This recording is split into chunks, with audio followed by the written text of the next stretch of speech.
that Tsundere goddess falls in love with me. This video is purely for entertainment and does not infringe on copyrights or laws. The rights to the novel and image belong to the original author. We do not claim ownership. Don't like waiting and want to listen to this fanfic in full now? Subscribe to our Patreon, where you'll find the best fanfics. Chapter 451. I'll reward you well. ZHU Karen didn't expect Luchuan to agree. She showed an anxious look on her face and said, although this guy is annoying, his strength is recognized. You are not his opponent. Don't be angered by his provocation. If you agree to fight him, it will play into his hands. Luchuan smiled at ZHU Karen and signaled her not to worry. Don't worry, I have learned some fighting skills during the more than 1 month I was missing. He may not be my opponent. Then he walked towards the center of the yard. ZHU Karen stared at Luchuan in a daze. For a moment, she didn't know whether she should persuade him. I should believe him, right? She asked herself, and then decided to believe Luchuan and stopped talking. No one expected Luchuan to accept ZHU Shaolo's challenge. After all, they all had a playful smile on their faces. Chu Feng has been missing for more than a month, and he has become much bolder. He even dared to accept ZHU Shaolo's challenge. Could it be that he forgot that he was beaten into the hospital last year? Although that piece of jade did amaze all of us, Chu Feng wouldn't think that he is qualified to fight Shaoli. Shaoli is a master of the realm of transformation. If he really fights, he might not even be able to save his life. Who cares? Anyway, we are just watching the fun. It will be fun if he is really beaten to death.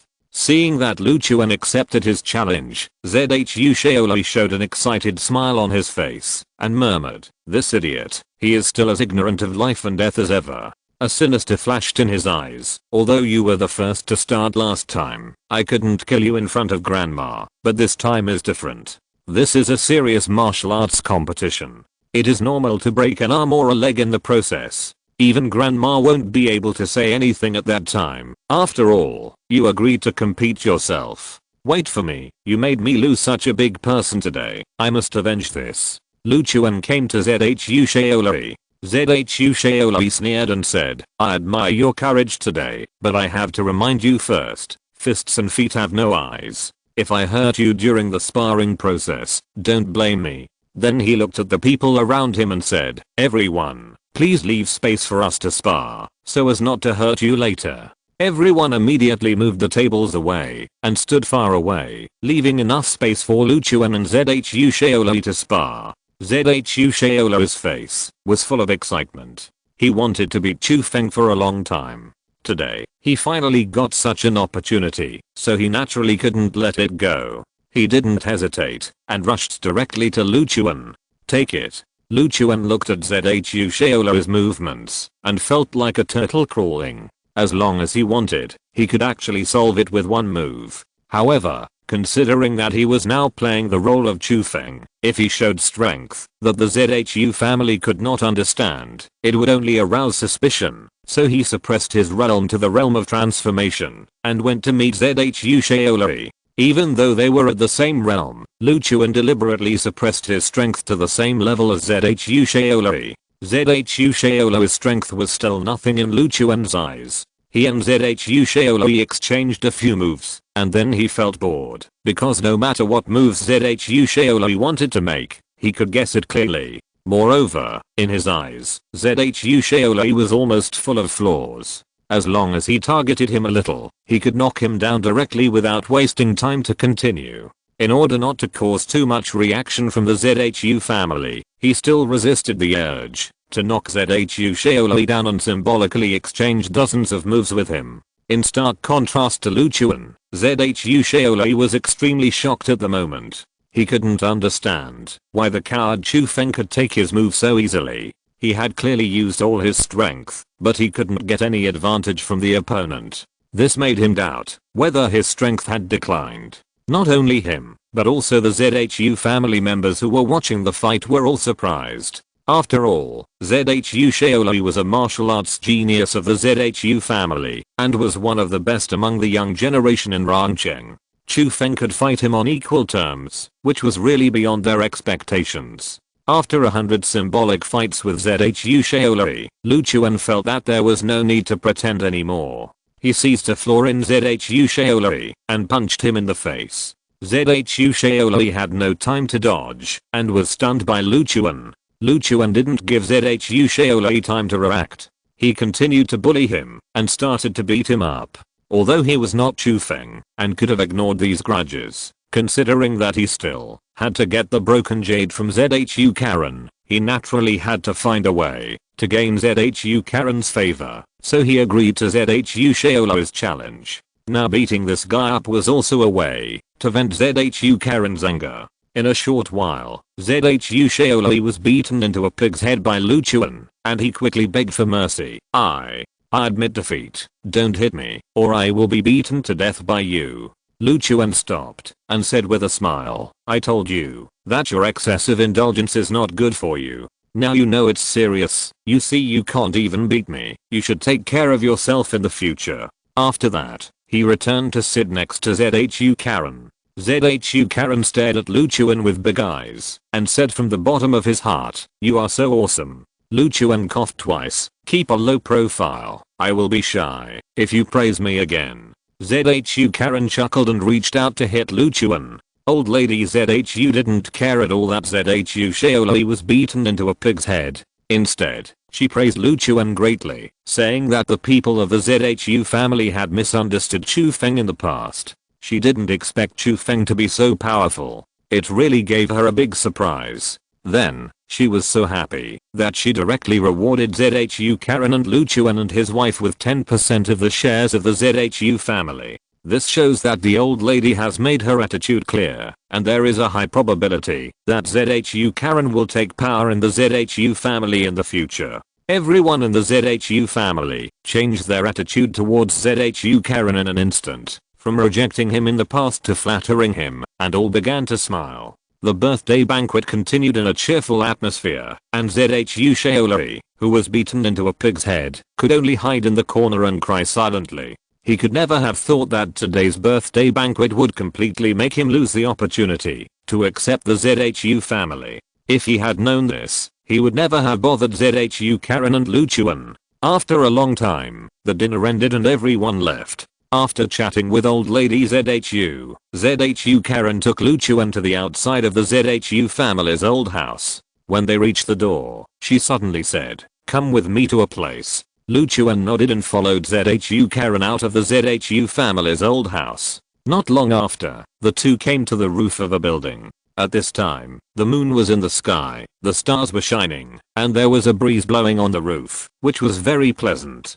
ZHU Karen took Lu Chuan to sit on the edge of the building, looking at the bright moon in the sky, and said with emotion, "Do you still remember the story we happened here?" Lu Chuan was a little embarrassed, and said with a stiff upper lip, "I remember. I remember." ZHU Karen smiled, and did not ask Lu Chuan what happened here at the beginning, but told her story by herself. Lu Chuan listened quietly to ZHU Karen's story, and then he knew that this was the place where she and Chu Feng first met. At that time, she suffered from severe depression. She came here and wanted to jump off the building, but was saved by Chu Feng, who came to the roof to relax. Lu Chuan then understood why Chu Feng, who was good for nothing, could be favored by ZHU Karen. If it were not for Chu Feng's guidance during that period, she would probably have passed away long ago. ZHU Karen spoke very emotionally, and Lu Chuan began to envy Chu Feng. He even had the urge to pretend to be Chu Feng and be ZHU Karen's husband.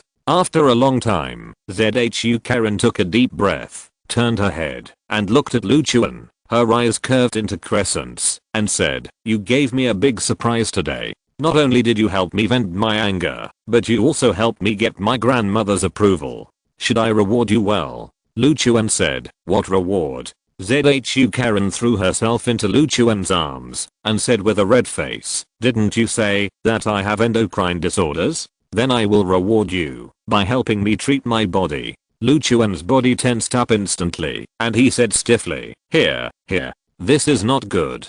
ZHU Karen raised her head, glanced at Lu Chuan with a blushing face, and said, "What are you afraid of? Anyway, no one will come here, and you haven't seen me for so long. Don't you want me?" Chapter 452 ZHU Karen and Chufeng. Lu Chuan looked down at ZHU Karen in his arms and couldn't help swallowing his saliva. He really had the urge to take this woman down. After all, this was also an extremely exciting experience for him. But he finally held on to that bottom line. Reason overcame desire. He quickly pushed ZHU Karen away from his arms, then jumped off the edge of the roof and said, "Why don't we go back and talk about it? It feels a bit awkward here."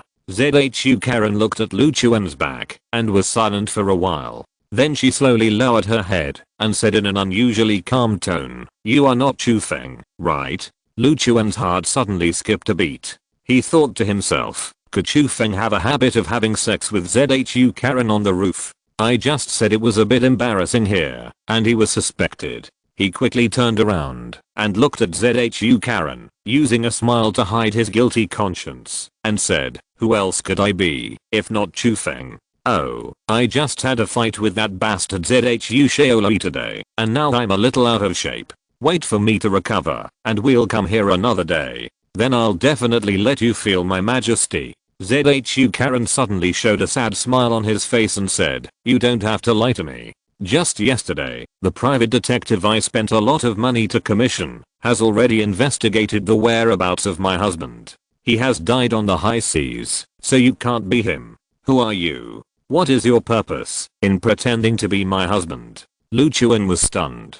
He originally thought that he had rejected ZHU Karen and was exposed, but he didn't expect that ZHU Karen actually knew that Chufeng was dead. In other words, ZHU Karen knew that he was a fake from the beginning. He knew that ZHU Karen could tell the location of the high seas this time, which meant that the other party really knew about Chufeng's death, and it was very likely that he also knew how Chufeng died. It would be meaningless for him to continue to pretend at this time. He stared at ZHU Karen for a few seconds, sighed, and asked, "Did you know from the beginning that I was not Chufeng?" ZHU Karen smiled, with crystal tears in her eyes, and said, "When you appeared in front of me at first, I really thought my husband was back. At that moment, I felt that the private detective had deceived me. In fact, my husband was not dead at all. Everything was just a misunderstanding. But the next second I knew you were not my husband, because when I hugged you, you didn't push me away, but hugged me gently. From that time on, I knew you were not my husband. Although my husband loves me very much, he has been treated coldly by people in the ZHU family for many years, and has been treated as a joke. This environment has caused him great psychological problems. He has become irritable, sensitive, and suspicious, and even developed a gambling addiction. His personality has become very withdrawn, and he thinks all this is caused by me, so he is full of disgust for me.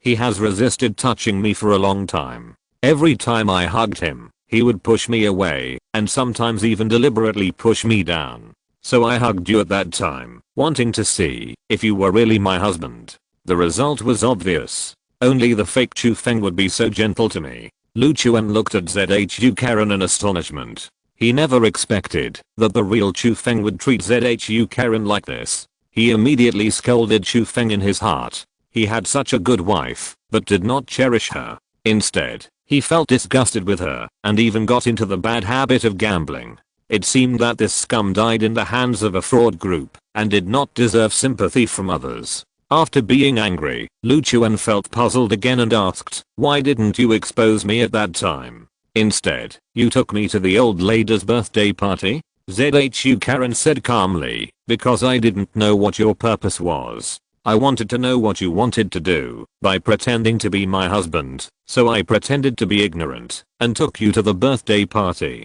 As a result, your performance at the birthday party was really beyond my expectation. The reason why Chufeng is looked down upon by our ZHU family is not only because he is an outsider who married into the family, but a big reason is that he is really a useless person. Although he always wants to realize his ideals and ambitions, he can't do anything well. But you have shown the ability to make everyone look at you with admiration. Just the fact that you turned that fake jade into treasure, I know that your ability is far beyond what our ZHU family can imagine. Therefore, I'm even more curious about why a person like you would come to our small ZHU family and even pretend to be my husband. At first I thought you heard about my husband's death and came here to pretend to be him for me. I thought you were a lustful person and wanted to get me by pretending to be my husband.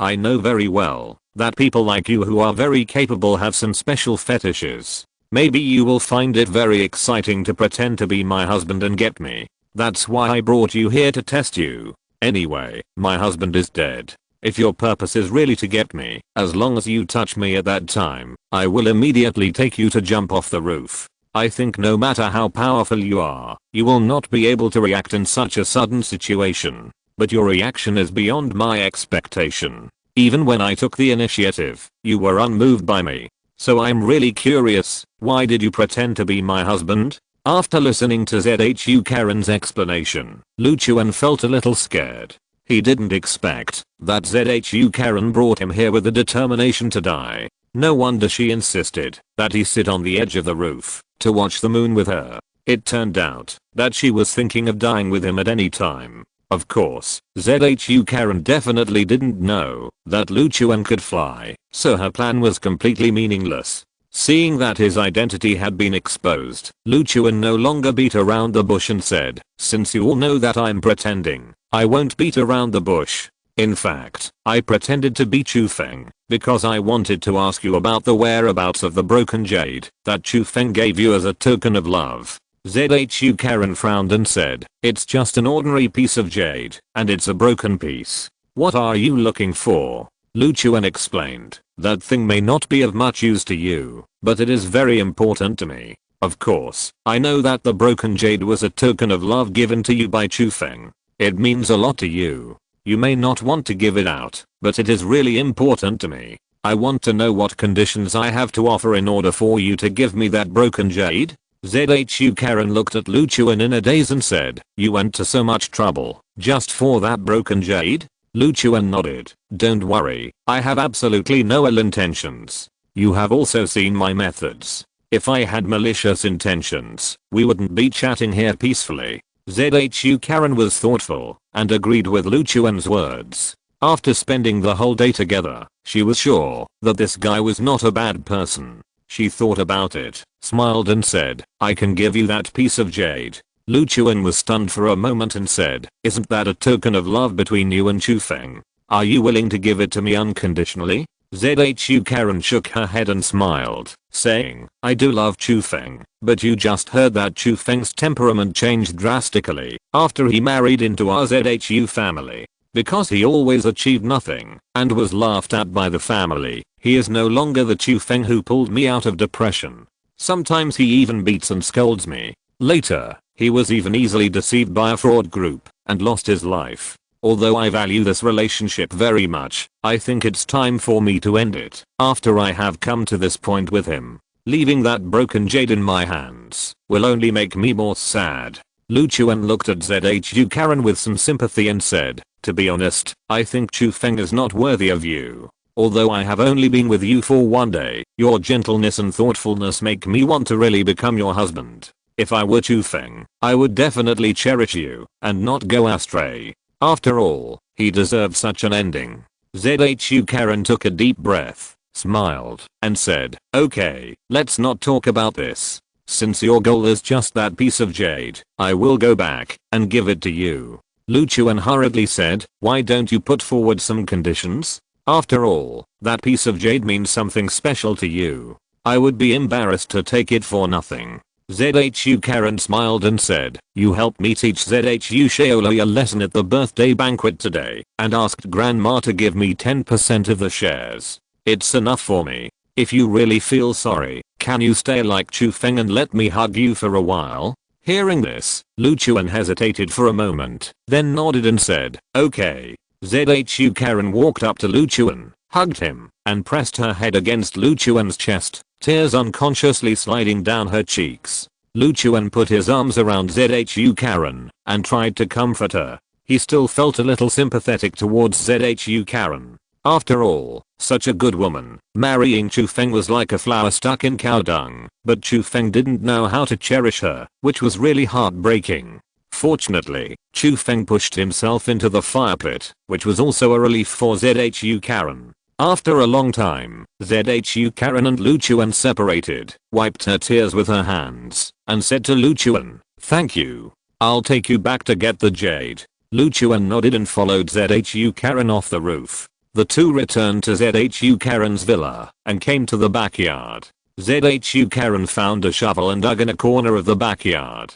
After a while, she dug out an iron box. She picked up the iron box, opened it, took out the broken jade inside, and handed it to Lu Chuan. Lu Chuan took it and confirmed that it was the last piece of broken jade that Lu Qingxiang needed. He clasped his fists to Zhu Karen and said, "Thank you." Zhu Karen showed a relieved smile on her face and said, "This is also a way for me to let myself go. After you take this piece of jade, the story between Chu Feng and I will end, and I can start a new life from now on." Seeing that Zhu Karen could think so clearly, Lu Chuan also showed a knowing smile. After nodding to her, he said, "In this case, I won't bother you anymore." Then he stretched out his hand and snapped his fingers. His appearance returned to its original appearance and said, "My name is Lu Chuan. If you encounter any trouble in the future, you can come to me at any time." Zhu Karen smiled slightly. "Okay." Lu Chuan no longer hesitated and left Zhu Karen's villa with the broken jade.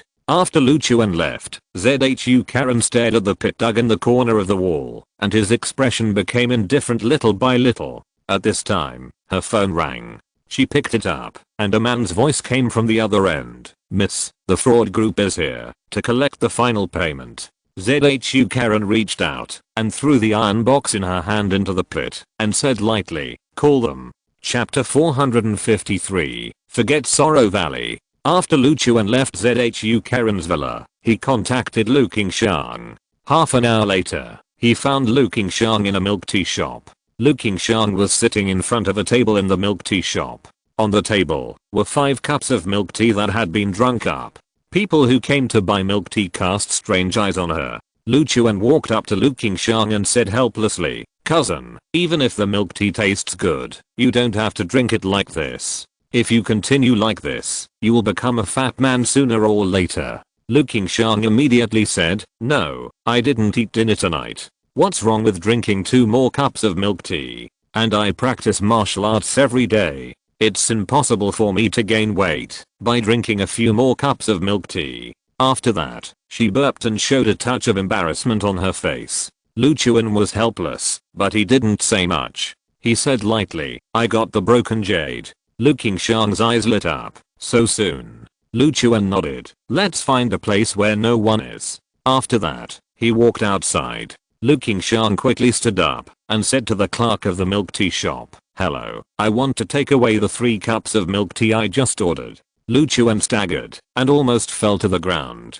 He turned his head and looked at Lu Qingxiang, thinking, "Aren't you a chivalrous woman? Whose chivalrous woman drinks 8 cups of milk tea at a time? This is too different from your reputation on the internet." Lu Qingxiang looked at Lu Chuan a little embarrassed and said, "1 cup is yours. I just drink 2 cups. Lu Chuan. 10 minutes later. In a park. Lu Chuan handed the broken jade he got from Zhu Karen to Lu Qingxiang and told Lu Qingxiang how he got the broken jade.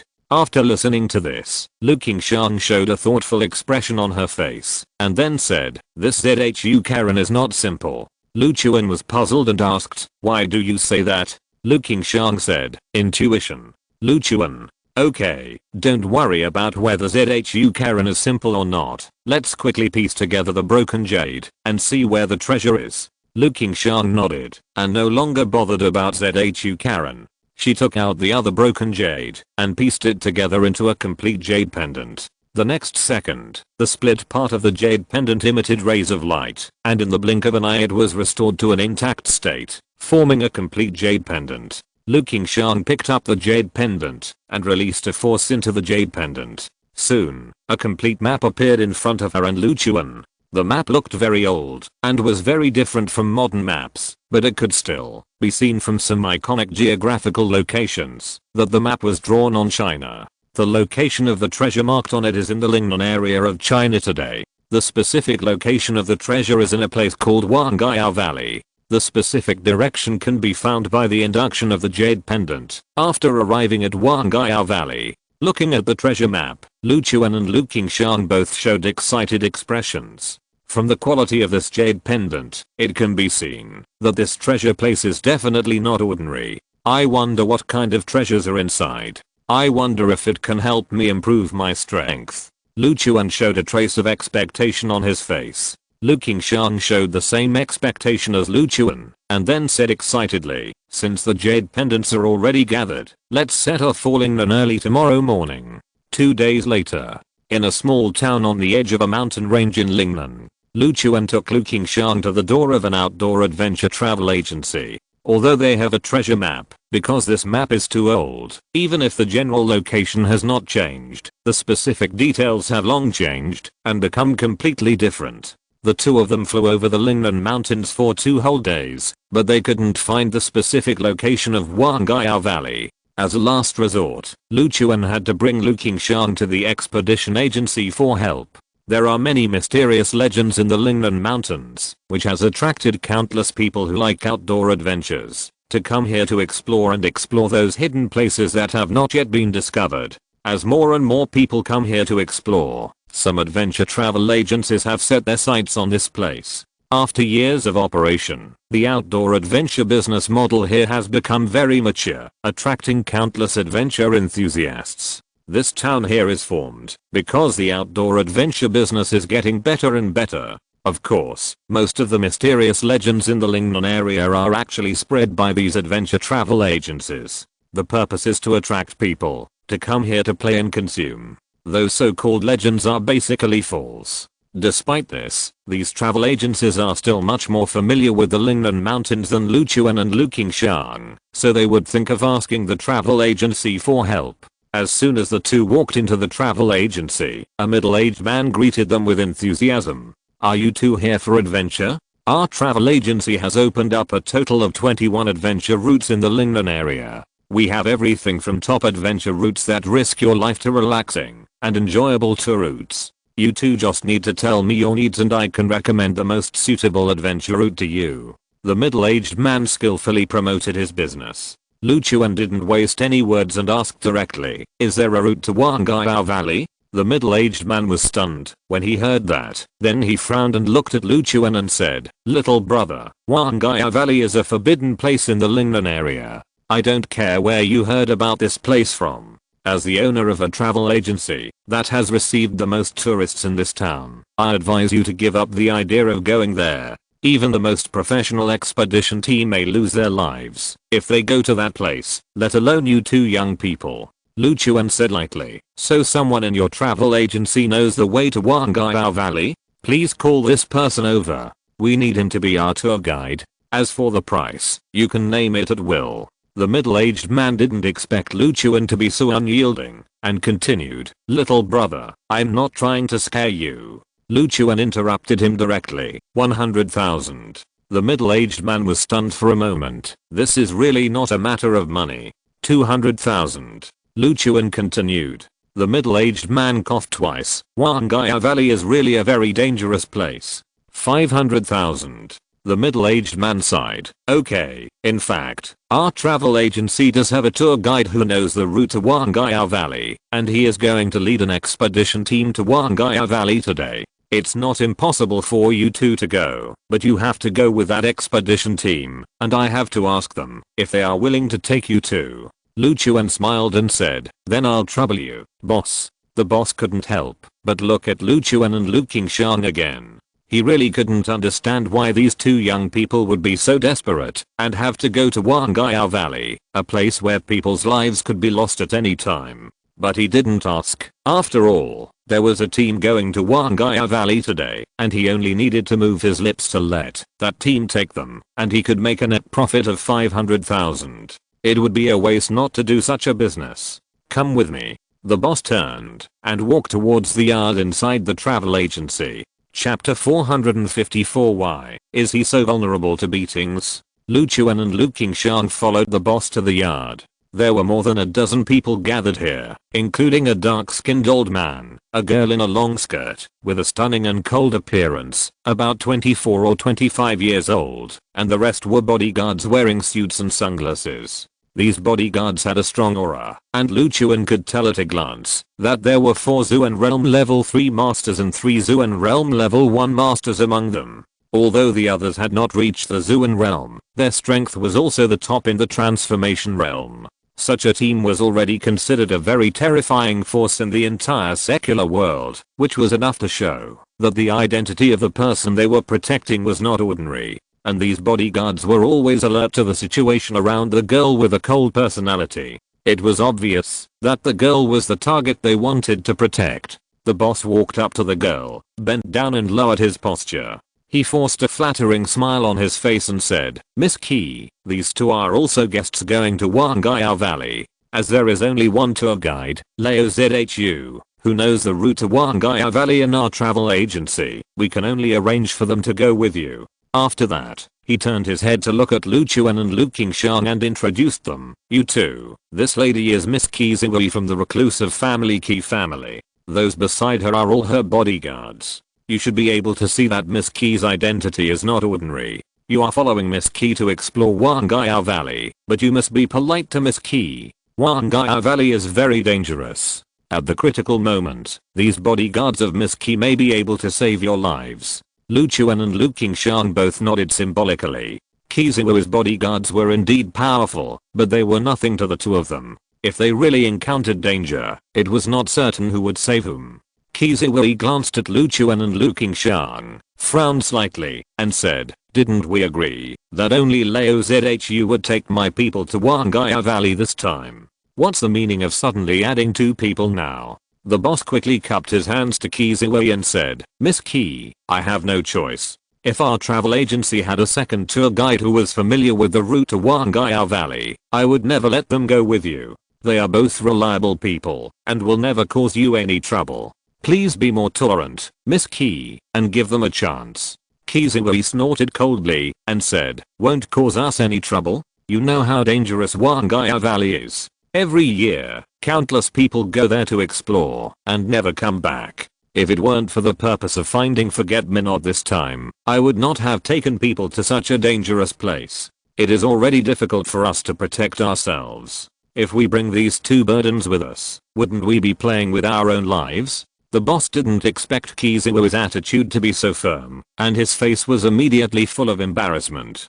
He estimated that Key Ziwei would not agree to take Lu Chuan and Lu Qingshan with him, so he planned to give up earning Lu Chuan's 500,000 yuan. At this moment, Lu Chuan stepped forward and said, "The two of us have enough self-protection power, and will not become a burden to you. Moreover, we can guarantee that we will only let the tour guide lead the way for us. We will not have any intersection with you along the way. No matter what trouble we encounter, you can just stand by and watch."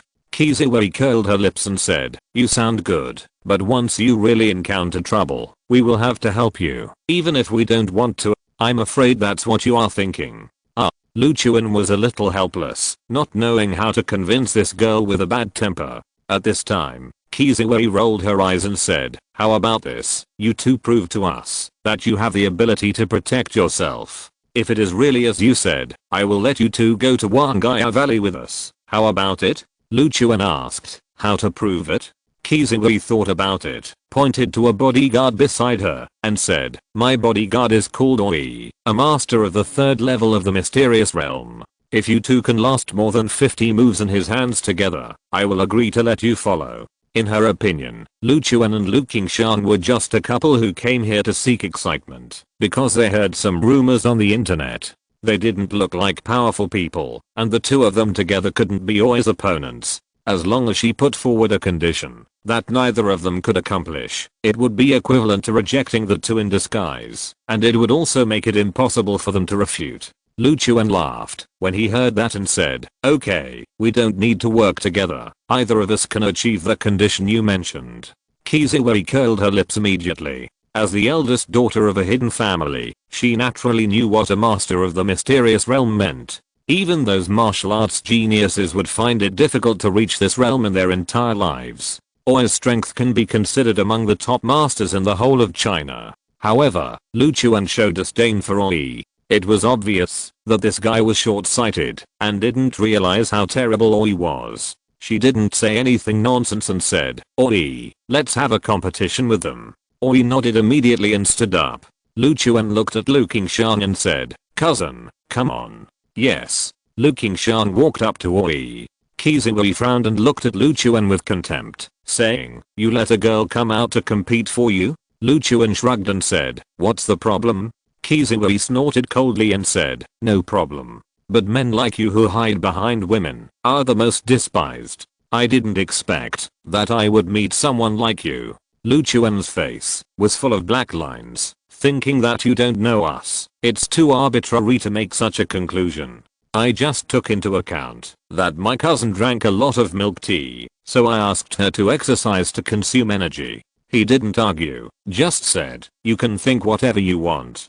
Qiziwei turned her head away, obviously angry at Lu Chuan's behavior of hiding behind a woman. Lu Qingshan smiled secretly. If possible, she would like to protect Lu Chuan as her own child. After all, she sympathized with Lu Chuan very much and had the urge to protect her younger brother. Unfortunately, Lu Chuan was much stronger than her, and she didn't have the opportunity to protect him. She came to Wei and said, "Make your move." Wei bowed to Lu Qingshan and said, "Excuse me." Then the aura of the third level of the mysterious realm burst out from him, and a strong pressure enveloped the entire yard. The travel agency owner and the tour guide Leo Zhu, who had no martial arts skills, were so scared that they almost sat down on the ground.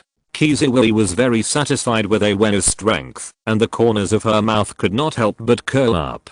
She felt that Lu Qingshan, a woman, could never be Wei's opponent. Wei rushed directly towards Lu Qingshan. In order not to embarrass Qiziwei, he did not hold back at all. If Lu Qingshan's strength really could not withstand his moves, he would quickly withdraw his moves to ensure that he would not hurt the other party. Lu Qingshan looked at Wei expressionlessly, and the moment he rushed in front of her, her figure suddenly disappeared from the spot. Because the speed was too fast, no one present could see clearly how she disappeared. Wei's pupils also shrank, and he instantly determined that the strength of this woman was much more terrifying than he had imagined. He quickly sensed Lu Qingshan's aura, trying to determine the other party's position, but he couldn't sense it at all. Suddenly, he felt a sense of crisis behind him, and the hair on his body stood up. Without thinking, he raised his arm and blocked behind him. Lu Qingshan appeared and slapped Wei's arm. In order not to appear too bullying, she only used 10% of her strength. The terrifying power burst out, and Wei's face changed wildly. With his realm, it was difficult to resist this level of power. With a snap, Wei's arm was broken directly, and his body flew backwards and hit the courtyard wall. With a bang, the courtyard wall collapsed directly and hit him. Lu Qingshan glanced at the position of the courtyard wall, then at her palm, and murmured, "I have obviously been very restrained. Why is he so weak?" Qiziwei, the travel agency owner, the tour guide Leo Zhu and the remaining bodyguards were all stunned by this scene. Their mouths opened, so wide their eggs could be stuffed in. How is this possible? How can she be so powerful as a woman? Qiziwei muttered to herself. After a while, she finally reacted and shouted, "What are you still standing there for? Hurry up and rescue Wei." The bodyguards came to their senses and ran towards the courtyard wall, rescued the injured Wei, and returned to Qiziwei. Qiziwei hurried forward and asked, "Wei, are you okay?" Wei sighed and blamed himself. "Miss, I embarrassed you. That lady's strength is far superior to mine. My arm is broken, and I'm injured. I may not be able to follow you to Wangaya Valley."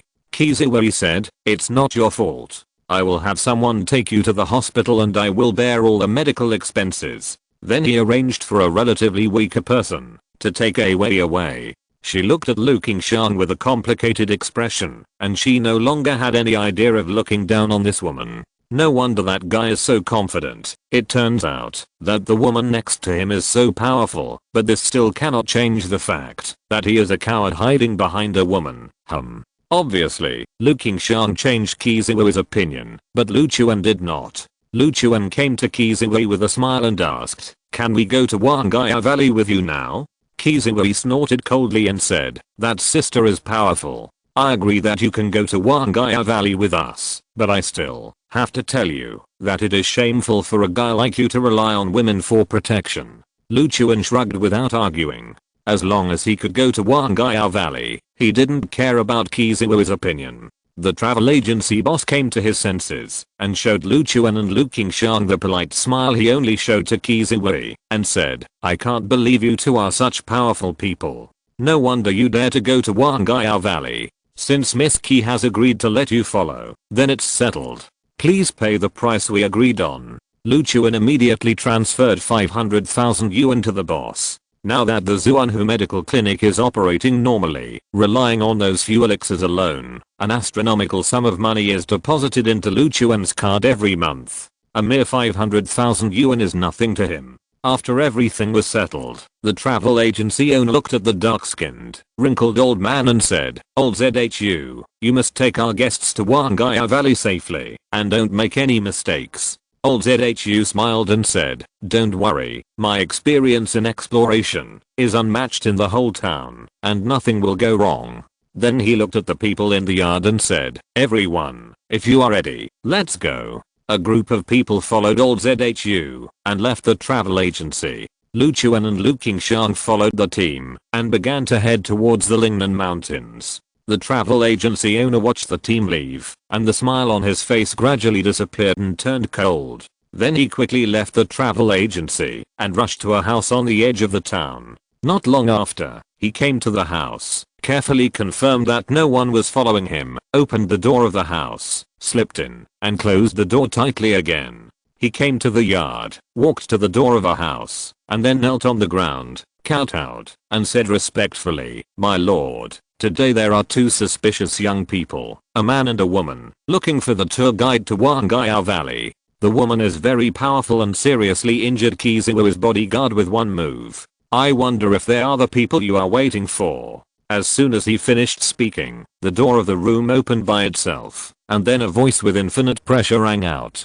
come in. If you're listening to this novel on a channel other than Fanfic World, it means they downloaded and uploaded it without effort. We cordially invite you to visit our channel, Mundo Fanfic Novelos. There you'll find the original version of this story and you can explore many other novels of various genres. We're waiting for you to immerse yourself in a world of incredible novels. Chapter 455 Accept You. When the boss heard the voice, he immediately stood up and walked into the room. The room was empty except for a middle-aged man in a black robe, with long hair and an extraordinary temperament. He was sitting cross-legged in the air, and there were golden air currents around him, which were the spiritual energy condensed into substance. He had a purple gourd on his waist, which was obviously a valuable treasure. The three words Danyangzi were engraved on the gourd, which added a different temperament to the gourd. After the boss saw the middle-aged man, he immediately knelt down again and said respectfully, Shangxian.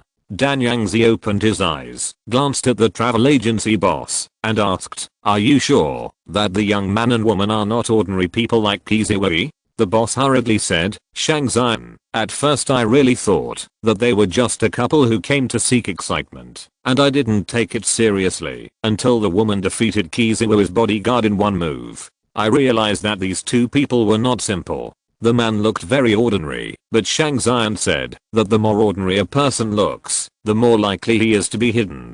In addition, their purpose is very clear, which is to go to Wangaya Valley. This dangerous place where almost no one goes is not the goal of normal explorers at all. That's why I suspect that they are the people you are waiting for, Shangxian. After they set off, I immediately ran to report to you.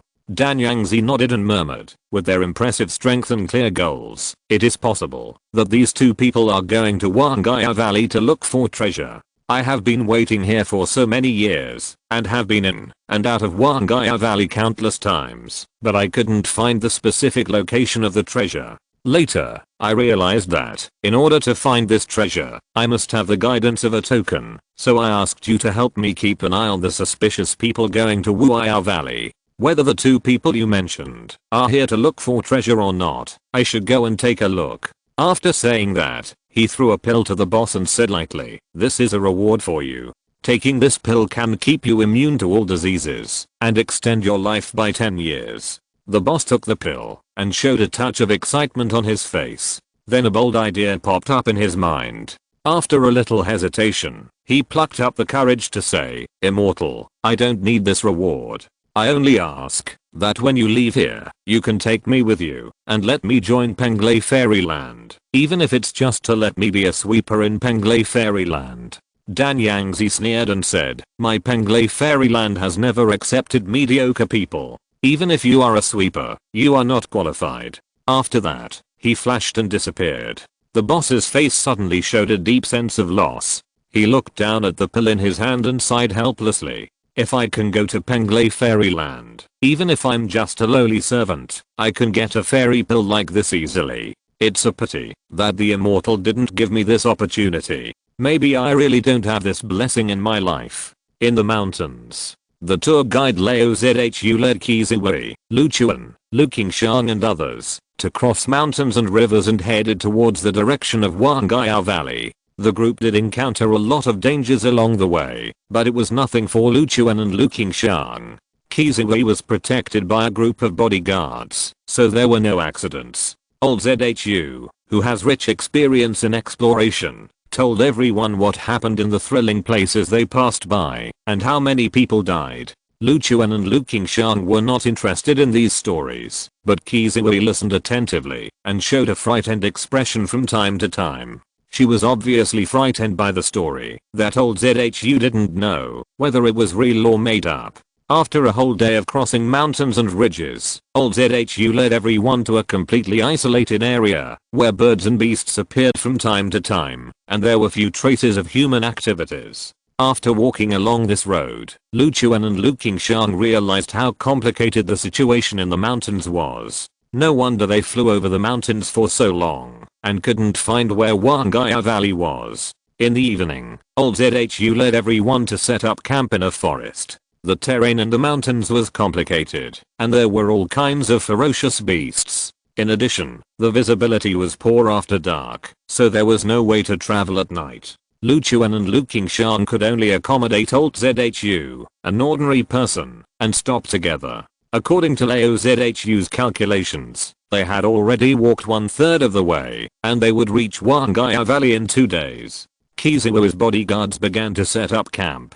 After a while, they built many tents in the forest, and some bodyguards took out self-heating rice and self-heating hot pot to prepare dinner. After a while, Kiziwei came up to Lu Chuan and Lu Qingxiang with a box of self-heating rice. She looked at Lu Chuan with disdain and said, "I admit that with this sister protecting you, you won't encounter any danger when you come out for an adventure. But as a man, shouldn't you consider the situations you may encounter on a long-distance adventure? At least you have to know that you have to bring enough food for outdoor adventures. But I see that you didn't take anything and just brought this sister here for an adventure. You don't think that when you are hungry, when you are out, God will send you food, do you? You are really the most unreliable man I have ever met." After that, she handed the box of self-heating rice in her hand to Lu Qingxiang and said, "Sister, this is for you.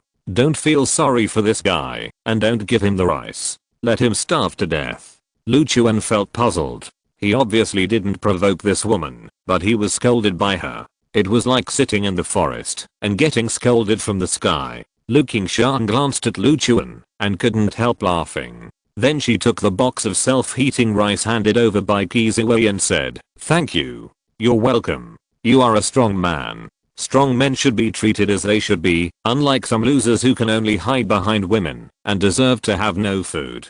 Kiziwei glanced at Lu Chuan and then turned back to her tent. Lu Qingxiang reached out and touched Lu Chuan's head, smiling and said, "Little brother protected by your sister, are you hungry? If you are hungry, your sister will give you this meal." Lu Chuan was speechless. After thinking for a while, he said, "Wait here." Then he turned and went deep into the woods and disappeared. Seeing this, Lao Zhu hurriedly shouted, "Come back quickly, it's dark, you are running around and lost your way, we can't save you." Unfortunately, Lu Chuan had already walked far away and ignored Lao Zhu shouting. Kiziwei snorted coldly and said, "Don't worry about him. This kind of arrogant guy with no ability deserves to die in this wilderness. Leo Zhu sighed and said, I want to care. After dark, even I dare not run around here. If he really gets lost, he can only blame himself. Almost 15 minutes later, Leo Zhu, who was worrying about whether to look for Lu Chuan, suddenly heard footsteps and then quickly looked up. With the light of the campfire, he saw a figure walking not far away. It was Lu Chuan. At this time, Lu Chuan was carrying a dead wild boar on his shoulder and slowly walked towards this side. Everyone was stunned to look at this man and pig, and always felt that this scene was a bit weird. Kiziwi was shocked and murmured, this guy actually came back and brought a wild boar? What did he bring the wild boar back for? Lu Chuan put the wild boar on the ground, then took out the King Jiao sword from the demon suppression tower, and began to clean the wild boar's fur and internal organs. Seeing this, Lu Qingxiang silently put aside the delicious self-heating rice that she was eating. Lu Chuan processed the wild boar, then made a simple grill, pierced the wild boar with a wooden stick, put it on the grill, and placed firewood underneath. Then he flicked his finger, lit the firewood, and officially started the barbecue. Because he added a flame of the sun's true fire to the flame and controlled the temperature to a suitable degree, the wild boar meat was not as slow to roast as normal barbecue. After a while, the aroma of barbecue filled the entire forest. Old Zhu and a group of bodyguards not far away couldn't help drooling when they smelled this smell. Although they all ate self-heating rice, that thing was at most used to fill their stomachs. It was not delicious at all, and the amount of a box of self-heating rice was pitifully small, and it was not enough to fill them up. Now smelling the aroma of barbecue, their stomachs began to growl again. Kiziwi looked at the roasted wild boar that Lu Chuan made, and the corners of her mouth couldn't help but moisten. In this wilderness, no matter how good the ingredients of self-heating rice are, they can never compare to fresh roasted pork. Does this guy dislike what I said about him, so he wants to prove that he is not a useless loser? Humph, boring man. Even if you can hunt and roast meat, it can't change the fact that you rely on women for protection. Slurp. After a while, Lu Chuan roasted the wild boar meat and said to Lu Qingxiang, it's ready to eat. Lu Qingxiang immediately ran over to get a large piece of roasted meat and ate it happily. Leo Zhu and a group of bodyguards were swallowing their saliva wildly. Obviously they also wanted to taste this fresh roasted wild boar. Kiziwi looked at Lu Qingxiang eagerly. Obviously she also wanted to eat it very much, but because of face, she tried not to show it. At this time, Lu Chuan glanced at them and said with a smile, there is a lot of wild boar meat. The two of us can't finish it. Come and eat it together. When everyone heard this, they were all delighted, and they quickly ran over to tear off the wild boar meat and gobbled it up. Kiziwi also stood up from the ground and walked towards the roasted wild boar with small steps, thinking that you are a good guy who knows how to share with others, so I won't call you a loser. At this time, Lu Chuan pointed at Kiziwi and said lightly, except you. Kiziwi was stunned and clenched her fists and shouted, what do you mean? Lu Chuan said lightly, I'm a loser who can only hide behind women. Do you have the nerve to eat barbecue made by losers? Kiziwi was furious. Although she really wanted to taste the roasted wild boar, Lu Chuan's words made her very annoyed, so she shook her hands and said, do you think I like it? Then she turned back to the campfire in front of the tent, sat down, picked up a pack of compressed biscuits, and bit them viciously. Seeing her reaction, Lu Chuan nodded with satisfaction, cut off a piece of meat, and slowly ate it. Old Zhu and the bodyguards didn't dare to speak, fearing that Kiziwi wouldn't let them eat, so they all lowered their heads and ate the meat by themselves, pretending not to see Kiziwi's humiliation. Lu Qingxiang couldn't help but smile at this scene, then took the remaining meat and walked to Kiziwi, handed it over and said, here, just consider it as returning the self-heating rice you gave me that time. Kiziwi took a look, swallowed her saliva, then turned her head away and said, I don't want to eat it. Lu Qingxiang said, it smells very good. If you don't eat it, I'll give it to someone else.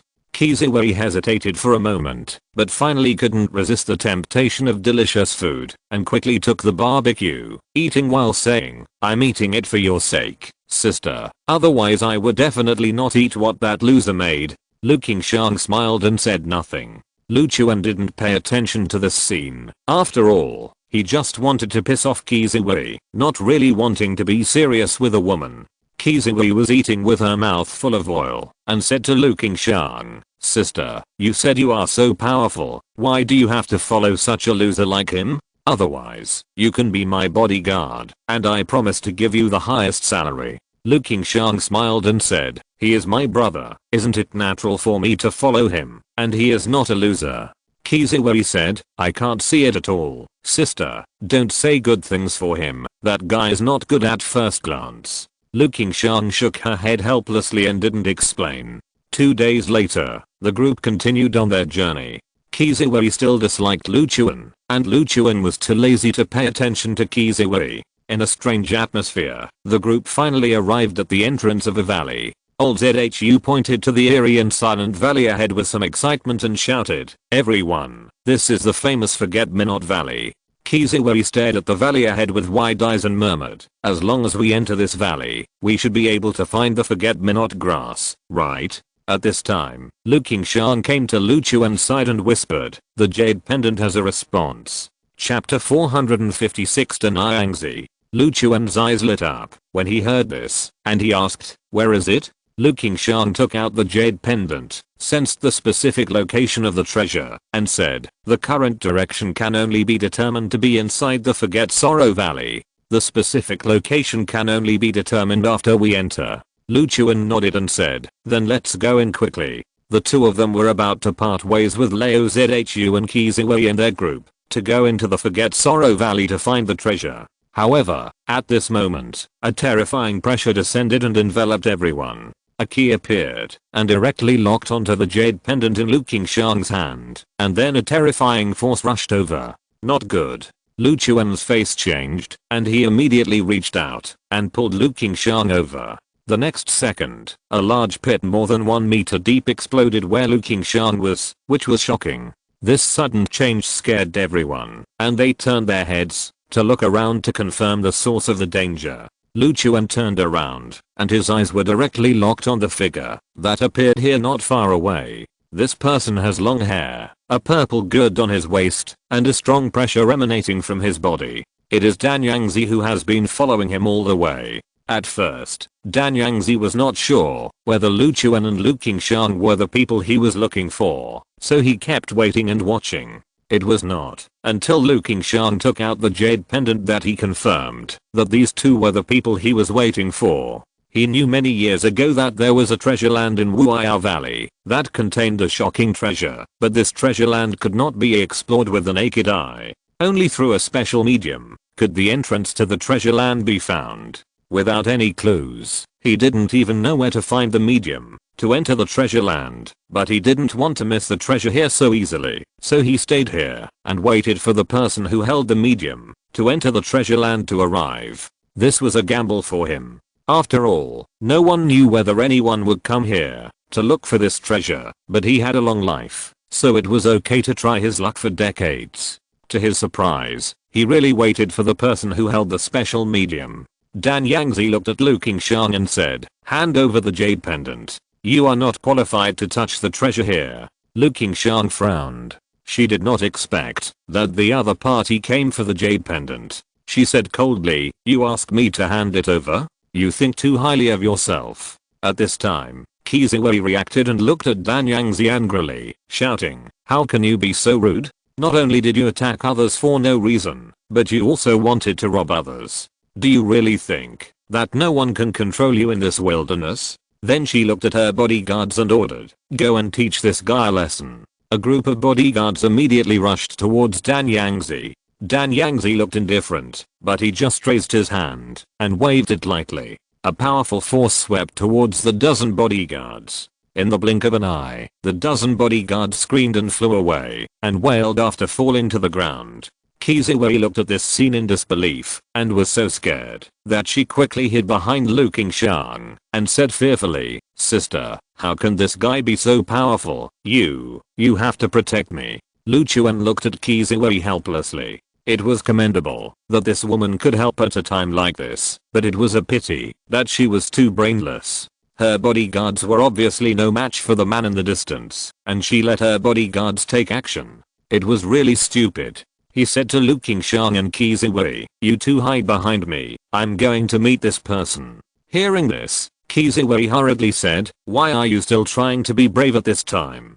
Now only Sister Qingxiang can protect us, don't make trouble." Lu Qingxiang didn't know whether to laugh or cry, and said, "Believe in Lu Chuan, he is much better than me."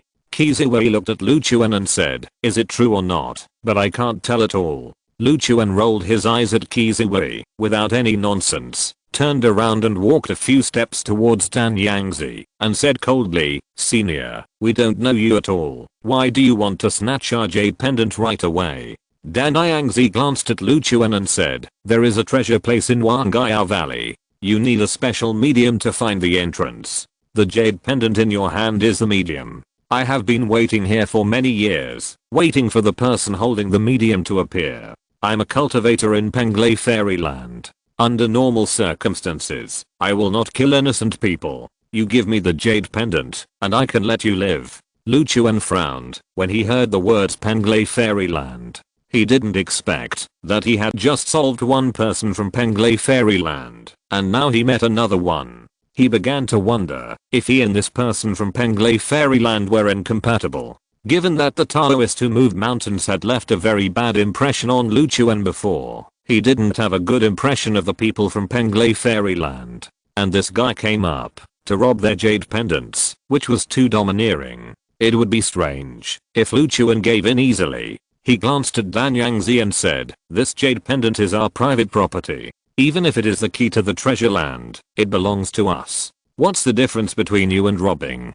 Dan Yangzi smiled and said, "You can also understand that I'm here to rob your jade pendant. I said that I'm a cultivator. The laws of you secular people do not apply to me. In the cultivation world, the law of the jungle prevails. If you are weak, you deserve to be robbed." Lu Chuan snorted and said, "In this case, let's see if you have the ability to snatch the jade pendant from me." Then he no longer concealed it and released the momentum of the 4th grade nascent soul realm.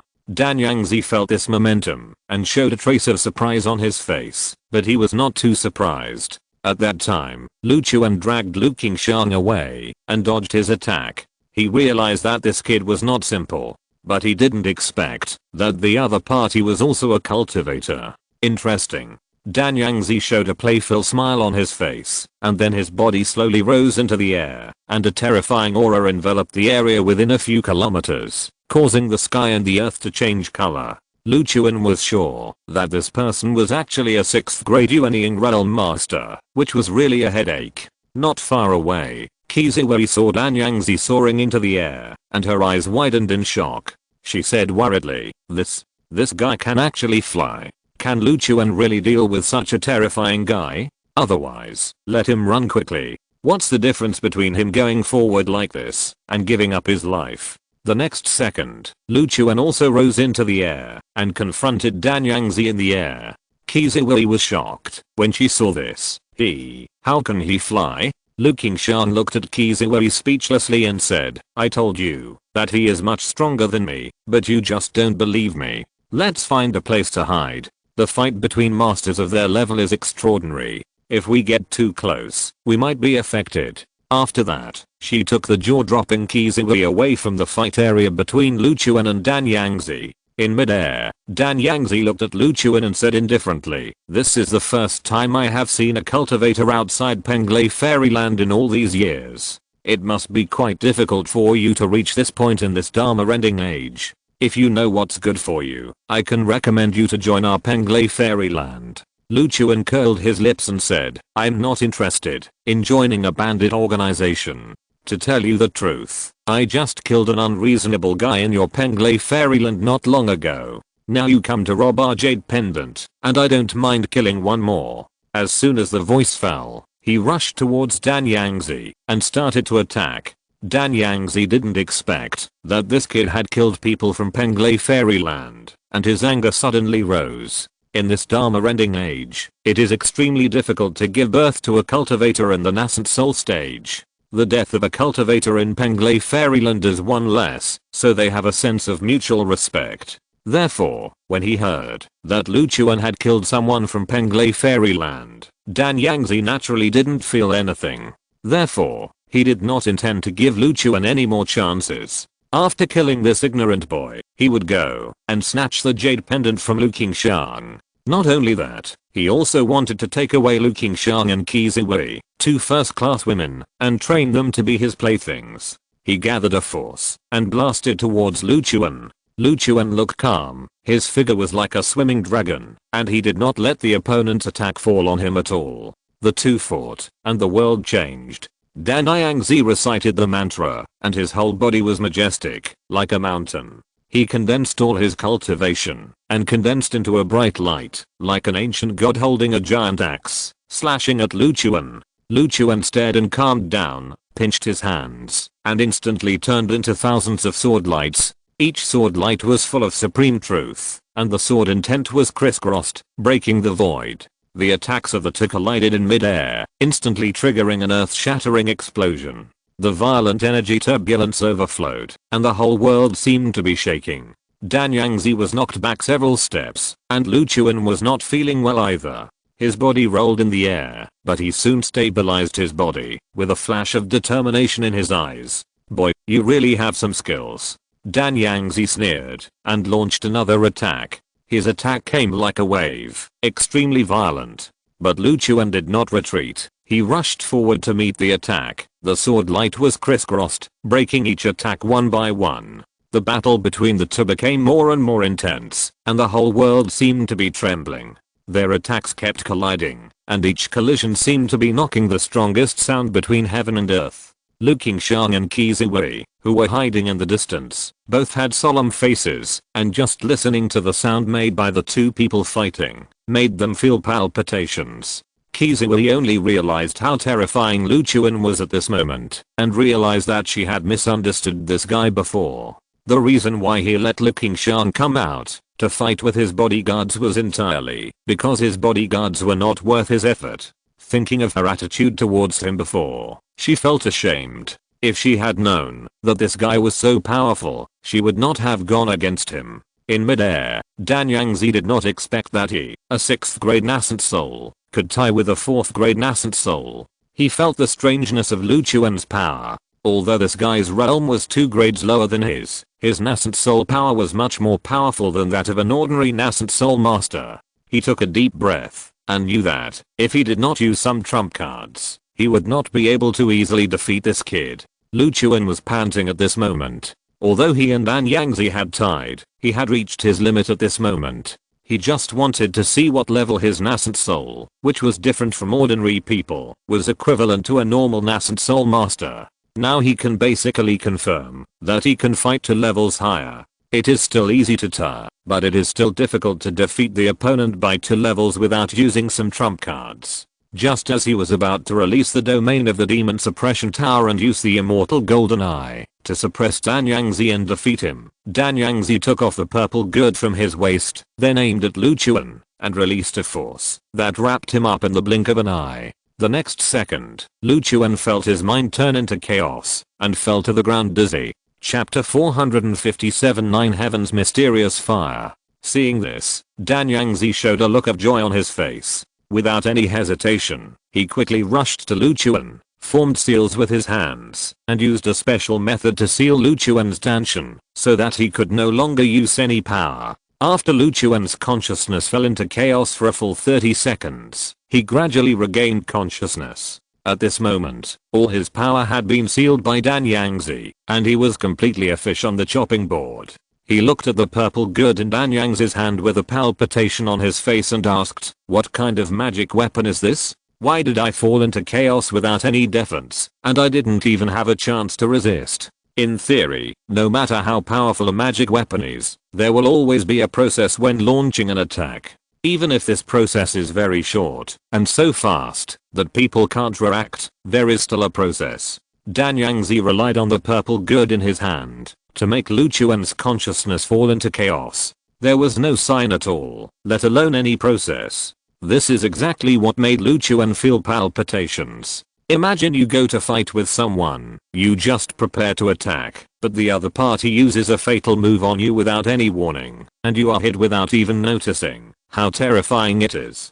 Dan Yangzi's realm is 2 levels higher than Lu Chuan. Lu Chuan admits that the other party is strong, but the other party is not good enough to master the means to make Lu Chuan fall without any defense, so he can't figure out what kind of magic weapon the purple good in Dan Yang's hand is, why it has such a terrifying power. It is even more terrifying than the demon tower.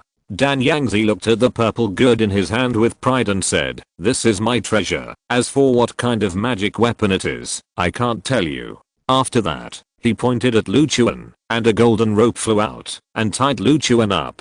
Then he used his spiritual power as a blade to cut a hole on his wrist, and blood flowed out and all poured into the purple gourd. Looking at this scene, Lu Chuan had a guess in his heart. Although the effect of this purple gourd is terrifying, it is far from the level of artifacts such as the demon suppression tower. Therefore, the reason why it can exert unexpected effects must be at some cost. Now seeing Dan Yangzi injecting blood into the purple gourd, Lu Chuan realized that this should be the price to pay for using the purple gourd. A magical instrument like this, that requires a certain price to exert the desired power, cannot be compared with the demon suppression tower at all, and there must be some disadvantages in the process of use. Its true power is not as terrifying as Lu Chuan thought. Of course, it is useless for him to think about these things at this moment. In order to resolve this passive situation as soon as possible, he did not hesitate and immediately sensed the jade pendant on his chest, intending to kill Dan Yangzi by relying on the formation in the jade pendant to get rid of the crisis.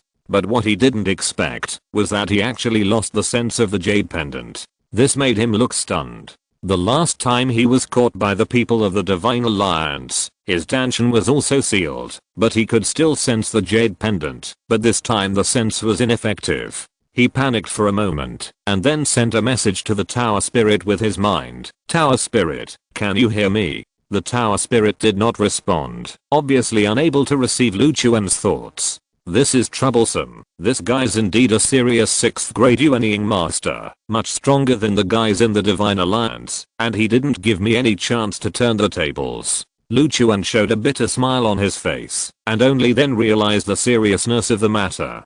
Dan Yangzi glanced at him and said, "You'd better not have any tricks. I have lived in the world for hundreds of years, and I have encountered all kinds of situations, so I can't give you any chance to kill me. I'm still keeping your life now, because you can practice to this point in the Dharma ending age, and there must be something special about you. I have to take you back to Penglai Fairyland to study you carefully." Lu Chuan sighed, knowing that he was really at a loss this time.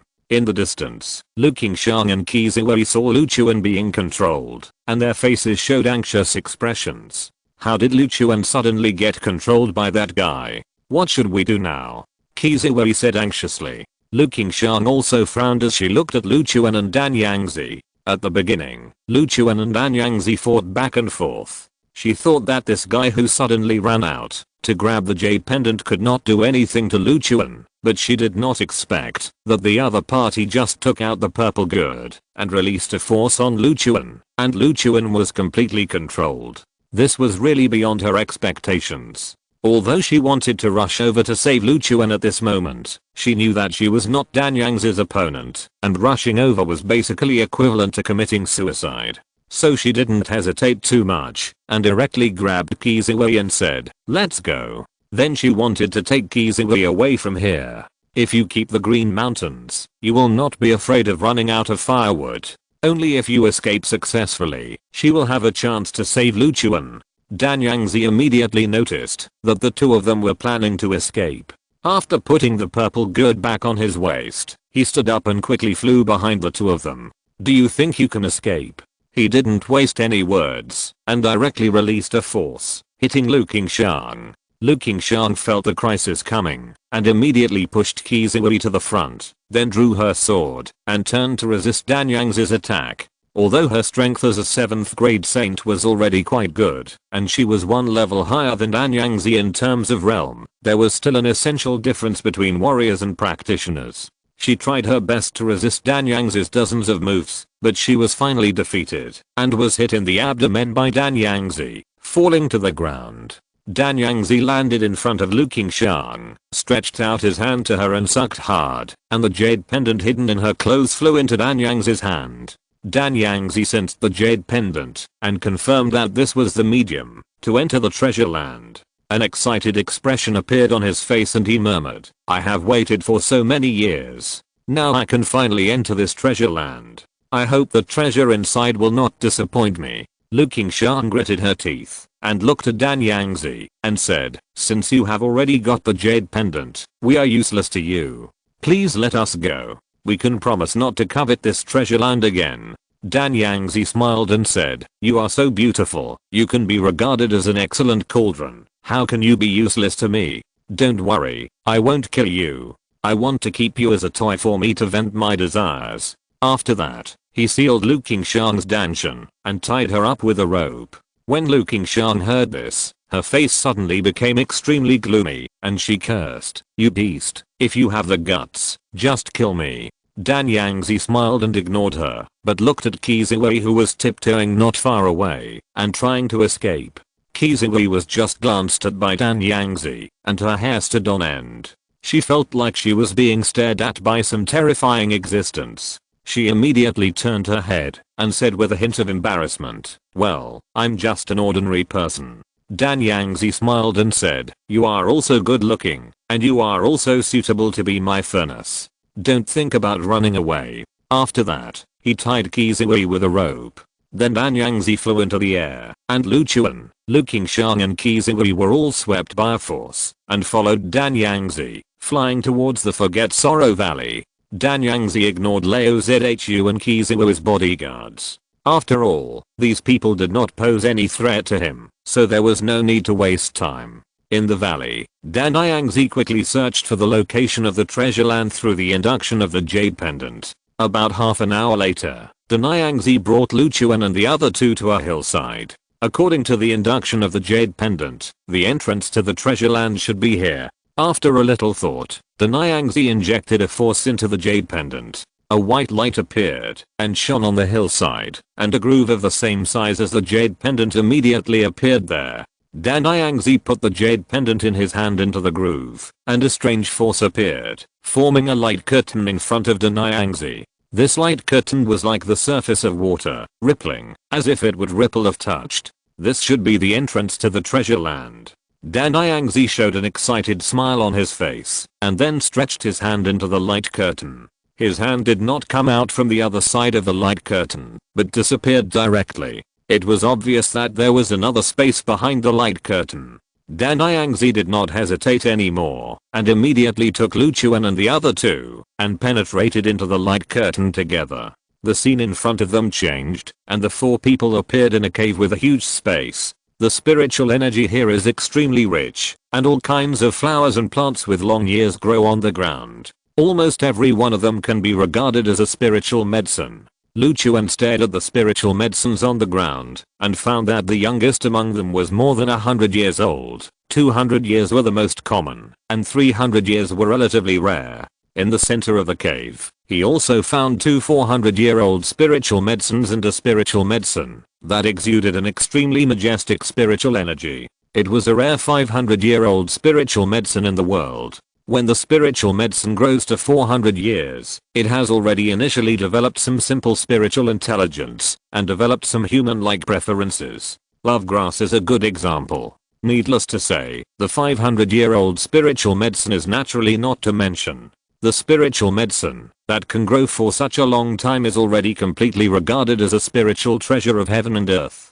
Often a 500-year-old spiritual medicine is more precious than some priceless treasures. After all, the further you go in cultivation, the harder it is, and it is easy to get stuck in a bottleneck. If you can get a 500-year-old spiritual medicine at this time, all the bottlenecks will be solved. Therefore, spiritual medicines over 500 years old have always been treasures that all the powerful people must fight for. Sometimes even the big guys in the god transformation stage will flock to spiritual medicines over 500 years old, which is enough to show how precious they are. There is a 500-year-old spiritual medicine hidden in this treasure land, which is enough to deserve the 3 words treasure land. Moreover, in this Dharma-ending age, if this treasure land that can breed so many spiritual medicines is exposed, it will be enough to make the world crazy. However, at this time, neither Lu Chuan nor Dan Yangzi cared about the 500-year-old spiritual medicine. They both stared at a lotus throne in the center of the cave.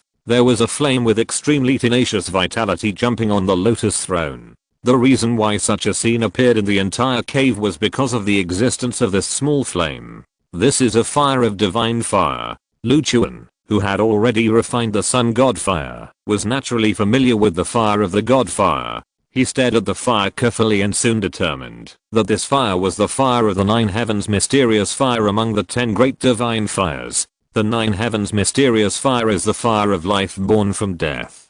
This flame has extremely strong vitality. Those who control the 9 heavens mysterious fire can rely on the flame of the 9 heavens mysterious fire to heal their wounds. As long as there is this divine fire, no matter how terrible the injury is, it can be easily recovered. At the same time, the 9 heavens mysterious fire also has a strong lethality. It can heal injuries and naturally make them worse. Therefore, in battle, once the enemy is injured, the 9 heavens mysterious fire can quickly expand the enemy's injuries, thereby gaining endless advantages. Lu Chuan, who has already felt the horror of the sun god fire, naturally knows the value of the 9 heavens mysterious fire. Compared with it, the 500-year-old spiritual medicine is nothing. If I can get this 9 heavens mysterious fire and devour it, not only will my strength increase dramatically, but my ability to survive will also increase sharply. As long as I'm not killed in one blow, no matter how badly I'm injured, I can recover. This is more effective than any healing pill. Lu Chuan stared at the 9 heavens mysterious fire in a daze, and a desire to possess it arose in his heart. Ha ha ha ha ha. Dan Yang's unbridled laughter sounded. It turned out to be the 9 heavens mysterious fire. God has really treated me well. I have really not waited in vain for these decades. Only then did Lu Chuan realize that he had been controlled, and there was no possibility of snatching the 9 heavens mysterious fire at all. Endless disappointment suddenly appeared on his face. Chapter 458 Forget Me Not. Dan Yangzi threw Lu Chuan and the other 2 into a pile of flowers and grass nearby, and then walked towards the 9 heavens mysterious fire. Kiziwu's face was full of despair, and she cried, "Why am I so unlucky? I just came out to explore, but how could I be caught in such a place? That pervert even wanted me to be his cauldron. I don't want to become someone else's toy. I want to go home. Woo woo woo." Lu Chuan looked at Kiziwu like this, sighed helplessly, and said, "It's come to this point. Crying is useless. Let's think about whether there is a way to escape from this guy." Kiziwu immediately glared at Lu Chuan and shouted, "How dare you talk like that? If it weren't for you, how could I have encountered such danger? If I had known earlier, my attitude should have been more resolute, and I wouldn't have let you follow me. Otherwise there wouldn't be such trouble now." Hearing this, Lu Chuan suddenly didn't know what to say, and he had no way to refute it. After all, Dan Yangzi was indeed coming for him and Lu Qingshan, and Kiziwu was indeed captured innocently. Lu Qingshan glanced at Kiziwu and asked, "Sister, are you afraid of pain? I have a way to keep both of us innocent." Kiziwu heard this and quickly asked, "What method?" "As long as I can keep my innocence, I'm not afraid, even if it hurts a little." Lu Qingshan said seriously, "Well, I will teach you how to bite your tongue to commit suicide. When that bastard wants to flirt with us, we will bite our tongues directly, so that we can keep our innocence." Kiziwu was stunned for a moment, and then she couldn't help but burst into tears. She originally thought that Lu Qingshan had some perfect way to prevent her from being violated by Dan Yangzi, but she didn't expect it to be suicide, which made her even more desperate. Lu Chuan turned his head to look at Lu Qingshan, and couldn't help showing an admiring look, saying, "Cousin, you know how to comfort people." Lu Qingshan was a little confused. "Will my method not work?" Lu Chuan sighed and said, "If we really have no way to escape from that guy, your method is indeed the best way to protect ourselves. Instead of becoming his plaything, it is better to kill ourselves." Kiziwu glanced at him, and cried even louder.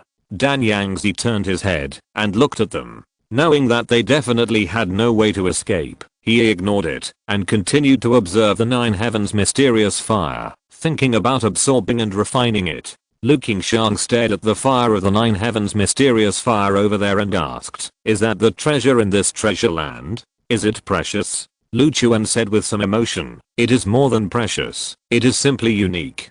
Don't look at the many rare spiritual medicines growing in this place. All these spiritual medicines added together are not as good as 1/10 of that small flame. This treasure land can be said to contain real treasures. Our efforts to come here are worth it. Lu Qingshan murmured. It's a pity that in the end, we still made wedding dresses for others. It is almost impossible for us to get out now. No matter how precious the treasure is, it has nothing to do with us. Let's just wait for death. Lu Chuan. Both of them fell silent. Only Kizui was still crying. After a while, Kizui's crying suddenly stopped. Lu Chuan turned his head to look at her and asked, "Why don't you cry?" Kizui stared at a few strange-looking grasses not far away and murmured, Forget me not. I found the forget-me-not." Lu Chuan turned his head to look at the grasses and found that they were indeed forget-me-nots, and there were many of them in this place. On the way here, Lao Zhu told them the origin of the name of Forget-me-not Valley. A long time ago, someone accidentally entered this place and found the forget-me-not grass. After taking it back, people often came here to look for the forget-me-not grass, so this valley was named Forget-me-not Valley. He looked at Kizui suspiciously and asked, "You are a girl, why are you looking for forget-me-not?" Kizui said, "It is said that forget-me-not can make people forget all their worries and live in happiness forever. I feel that I'm not happy, so I want to find forget-me-not to make myself happy. Is that not okay?" Hearing this, Lu Chuan showed a helpless expression on his face and said, "Who told you that eating forget-me-not can make people forget their worries and become happy?" Kizui said, "Everyone says so. Old Zhu also told me so, but he hesitated when I asked him. Later, when I told him the effect of forget-me-not, he nodded and said yes." Lu Chuan couldn't help laughing and said, "That's because old Zhu was embarrassed to tell a girl like you about the real effect of forget-me-not. He was afraid that you would be embarrassed. Maybe you won't want to come to the forget-me-not Valley after you know it, and he won't be able to make money, so he just agreed with what you said." Kizui frowned and asked, "Then tell me what the real effect of forget-me-not is." Lu Qingshan also looked at Lu Chuan curiously. She had never heard of forget-me-not before and wanted to know what this forget-me-not was used for. Lu Chuan said, "This forget-me-not contains a lot of aphrodisiac substances. After normal people eat it, the effect is like an aphrodisiac, which will make people unable to stop and fall into depravity. The advantage is that, although it will make people fall into lust after eating it, it will not produce any side effects, and it can also increase the happiness of both parties. Therefore, this herb is generally used to make male medicine. As for what you said about forget-me-not can make people forget their troubles and become happy, it is not wrong. After all, people can only forget everything when they do that kind of thing and focus all their attention on happiness. This is indeed the effect of forgetting worries, so it is not unreasonable for everyone to call this grass forget-me-not." After hearing what Lu Chuan said, Kizui felt bad. The look she gave to the forget-me-not suddenly changed from extremely yearning to extremely disgusting. She never thought that the forget-me-not in forget-me-not refers to this kind of thing. She even brought a group of bodyguards here to look for the forget-me-not. If she really ate the forget-me-not without knowing it, wouldn't it be? When she thought of that scene, her face was full of shame, and she completely gave up the idea of relying on the forget-me-not to forget her troubles. Lu Qingshan didn't expect that the forget-me-not would be such a dirty thing. She looked at Kizui with some sympathy and said, "Sister, you are so pitiful. You came here to look for the forget-me-not and ended up being caught by the bad guys to be used as a furnace. Not only did you find the forget-me-not, but you also found the forget-me-not, and this forget-me-not is so dirty. You really shouldn't have come to this forget-me-not valley." Hearing this, Kizui's tears, which had stopped, flowed again, and she continued to cry desperately. Lu Qingshan looked at Kizui in confusion and murmured, "Did I say something wrong again?" Lu Chuan sighed and looked at the forget-me-nots not far away. He thought that, if he could really forget all his troubles by eating them, it would be great. Anyway, they were in Anyang's hands and there was almost no possibility of escape. It would be better to be happy before death. It was a pity that the forget-me-nots would only make people excited after eating them, and the three of them were still tied up. They might explode when they were not well. He still had the power of Long Yang in his body. After eating the forget-me-nots, he would be even more out of control. The situation at that time might be more terrible than suffocating. He shook his head and decided not to think about these things anymore. But at this moment, a flash of inspiration suddenly flashed through his mind, making him stunned. Long Yang power. Yes, I still have Long Yang power to use. That guy sealed my Danshin, making it impossible for me to use any power in Danshin. Even the power of the soul was sealed, but no matter how powerful he is, he can't seal Long Yang power, because this power is produced with my true dragon fate, and exists in all parts of my body. When there is no riot, they hide, and only when I can't control it, they will come out. If I deliberately let Long Yang power enter a riot state at this time, wouldn't I have a chance to break through the power seal in my body, and even use Long Yang power to increase my own power in a short time? Thinking of this, Lu Chuan suddenly had a bold idea in his mind. Although Lin Chuxia helped him alleviate the riot of Long Yang power not long ago, he is still in a calm stage now, and Long Yang power will not easily riot, but there is not much else in this place, and the most is forget worry grass. As long as he eats forget worry grass, Long Yang power riot is bound to happen. In that case, he would have a chance to kill Dan Yangzi and resolve the current situation of inevitable death. However, there is a very big problem to be solved in doing so. If he relies on the power of Long Yang to break through Dan Yangzi's seal on his power, then even if Dan Yangzi is solved, the riot of Long Yang power in his body will still exist, so he must have intercourse with others in a short period of time to control the power of Long Yang, otherwise he will still have only one way to die. He set his eyes on the two women beside him. When he saw Lu Qingshan, his heartbeat accelerated. He had to admit that Lu Qingshan was really good looking and had the temperament of a chivalrous woman. Without considering other factors, he didn't mind doing that kind of thing with the other party, but Lu Qingshan was his cousin, so there was basically no room for negotiation on this matter. In this way, to solve this problem, he could only ask for help from Kiziwei, who didn't like Lu Chuan very much. Lu Chuan hesitated for a moment, looked at Kiziwei and asked, can I ask you a question?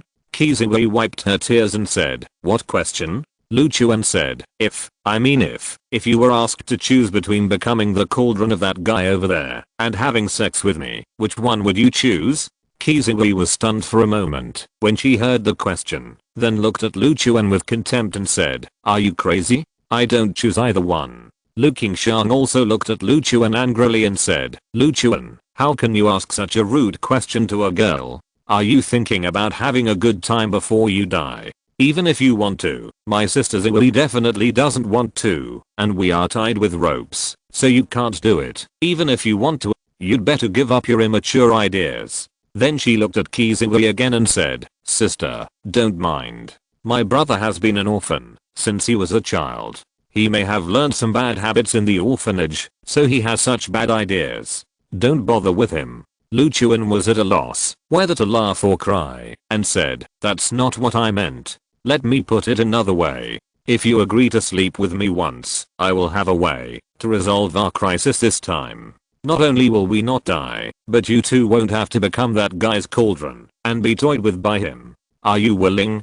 Kiziwei said, if there is really a chance to survive and not be toyed with by that hateful guy, of course I will find a way to survive. She glanced at Lu Chuan and said, although you are also very annoying compared to that hateful guy, I would rather choose you. Hearing this, Lu Chuan smiled and said, just for what you said, I will never let you become that guy's playthings. After that, he tried to move his body to the forget-me-not. Because his hands and feet were tied, he could only fall to the ground. Then he opened his mouth and ate all the forget-me-nots into his mouth. Chapter 459, Using Karma Again. Kiziwei and Lu Qingshan stared at Lu Chuan in amazement, not understanding why he suddenly ate the forget-me-not grass. Kiziwei thought of the question Lu Chuan had asked her just now, and suddenly panicked, and hurriedly said, why did you suddenly eat this thing? Didn't you say that this grass has aphrodisiac ingredients? You don't really want to do that kind of thing before you die. What I meant just now was that, if I really have to choose between you and that guy, I would rather choose you. I didn't say that I really want to do that kind of thing with you. Lu Chuan swallowed all the forget-me-not grass into his stomach, looked at Kiziwei jokingly, and said, it's too late for you to say this now. I only ate the forget-me-not grass because I saw you agreed. You can't cheat. Lu Qingshan frowned slightly, realizing that Lu Chuan was not thinking about having fun with Kiziwei before he died. After all, they were tied with ropes, not to mention that Dan Yangzi was not far away. Even if the other party's attention was now on the Nine Heavens mysterious fire, he would definitely not let Lu Chuan do that. So Lu Chuan must have his reasons for doing this. So she asked, Lu Chuan, do you have a way to get us out? Lu Chuan nodded gently, then glanced at Dan Yangzi, signaling her not to be too loud, so as not to attract Dan Yangzi's attention. Lu Qingshan understood, lowered her voice, and asked, your method requires a certain price, so you want to ask Sister Ziwei for help? Lu Chuan nodded again. Lu Qingshan thought for a while and said, I'm your cousin. Even if you really have to pay a price, you should ask me for help. Don't embarrass Sister Ziwei, and don't joke with her. Just use your method, and I will help you when the time comes. Lu Chuan didn't know whether to laugh or cry, thinking that it was precisely because you are my cousin that I couldn't let you help with this. I said it so obviously at that time, and you still haven't reacted to what this trouble I need to solve is? He tried to sit up from the ground and said, I'll find a way to get out of this predicament first, and we'll talk about the rest later. The effect of the forget-me-not grass was outstanding. Lu Chuan soon felt that the Lang Yang power in his body began to react, which also made him feel relieved. As long as the Lang Yang power reacted, it meant that his idea was correct. Kiziwei looked at Lu Chuan nervously and murmured, this guy, can he really rescue us from that pervert? In fact, she understood what Lu Chuan meant. This guy has a way to get out of this predicament and even kill that pervert, but this method has a price, and he may need to do that kind of thing with others afterwards to solve it. At that time, she was just pretending to be confused. After all, she and Lu Chuan had only known each other for a few days, and she was still the eldest daughter of the Qi family. How could she casually agree to such a thing from others? But she also knew the current situation in her heart. If Lu Chuan could really resolve this crisis, it would not be impossible for her to make some sacrifices. After all, giving Lu Chuan a chance is always better than becoming a plaything of Dan Yangzi, the old pervert. The effect of the forget-me-not grass kept stimulating Lu Chuan's body, causing the Long Yang force to wreak havoc in his body. After a while, Lu Chuan felt that he could no longer bear it. Looking at Kiziwei and Lu Qingshan beside him, he had the urge to press them both under him. He tried his best to suppress the riot of the Long Yang force and deliberately guided the Long Yang force to impact his danshan. After almost 10 minutes, Lu Chuan's eyes had become red, and he was almost losing his mind. Kiziwei and Lu Qingshan were scared, because they felt that the look in Lu Chuan's eyes when he looked at them became full of possessiveness, as if he wanted to eat them. At this moment, Lu Chuan felt a slight click coming from his danshan. Dan Yang's seal on his danshan was successfully broken by the Long Yang force. The moment he regained his strength, Lu Chuan broke free from the ropes on his body, then soared into the air, activated the demon suppression tower, released the suppression field, and then used the immortal golden eyes to rush towards Dan Yangzi.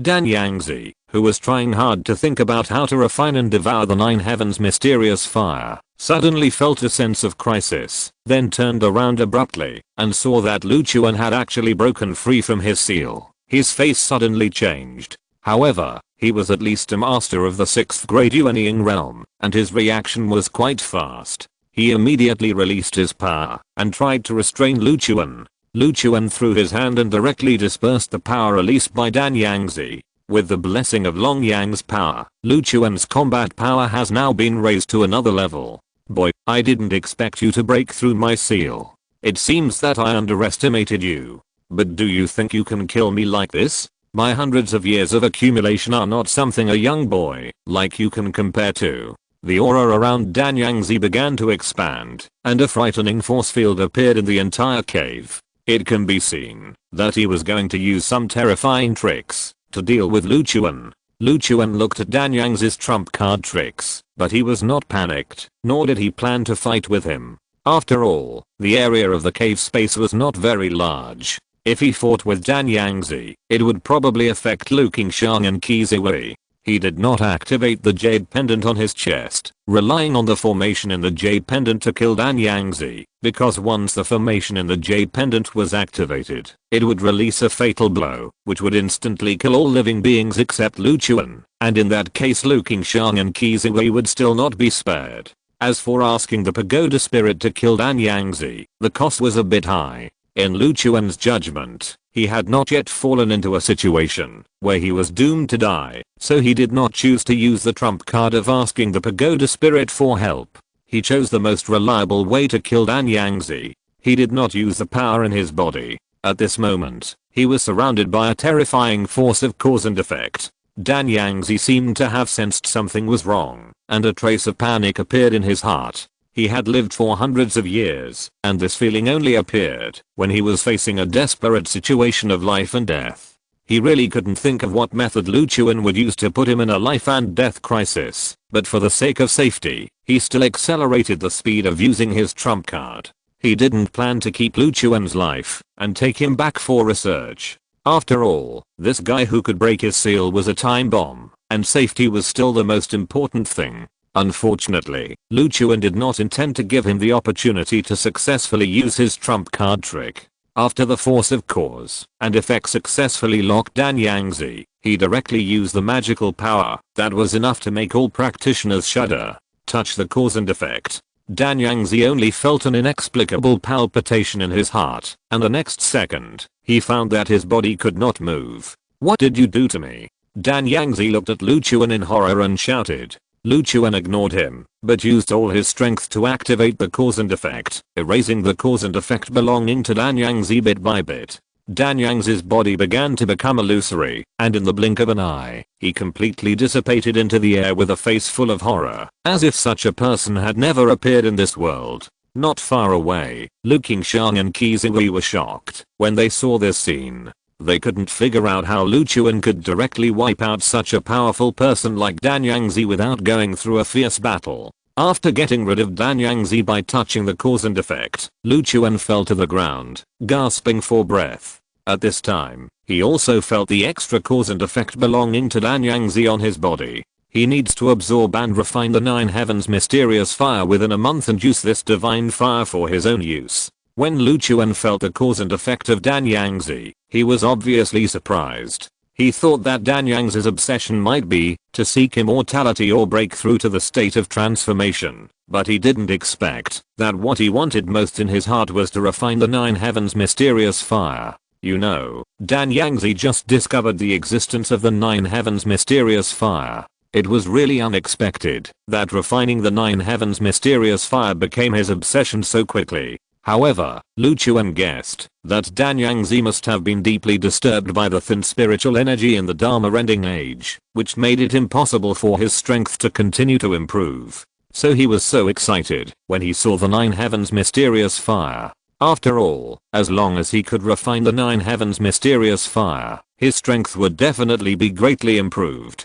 So it was not surprising that refining the Nine Heavens mysterious fire became his obsession. Now that the Nine Heavens mysterious fire was right next to him, and Lu Chuan had experience in refining the true fire of the sun, it was easy for him to complete the cause and effect left by Dan Yangzi. He felt that he was really lucky to use the cause and effect this time. It was almost like he used this amazing power without paying any price, and resolved a crisis. He was originally prepared to accept some impossible cause and effect of Dan Yangzi, but God really gave him a big surprise. He did not get too complacent, because Dan Yangzi's cause and effect was relatively simple, because at this moment, the Lan Guiyang power in his body had reached the limit of explosion. If he did not vent it quickly in a short period of time, he would explode and die. He tried to keep the last bit of sanity and walked towards Qi Ziwei. Lu Qingxiang came over at this time and asked with concern, "Lu Chuan, are you okay?"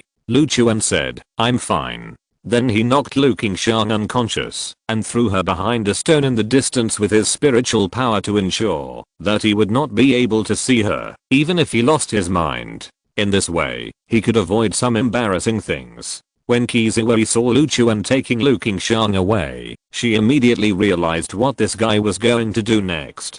She suddenly became extremely nervous, and there was a hint of fear in her eyes when she looked at Lu Chuan. Lu Chuan walked up to Kiziwei and said, "I successfully killed that guy and saved both of you. Does what you said before still count?"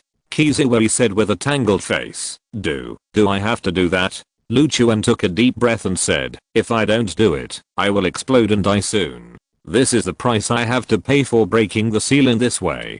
Kiziwei bit her lip and fell into a dilemma. Seeing her frightened look, Lu Chuan felt a little bit reluctant in his heart and sighed. "Express your opinion quickly. I can't bear it anymore. If you don't want to, I will leave here right now. Otherwise when I explode and die, it will implicate both of you." Kiziwei was so nervous that she couldn't speak. Forget it. Since you don't want to, then just consider it my bad luck. Maybe this is my fate." Lu Chuan turned around and was about to leave. At this time, Kiziwei suddenly reached out and grabbed Lu Chuan's arm. Her face flushed. She didn't dare to look directly at Lu Chuan, glanced aside, and said weakly, I will help you." Hearing this, the last bit of rationality in Lu Chuan's eyes completely disappeared, and he turned around and threw Kiziwei under him. Oh, be gentle. Chapter 460, Distributing the Spoils. 3 hours later, Lu Chuan put on his clothes and said to Kiziwei sincerely, "Thank you for saving my life. No matter what troubles you have in the future, you can come to me. I will go through fire and water without hesitation." Kiziwei also put on her clothes. At this time, her eyes were red, biting her lips, full of grievances. She didn't feel wronged because Lu Chuan took away her virginity. After all, it was a new century now, and her concepts were not so old-fashioned. What's more, Lu Chuan became like that to save her and Lu Qingshan, so it was right for her to help Lu Chuan. The reason why she felt wronged was that Lu Chuan was too rude when he lost his mind. Although she felt very enjoyable in the middle, she realized the seriousness of the problem later. This guy couldn't stop at the beginning. Later, she begged Lu Chuan to stop and let her rest for a while, but this guy didn't listen at all, making her exhausted now, and her legs were still trembling faintly at this time. She hated this guy. She glared at Lu Chuan and shouted, "Don't talk to me. I don't want to talk to you." Lu Chuan saw that Kiziwei was tired, so she was so angry. A trace of shame appeared on his face, and he said, "Before, it was the effect of the forget-me-not grass. I couldn't stop at all. It wasn't my intention to do that." Kiziwei snorted, turned her head aside, and ignored Lu Chuan. Lu Chuan scratched his head, took out a bottle of pills from the demon suppressing tower, handed it to Kiziwei, and said, "Take a few pills, and your physical condition will be relieved, and your legs will not be so sore."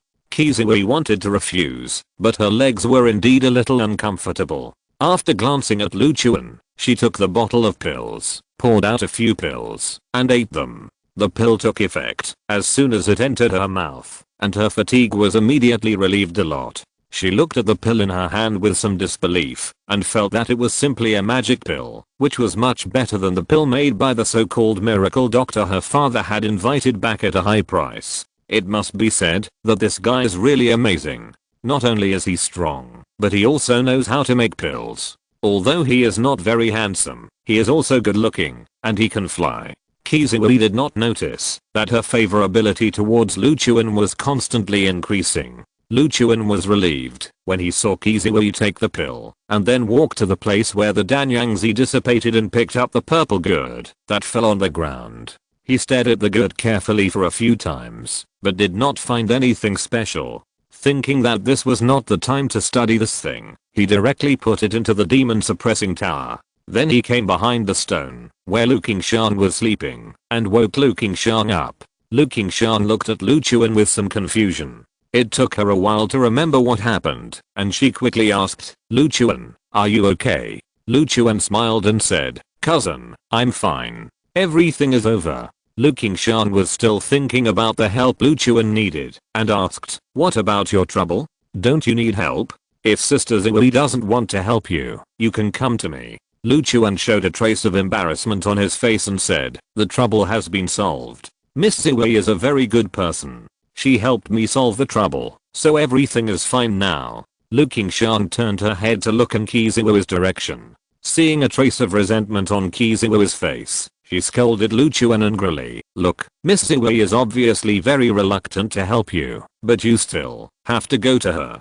Can't I help you with your trouble? After all, I'm your cousin. If I really ask you for help, it will be a mess. He thought that it was not a bad thing that Lu Qingshan did not understand what the trouble he was talking about was. At least it would not be embarrassing. Then he stopped entangled in this matter and said, cousin, now all the troubles have been solved. Let's see how to divide the spoils here. Then the three of them came to the Nine Heavens mysterious fire together. Lu Qingshan and Kizuo had never seen the divine fire, so their faces were full of curiosity, and they kept observing the small flame in the lotus throne. Is this little flame powerful? Why did that dead pervert look so excited after seeing it? Kizuo asked with some curiosity. Lu Chuan explained, this flame is called the Nine Heavens mysterious fire, one of the 10 original divine fires, and contains extremely powerful power. Moreover, the Nine Heavens mysterious fire is the fire of life born from death, so if you control this fire, you can heal any injury and burst out endless vitality. In a sense, reproduction is a symbol of vitality, so there are so many forget-me-nots in this place, so I guess the person who controls this fire may be able to enhance some ability. Kizuo blushed when she heard this, and quietly reached out and pinched Lu Chuan. Lu Chuan held back and didn't dare to speak. Lu Qingshan stared at the fire and asked, then how can we control this Nine Heavens mysterious fire? Lu Chuan said, you need to practice the art of devouring fire. At the same time, you have to prepare the extreme yin water and the meridian protecting pill, and you have to endure unimaginable pain in the process of devouring. Kizuo looked at Lu Chuan curiously and asked, how do you know so clearly? Lu Chuan stretched out his hand, condensed a ball of true sun fire on his palm, and said lightly, because I once devoured the fire of another divine fire among the 10 divine fires. Kizuo's eyes widened instantly, looking at the ball of flame jumping in Lu Chuan's palm in disbelief, and she exclaimed in her heart, this guy can actually play with fire. So handsome. Lu Qingshan was also amazed by Lu Chuan's various methods, and couldn't help but sigh in her heart, he is worthy of being my Lu Qingshan's younger brother. At this time Lu Chuan looked at Lu Qingshan and said, cousin, although the jade pendant is yours, the treasures in this treasure land should be distributed by you, but I used some means to kill that guy, and this method has some side effects, so I must get this Nine Heavens mysterious fire to save my life. I also hope that cousin can give this Nine Heavens mysterious fire to me. For this, I'm willing to accept any conditions proposed by cousin. Lu Qingshan smiled and said, silly brother, what are you talking about? If it weren't for you, not only would I not get anything from this place, I might even become that guy's plaything. It is only natural that I give you this Nine Heavens mysterious fire, and I don't even know what the method you just mentioned to control this fire is. Even if I get this fire, I can only stare blankly, so just take it away, I have no objection. Lu Chuan looked at Lu Qingshan in a daze. Cousin, you. Lu Qingshan reached out and rubbed Lu Chuan's head and said, okay, who made you my brother? Quickly find a way to collect this fire. Lu Chuan was deeply moved. This was the first time in so many years that he felt the feeling of being cared for by someone other than Munin King. He took a deep breath, smiled at Lu Qingshan, and said, in that case, I won't be polite to you. He had already made up his mind that no matter what his relationship with the Lu family was in the future, he would recognize this sister. Then he released a force to the Lotus Throne, and the Lotus Throne immediately wrapped up the Nine Heavens mysterious fire and flew towards Lu Chuan. Lu Chuan directly put it into the Demon Suppression Tower. If he wanted to devour the fire, he still needed to make many preparations. Even if he had already devoured a divine fire, he couldn't directly devour the Nine Heavens mysterious fire now, as that would only burn him to death. Seeing Lu Chuan taking away the Nine Heavens mysterious fire, Lu Qingshan then set her sights on the spiritual herbs growing in the cave, and said with a smile, let's collect the spiritual herbs here, and then divide them into 3 equal parts, 1 for each person. How about that? Kizuo heard this and said excitedly, do I have a share, too? Lu Qingshan looked at her and smiled and said, of course, we have been through thick and thin together, and you helped Lu Chuan solve the problem, so naturally you have a share of these spiritual herbs. Lu Chuan smiled and said, indeed you have a share. Aren't you here to find the forget-me-not grass? All the forget-me-not grass here belongs to you. Are you happy? Kizuo's face was immediately filled with anger, and she raised her hand to hit Lu Chuan. You bastard, I'm going to kill you. What do I need the forget-me-not grass for? Do you think I'm as vulgar as you? Lu Chuan quickly begged for mercy, hid behind Lu Qingshan, and said, it's just a joke. You and my cousin will each have half of the spiritual herbs here. I don't want my share. Just consider it my compensation to you. Is that okay? Kizuo then spared Lu Chuan and snorted at him proudly. The three collected all the spiritual medicines in the cave and finally did not let go of the forget-me-nots. According to Lu Qingshan, although this kind of herb is a bit vulgar, it is still very practical. Even if they can't use it themselves, they can sell it to others in exchange for money. Because Lu Qingshan came to this treasure trove just to seek a chance to break through, the 500-year-old spiritual medicine finally fell into her hands. Lu Chuan was embarrassed to take other things because he had already taken the 9 heavens mysterious fire and the purple good of Danyangzi. In addition, he really wanted to compensate Kizuo in his heart, so he insisted on not taking any spiritual medicine and asked Lu Qingshan and Kizuo to divide the remaining spiritual medicine equally. Just when the three were about to leave with a full harvest, Kizuo wandered around in the cave out of curiosity and found another 400-year-old spiritual medicine that was left behind a huge stone. She excitedly brought the 400-year-old spiritual medicine to Lu Chuan and Lu Qingshan and said, there is another spiritual medicine here, how should we divide it? Lu Qingshan smiled and said, you found it, so it belongs to you. Kizuo thought about it, then handed the spiritual medicine to Lu Chuan and said, here, give it to you. Lu Chuan said, you keep it, I don't want it. Kizuo immediately glared at Lu Chuan and said, just take it, if I give it to you, don't haggle with me. I'm willing to give it to you, which means I don't care about you. If you don't take it, it means you look down on me. Lu Chuan smiled helplessly and took the 400-year-old spiritual medicine. It just so happens that refining the pulse protection pill requires a 400-year-old spiritual medicine, which can save a lot of trouble. All you need to do is find the extremely yin water and try to devour the 9 heavens mysterious fire.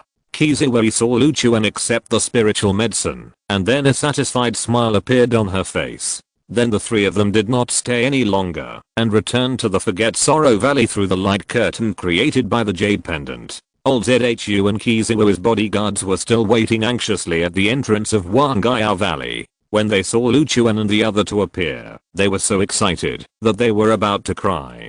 Because Lu Chuan couldn't fly back with so many people at once, and he was not on the same route as Lu Qingshan and Kizuo, so after sincerely thanking Kizuo again, he planned to take Lu Qingshan and Kizuo to say goodbye. Kizuo didn't stop him, but looked at Lu Chuan angrily and said, since we are going to separate, don't you want to ask me for your contact information? Is it true that we really just met by chance this time and will never meet again in the future? Lu Chuan smiled and said, blame me, blame me. In the future, you can always come to me whenever you want to find me. Then he gave his phone number to Kizuo. Kizuo nodded with satisfaction and said, be careful. If I'm unhappy in the future, I'll call you. You have to comfort me, otherwise I'll come to you directly. Do you hear me? Lu Chuan nodded quickly, absolutely no problem. Kizuo snorted, let's go. Lu Chuan bowed to Kizuo and her group, be careful. Then he took Lu Qingshan and flew away. Kizuo looked at Lu Chuan's figure gradually going away in the sky and murmured, you bastard, you took away my first time. I can't let you go so easily. I will definitely find you in the future. At the same time, Penglai Fairyland. On a certain fairy mountain surrounded by clouds and mist. In a hall where the soul lamps of all practitioners in Penglai Fairyland are stored. The soul lamp belonging to Danyangzi suddenly went out. This change immediately alarmed several disciples guarding the hall, and they all ran to report the matter in a panic. A quarter of an hour later, dozens of beings carrying a terrifying aura flew towards the hall where the soul lamps were stored. Chapter 461 The Thief's Gourd. The aura of each of these dozens of figures was extremely powerful, and it was obvious that they had all reached the nascent soul realm. When everyone arrived at the main hall, there was already an old man wearing a white robe, with white hair and a white beard, a fairy-like appearance, a restrained aura, and a gentle feeling waiting here. Next to the old man was a table, on which were placed 3 soul lamps that had been extinguished. Everyone stared at the 3 soul lamps that had been extinguished on the table. One person stood up, arched his hands to the old man in white, and asked, "Deputy Headmaster, I wonder why you summoned us here?" The old man in white said indifferently, "Just now, Dan Yang's soul lamp went out, and it can be confirmed that he died outside. According to the last picture he sent back before his death, it can be confirmed that it was this person who killed him." He stretched out his hand and a light and shadow instantly appeared on the soul lamp representing Dan Yangzi, showing the scene that Dan Yangzi saw at the last moment before his death. The person in the picture was Lu Chuan. Everyone immediately started to talk about it. Dan Yang's strength in my Penglai fairyland is also above average. This kid was able to kill him. It seems not easy. This kid looks very young. Logically speaking, even the top martial arts genius can never grow to the point where he can kill Dan Yangzi at this age. Moreover, now is the Dharma ending age. It is difficult for new practitioners to appear in the world. Such a monster should not appear in the secular world.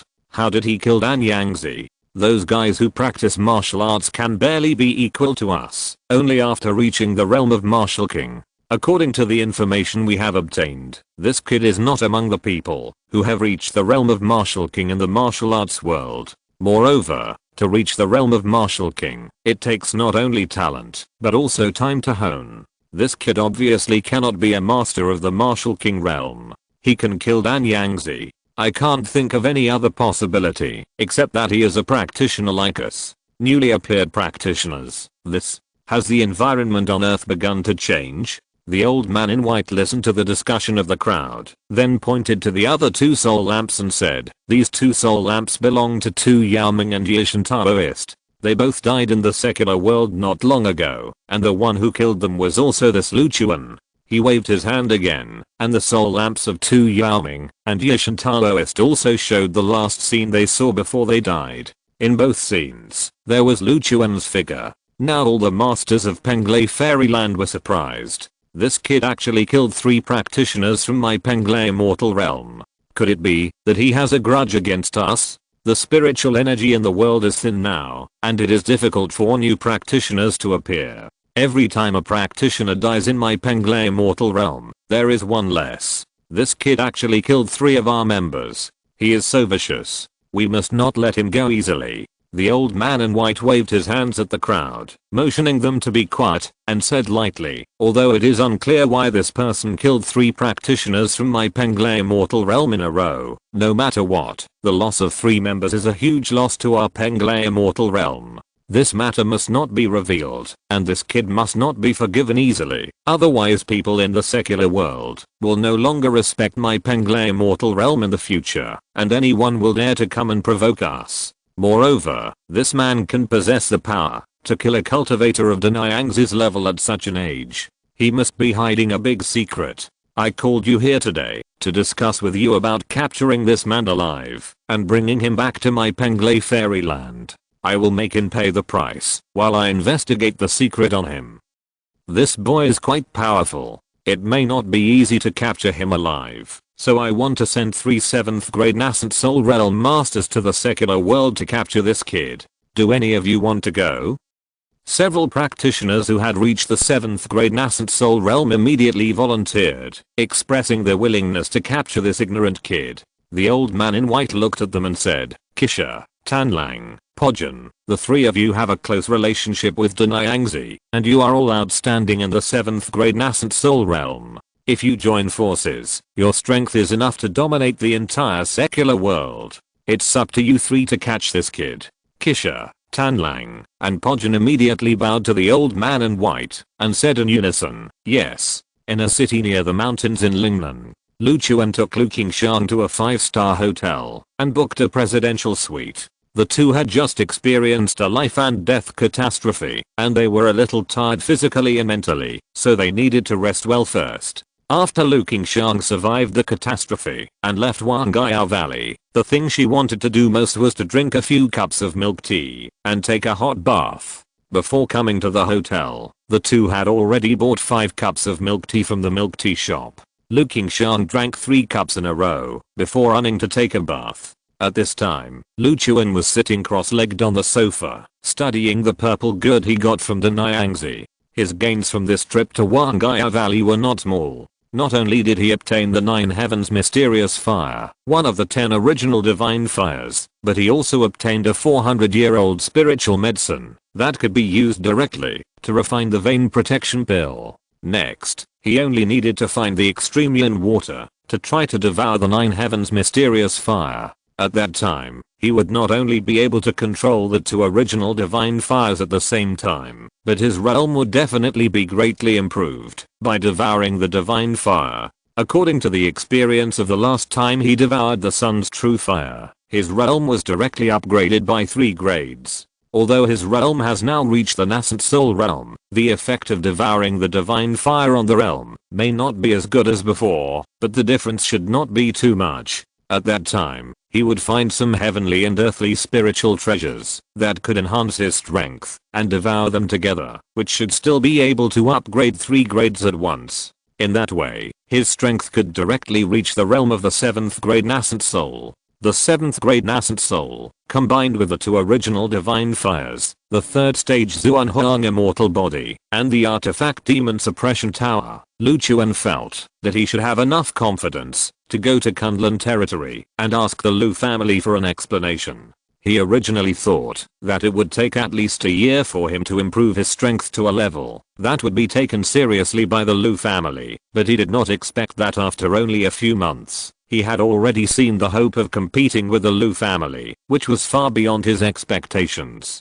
Speaking of which, Xuniang said that, after I helped her rebuild her body, she would tell me about an ancient ruins. As a result, I was only thinking about my sister-in-law's condition at the time, and I forgot about it. If I had gone to that ancient ruins again, before going to Kunlun domain, I would have improved my strength a lot more. What a pity. He did not think that Xuniang had deliberately not said it. After all, Xuniang had directly included this matter in the Heavenly Dao Oath. At that time, she must have forgotten this matter because she was too excited because she finally restored her body without thinking about it, although it was just around the corner, to go to the Lu family to ask for an explanation. The most important thing at the moment was still to find the extreme yin water first and swallow the 9 Heavens Mysterious Fire. After all, this matter is also the cause and effect of Danyangzi. If he fails to successfully devour the 9 Heavens Mysterious Fire within a month, he will eventually suffer the backlash of cause and effect, and then he will not be able to go to Kunlun territory to ask the Lu family for an explanation. Lu Chuan focused his eyes on the purple good in his hand. This thing can be regarded as an extra trophy of this trip to Huanghaya Valley. Danyangzi used this thing to make his consciousness instantly chaotic and unable to resist. It was really terrifying, so he had to study the origin of this good. He tried to drop a drop of blood on the good. Soon, he recognized the purple good as his master and got some information about it. It turned out that this purple good was called the Thief's Good, which was a magic weapon specially used for stealing. This so-called stealing was not the traditional stealing. According to the information Lu Chuan got, this good can steal all physical objects, as well as spiritual power, mental power, and even consciousness and ideas in the mind. Moreover, the theft of this good is random. It is impossible to specify what it wants to steal. It can't directly lock a specific target. As for what it will steal from the other party, it depends entirely on its own mood. Seeing this, Lu Chuan's face suddenly showed an expression of sudden enlightenment. It turns out that this theft is random and cannot be controlled at all. No wonder Danyangzi showed a surprised expression on his face after using this good to deal with me. It turns out that he used this good to steal my consciousness for 30 seconds at a time, making me lose the ability to resist, so I was surprised. In this way, Lu Chuan also understood why this good was far inferior to the demon suppression tower, but could produce such a terrifying effect. It was all due to luck. It was because he was too unlucky that Dan Yangzi stole his consciousness in an instant, so he felt that this good was terrifying. If you can't control this good to steal designated things, then it is indeed not as good as the magic weapon of the demon suppression tower. After all, if you are lucky, random stealing may be helpful, but if you are unlucky, it can only be regarded as a useless method, and it may even make some jokes, such as stealing someone's underwear during a fight, which is very embarrassing. Lu Chuan looked at the thief good in his hand, and felt that, although this thing did not meet his expectations, it was a special magic weapon. In some cases, as long as you are lucky, it may even be able to reverse the situation. Of course, there is a certain price to use this thief good.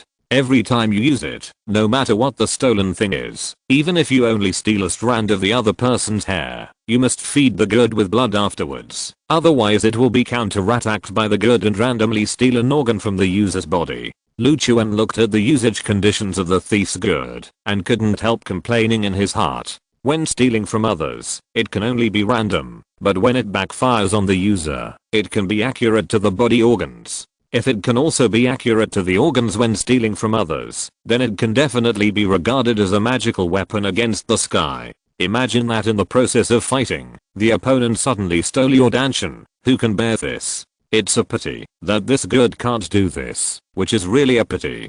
Tower Spirit, have you heard of the thief's good? Lu Chuan thought that the tower spirit was knowledgeable and wanted to see if it knew about this thing. The tower spirit said, it's the good you put in the storage space at that time. I have heard some rumors about this thing. It is said that this thing was formed from the bones left behind by a great man in the ancient times who liked to steal. He failed to cross the tribulation and died. And its only function is to steal things. Steal everything you can imagine. It is said that each time it steals, it can only steal randomly and cannot specify a certain thing. But when this great man in the tribulation period was alive, he liked to steal the fairies' underwear the most. So if you specify it to steal women's clothes, it can achieve the specified theft. Hearing this, Lu Chuan's eyes widened. He didn't expect that this good was so obscene. It could be specified when stealing women's clothes. It was simply unbelievable. It's probably just a rumor. After all, how could a good be so obscene? Lu Chuan murmured. At this time, Lu Qingshan came out of the shower, wearing only a bathrobe, with her hair wet and loose. Compared with the previous chivalrous woman, she now had more feminine charm, and her eyebrows were a little more delicate. She sat down at the table, and planned to drink the remaining 2 cups of milk tea. At this time, a bold idea popped up in Lu Chuan's mind. He wanted to try whether this thief good was really as obscene as the tower spirit said.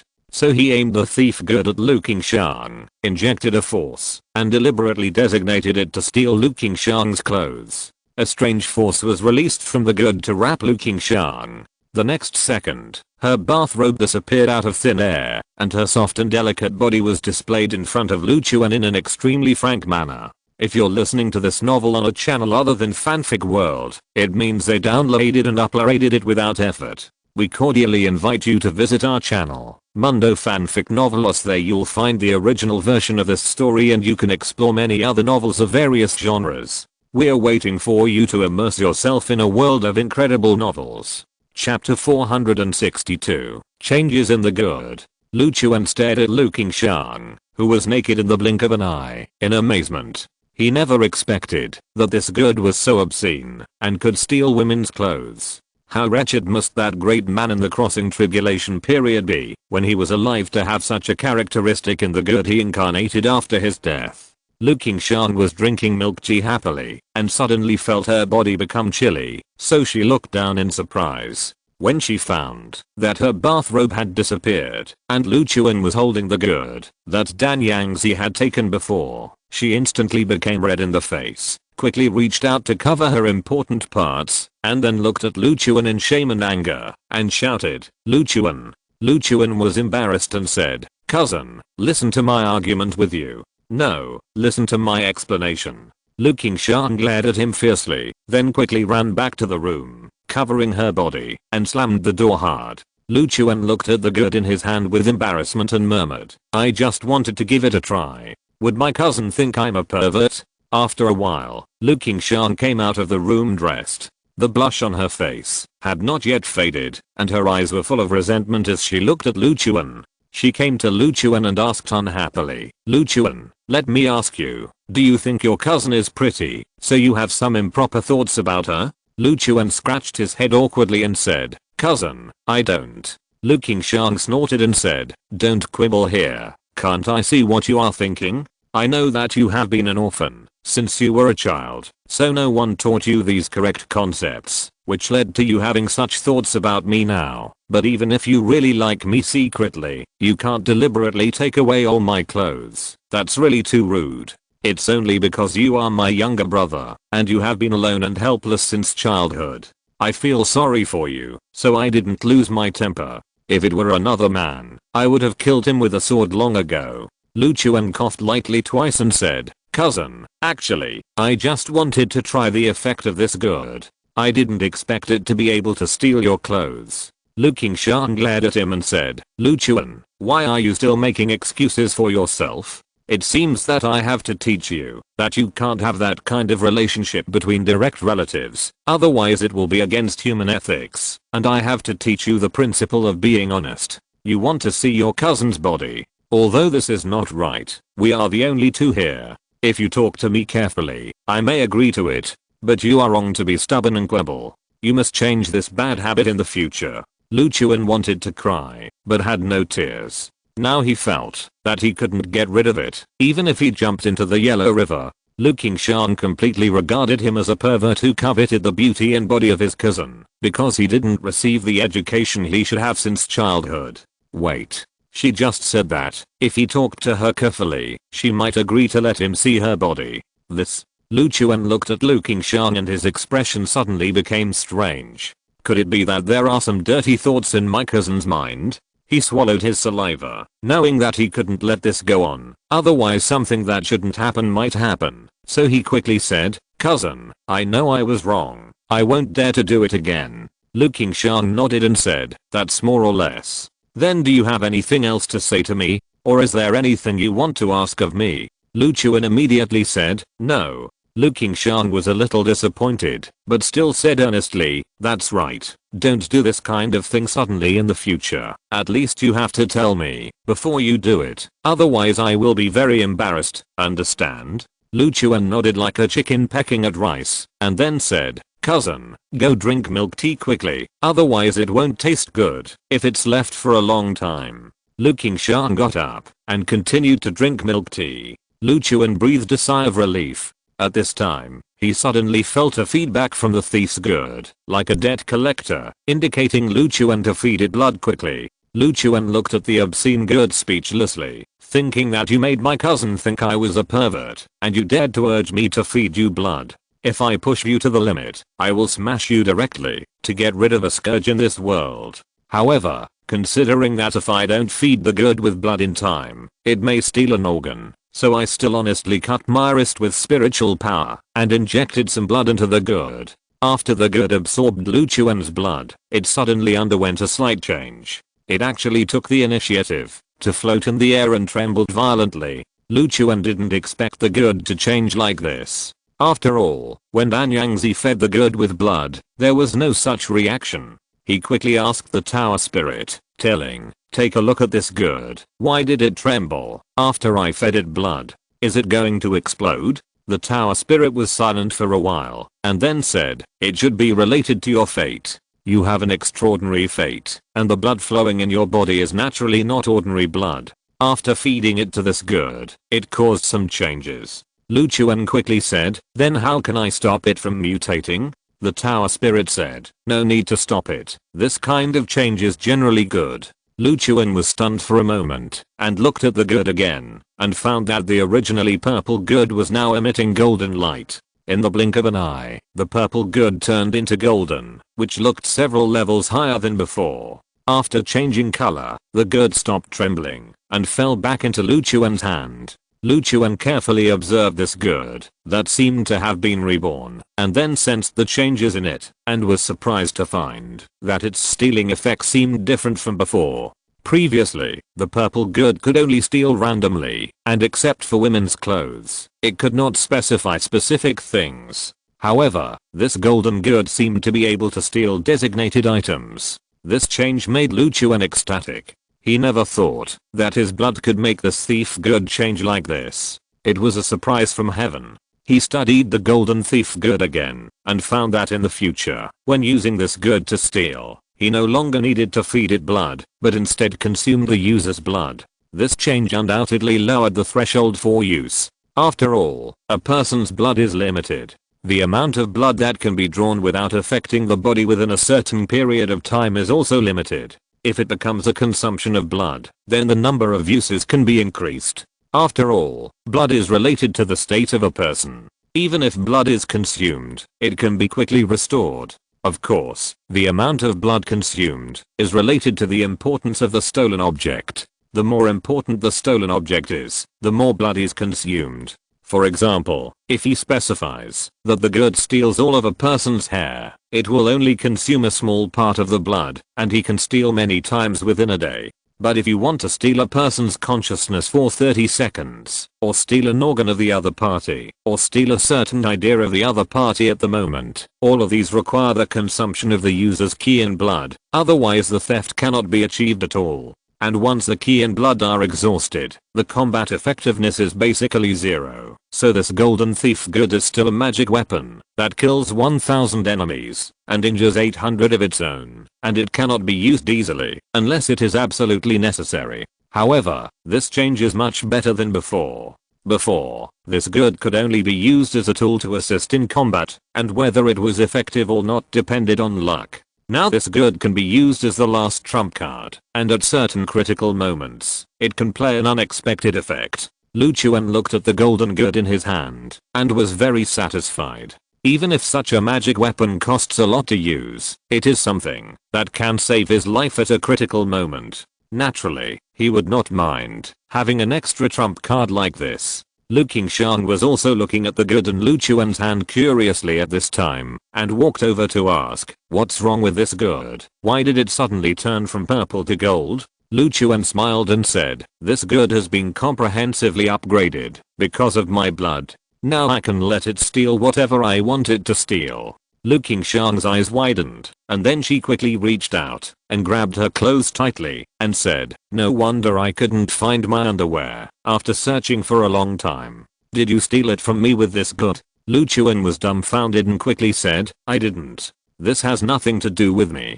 How could I steal your underwear?" Lu Qingshan obviously didn't believe Lu Chuan and said angrily, "Lu Chuan, I just taught you not to have such improper thoughts. Why don't you listen? My underwear hasn't been washed yet. You are not going to use it to do that kind of thing, are you? I tell you, it's very unhygienic to do this, and you are so old. Why are you still obsessed with this kind of craft? You really need to change it, otherwise your girlfriend will dislike you in the future. I'm saying this for your own good. Of course, I also know that it must be very uncomfortable for you to hold it in like this.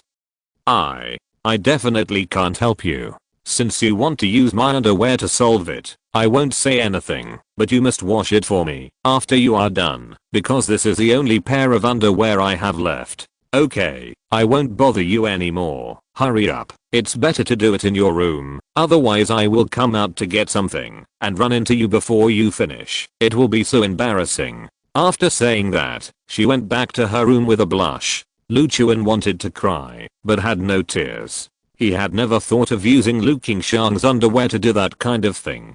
God knows where Lu Qingshan's underwear went. Now his image in Lu Qingshan's mind is completely unchangeable. One day later, Lu Chuan and Lu Qingshan left the hotel. After the two of them rested, it was time to say goodbye. At the intersection, Lu Qingshan looked at Lu Chuan with a complicated expression and said, "With that 500-year-old elixir, I should be able to break through smoothly, so I'm going back to Kunlun Domain now. I will report to the Lu family that you are dead and ask them to stop targeting you. You shouldn't have any trouble in the short term." Lu Chuan immediately bowed. "Cousin, thank you."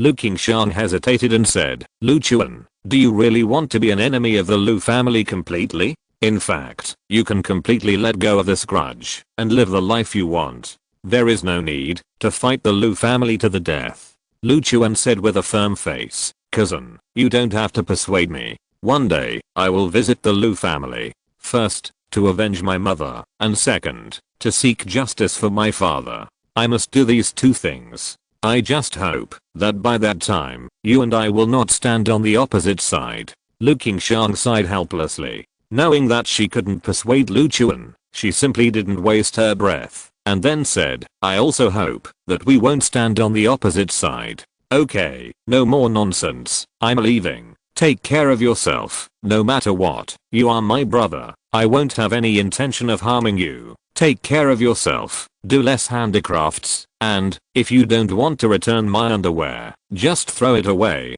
don't keep it, it's unhygienic. After saying that, she turned and left here, as free and easy as a female knight. Lu Chuan was stunned, and wanted to stop Lu Qingshan to explain that he really didn't steal her underwear, but unfortunately Lu Qingshan had already merged into the crowd and disappeared, so he didn't have a chance to explain. In the end, he could only sigh helplessly, and gave up the idea of saving his image.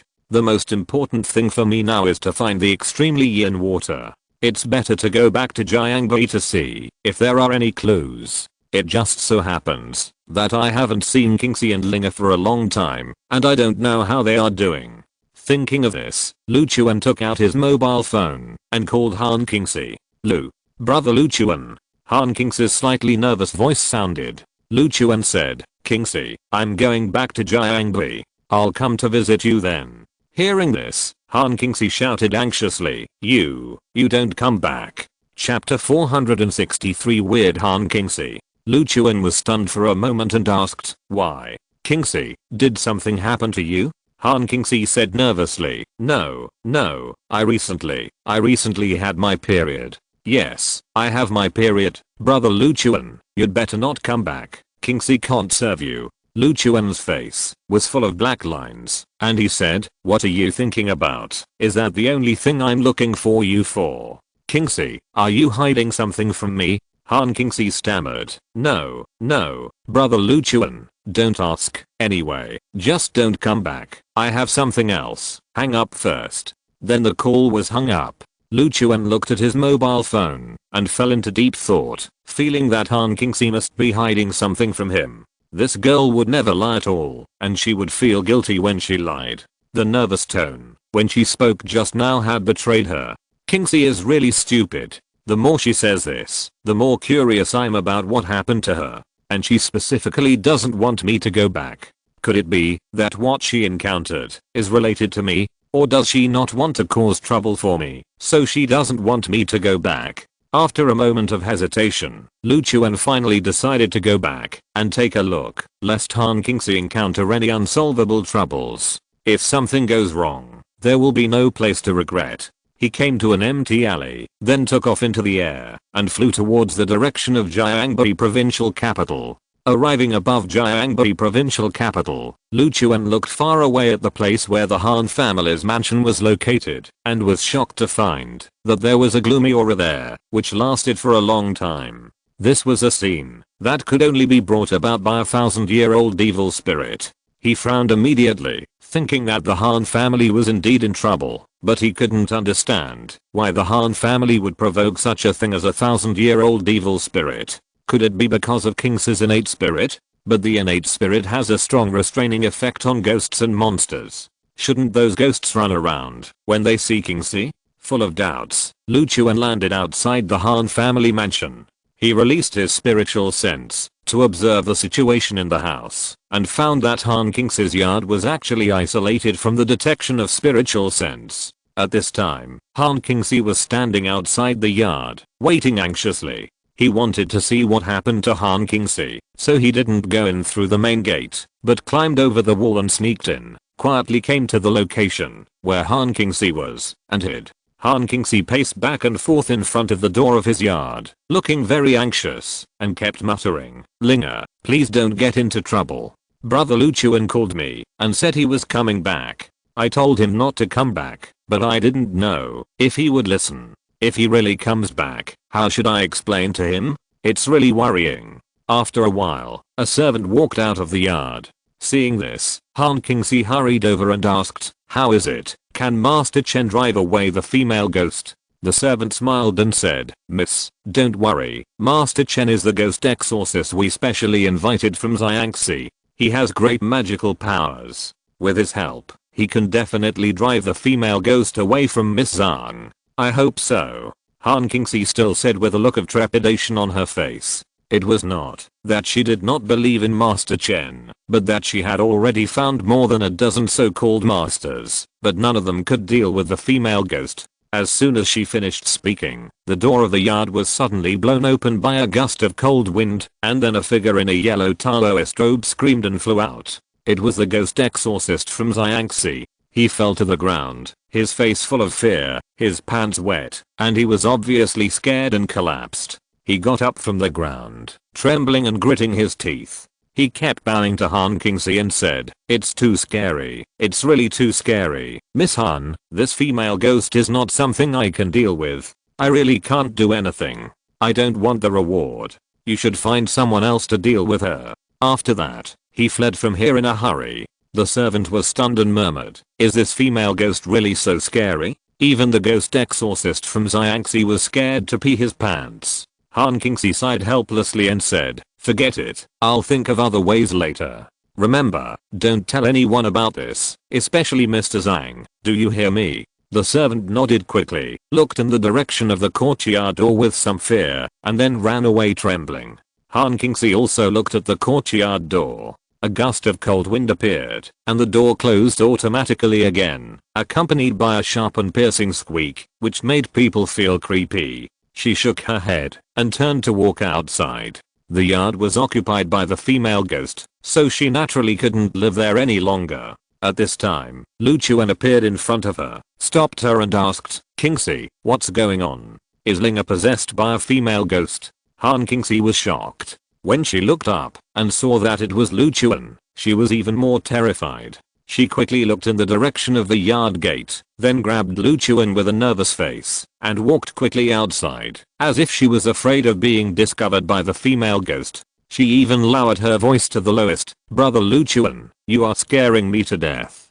Didn't I tell you not to come back? You should leave here with me quickly. If you are discovered by the female ghost, you will be finished." Lu Chuan frowned and looked at Han Kingsi. He didn't know why she had such a big reaction to seeing him, but the situation was unclear now, so he didn't go against Han Kingsi's idea and left here quickly with her. Han Kingsi took Lu Chuan out of the Han family residence and took a taxi to a busy commercial street. According to her, crowded places have strong yang energy, so female ghosts dare not come easily. Then she found a coffee shop with the most people and walked in. Lu Chuan followed Han Kingsi in confusion, and he really couldn't understand what was wrong with her. The two of them sat down in a corner. Han Kingsi finally breathed a sigh of relief. Then she looked at Lu Chuan with some blame and said, "Brother Lu Chuan, didn't I tell you not to come back? Why didn't you listen?" Lu Chuan looked at her with a smile and said, "You are so guilty. If I really obeyed and didn't come back, there would be problems. Besides, why didn't you tell me when you encountered trouble?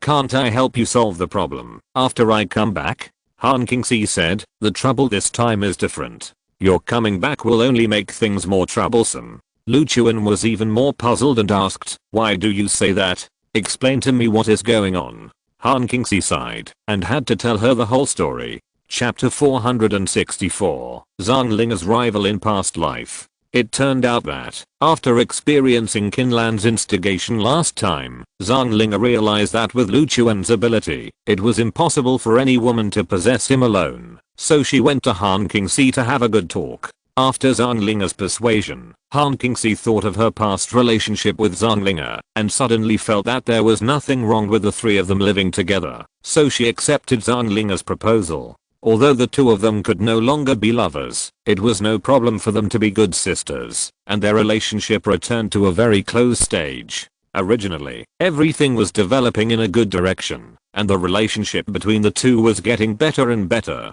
Zhang Linga even moved directly to Han's house, and lived with Han Kingsi.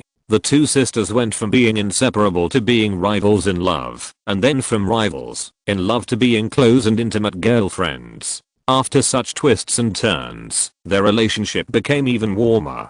The two became close friends again, and were willing to tell each other their secrets without reservation. When they went to bed at night, the two would even secretly discuss their experiences with Luchuan. Whenever they talked about such things, the two girls would blush and be extremely shy. They both agreed that Luchuan was a bit fierce, and if they were alone, they would not be able to stand it sooner or later. It was definitely the right choice for them to reconcile. One night not long ago, the two of them routinely hid in the quilt and whispered before going to bed, and they talked about some embarrassing things again. When the atmosphere was right, Zhonglinger suddenly hugged Han Qingxi and kissed him, and expressed her desire to have some more in-depth exchanges. Han Qingxi was also a little nervous and excited at the time, thinking that they were all family anyway, and even if she and Linger did something, it should not be considered sorry for Luchuan. So the two kissed each other. When it came to this, Luchuan looked at Han Qingxi with an unusually strange look. Han Qingxi's cheeks also blushed, and he looked very embarrassed. In order to get rid of this awkward atmosphere, he quickly said, "It was at this time that the accident happened." Luchuan immediately concentrated his mind and listened to Han Qingxi continue to talk.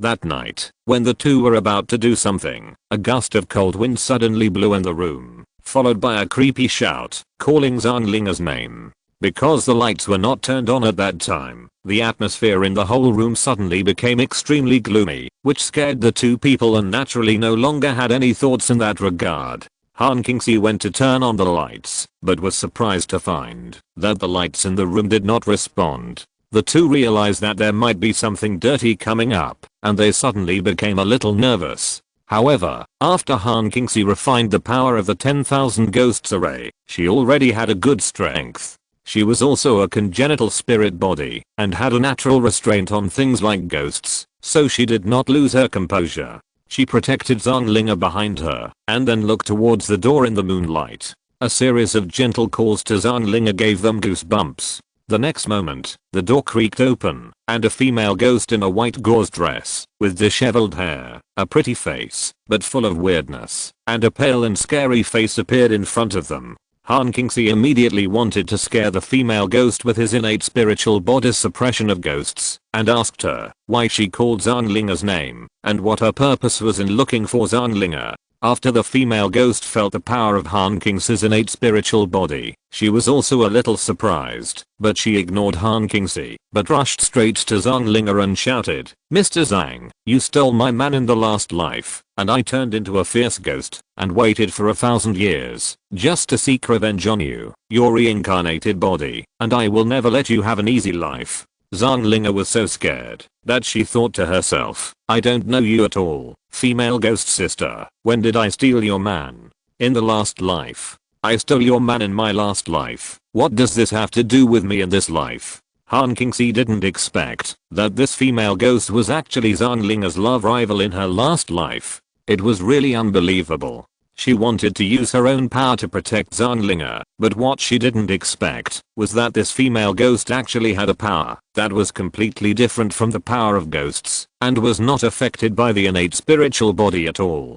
The female ghost had been practicing for thousands of years, which was not something Han Qingxi could handle at all. She was immediately blown away by the unique power of the female ghost, and could only watch the female ghost rushing towards Zhonglinger. However, what surprised Han Qingxi was that the female ghost did not hurt Zhonglinger, but chose to possess her. After Zhonglinger was possessed by the female ghost, she lost consciousness, and her body was completely controlled by the female ghost. Then the female ghost questioned Han Qingxi, and asked where the man that Zhonglinger liked was. She came to take revenge this time, and would not hurt any innocent person. In the last life, Zhonglinger robbed her man. In this life, she wanted to kill the man that Zhonglinger liked to relieve her hatred. When Han Qingxi heard this, she naturally did not dare to tell the other party that Zhonglinger liked Luchuan. Although she knew that Luchuan was powerful, and was not afraid of even a 1,000-year-old female ghost, this female ghost was a little special.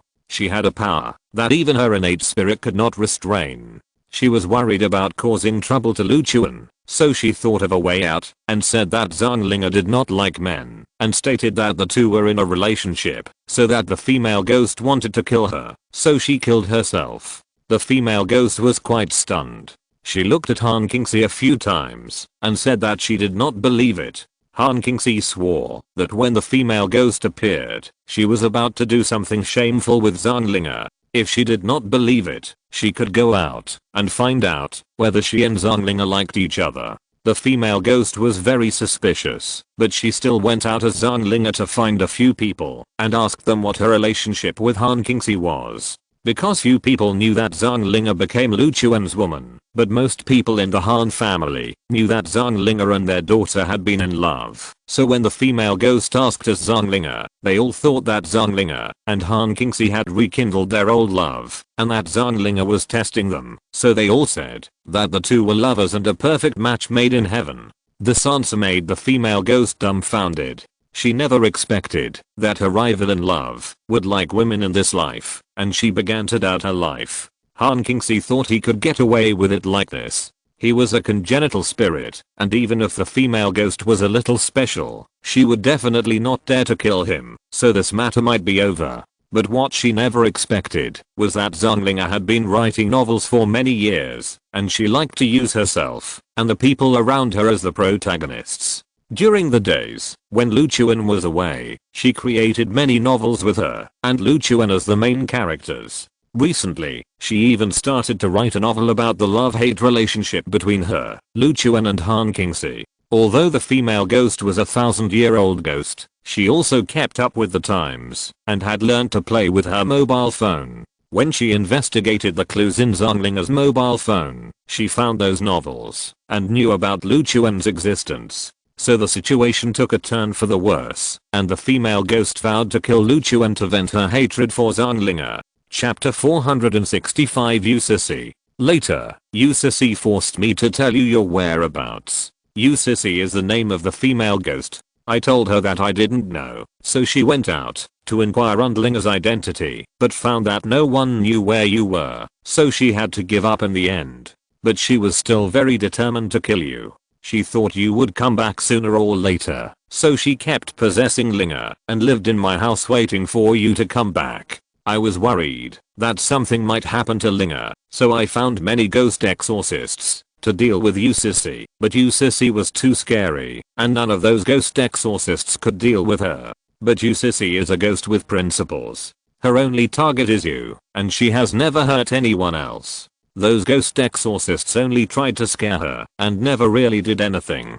Linga didn't suffer any other harm except being possessed. Because of this situation, I didn't dare tell you about it, because I knew that once you knew about it, you would definitely come back, which would play into Usisi's hands. This is also the reason why you called me and said you wanted to come back, but I didn't let you come back. Han Qingxi finished speaking. A trace of sadness appeared on her pretty face, and it was obvious that Usisi's matter made her a little tired. After listening to this, Luchuan also felt a little emotional. He never thought that Zhanglinga would be visited by her love rival in the previous life. Moreover, in order to seek revenge, Usisi was willing to become a 1,000-year-old ghost and never reincarnate, just to wait until this time, to seek revenge on Zhanglinga. This cruelty is really admirable. He looked at Han Qingxi's worried look and said, in that case, you should tell me about this. You know my strength. A 1,000-year-old female ghost is not difficult for me to deal with.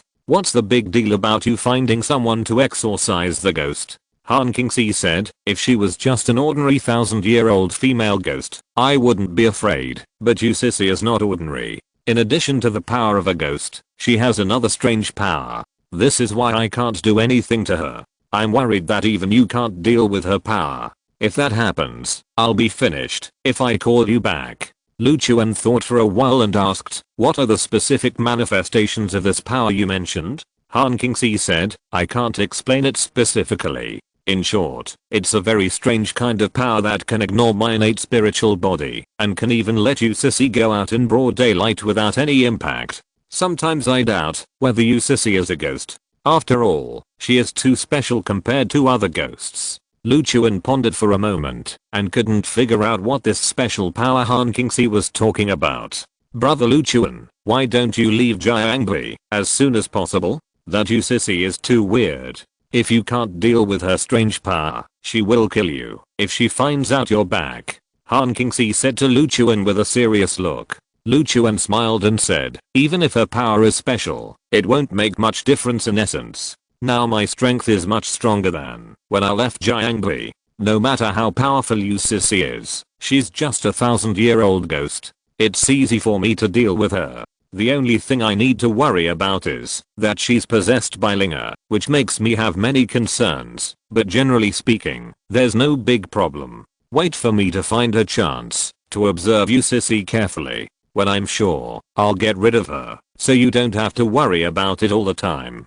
Han Qingxi nodded after hearing this. After all, Lu Chuan was back, and it was not realistic to let him go. Moreover, she really couldn't deal with you sissy by herself, so she had to ask Lu Chuan for help in the end. Then brother Lu Chuan must find out you sissy's background before taking action. If brother Lu Chuan is really killed by you sissy, then Linga and I will have to remain widows. At this point, Han Qingxi's face climbed up a shy red. After all, it meant that she had accepted the fact that she and Zhang Linga shared a husband. Lu Chuan smiled and said, don't worry, your brother Lu Chuan is not that easy to die. If I can't even deal with a female ghost, what qualifications do I have to have you and Linga at the same time? Han Qingxi showed a hint of shyness on his face and remembered some things that he and Zhang Linga talked about when they chatted in the evening. He felt a little embarrassed and then stood up and said, brother Lu Chuan, I'm going to the bathroom. You wait for me here for a while. Lu Chuan nodded, and at this time he suddenly noticed that there seemed to be a hint of gloom in the cafe, but it was fleeting. When he tried to capture this feeling again, everything returned to normal. Strange, is it my illusion? He turned his head and looked around, but did not find anything unusual. Han Qingxi went all the way to the toilet. After using the toilet, he went to the sink to wash his hands, thinking with some expectation, although Linga is still in danger, we can't save her in a short time. Brother Lu Chuan must observe you sissy first before judging whether he can deal with this female ghost. During this period, brother Lu Chuan belongs to me alone. I wonder if I can do something shameful with brother Lu Chuan tonight. According to what Linga said before, they have done it several times, and I have only done it once. I must seize the opportunity and not be outdone by Linga. She was thinking about her own little tricks. After washing her hands, she wanted to tidy up her hair. The moment she looked up, she saw Zhang Linga standing behind her with her hands folded on her chest and a cold face. She was so scared that she almost screamed. Of course, Zhang Linga at this time was not Zhang Linga, but the female ghost you sissy.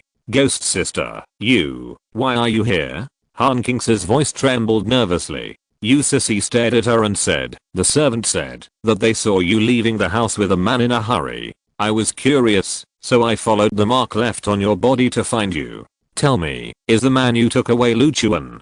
Han Qingxi's heart skipped a beat and she quickly said, how could it be? He is just an ordinary friend of mine. Who knows where brother Lu Chuan is now? How could he be here?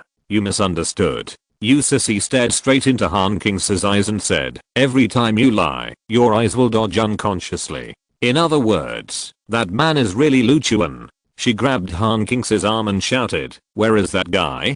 Take me to see him right now. I want to kill him and let Zhang Linga live in pain for the rest of her life. Han Qingxi was somewhat desperate, secretly hating himself for being so easily discovered even when lying, and then shouted, I don't want it. Kill me, Linga likes me. In fact, I'm the reincarnation of the man you like, but I accidentally became a woman. This matter has nothing to do with brother Lu Chuan. Don't go looking for trouble with him. You sissy rolled her eyes at her and said, this matter is not up to you. I will kill Lu Chuan. Then she took Han Qingxi hostage and walked outside. The two came to the lobby of the cafe. Han Qingxi knew that he could not hide today, so he simply shouted, brother Lu Chuan, run. You sissy is here to kill you. I will help you hold her back. Lu Chuan, who was waiting, turned his head and looked over immediately when he heard the shout. When he saw Zhang Linga's familiar yet unfamiliar face, his eyes froze. He didn't expect that Usisi would come directly to him, which was really unexpected.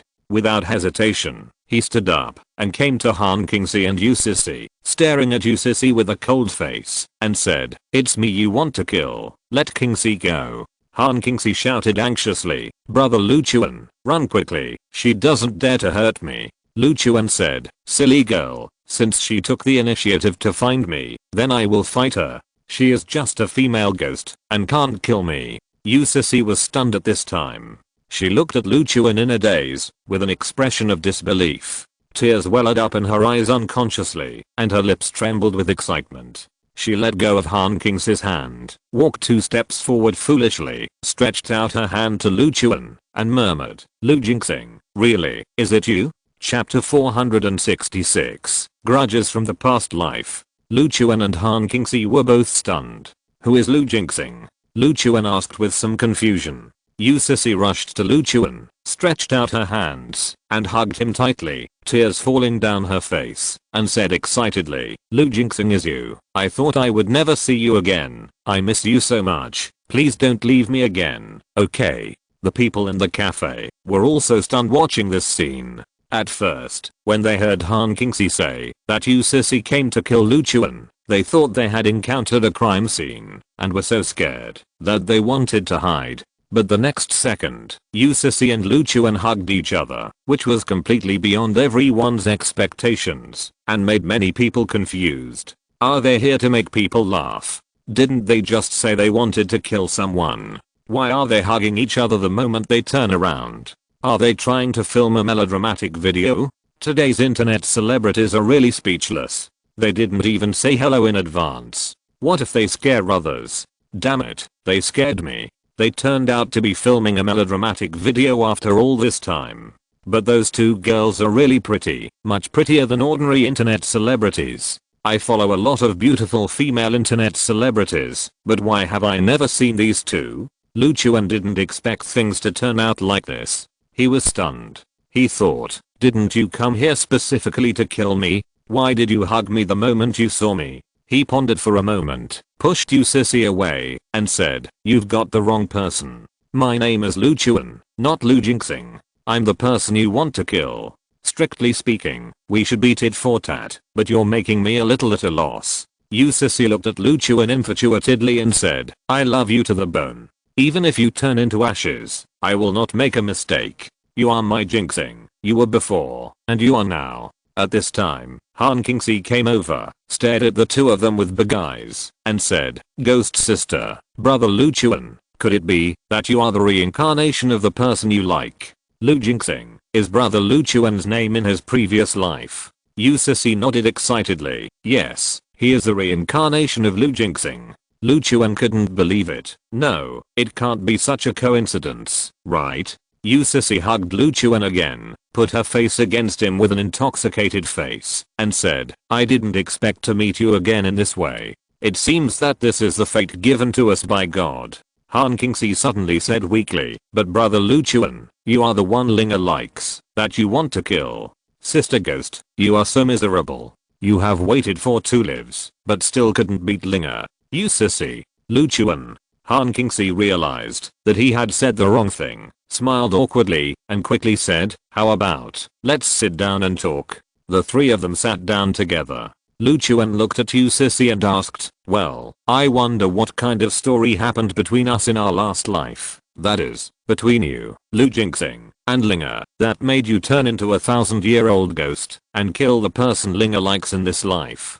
Usisi first turned her head and glared at Han Kingsi, and then told the story between herself and Lu Jinxing. It turned out that in the last life, Usisi was the daughter of a wealthy businessman. Once she followed her father out to do business, and picked up a seriously injured man on the road. Out of kindness, she saved him. This man was Lu Jinxing. Usisi asked her father to find several highly skilled doctors to heal Lu Jinxing's injuries. When he woke up, she asked him where he was from and why he had fallen to this point, only to find out that he had lost his memory because he didn't know his life experience and had no money. Lu Jinxing asked Usisi's father to take him in. Yususi liked Lu Jingxing very much, so she persuaded her father to take him in and let him do some hard labor with the caravan to make a living. Yususi was very interested in Lu Jingxing and would go to play with him whenever she had time. In the process of getting along, she found that, although this guy had no memory, he was upright and resolute, treated girls politely and gentlemanly, and was very considerate.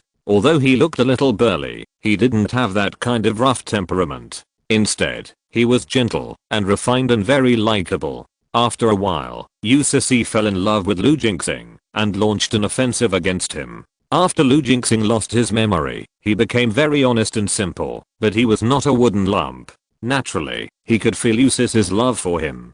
He was grateful for Yususi's life-saving grace and was attracted by Yususi's liveliness, cheerfulness, beauty, and gentleness. In the end, he fell under Yususi's pomegranate skirt. At that time, Yususi had just reached the age of marriage, and Yususi's father was also very satisfied with Sissy, so he held a wedding for the two. After marriage, the two lived a happy and loving life. Although the family business experienced many twists and turns and the family encountered many hardships, this did not change the two people's feelings for each other. They have experienced many life and death together and have become an indispensable part of each other. However, 5 years after the two got married, a group of people found them. The leader was a beautiful woman with aristocratic temperament named Zhang Shusi, who was Zhang Linga's previous life.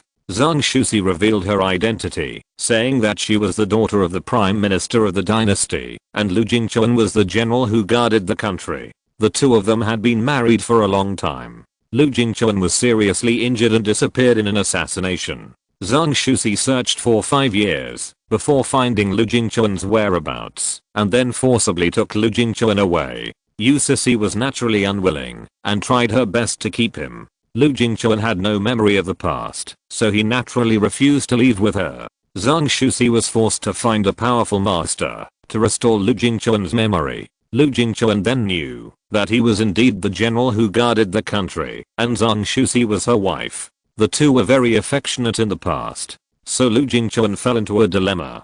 Zhang Shusi told Lu Jingchuan that the country was in danger now, and he needed him, the general who guarded the country, to come out and quell the rebellion and save the country from fire and water. After days and nights of hesitation, Lu Jingchuan finally chose to leave with Zhang Shusi. As the general who guarded the country, he could not ignore the people in fire and water.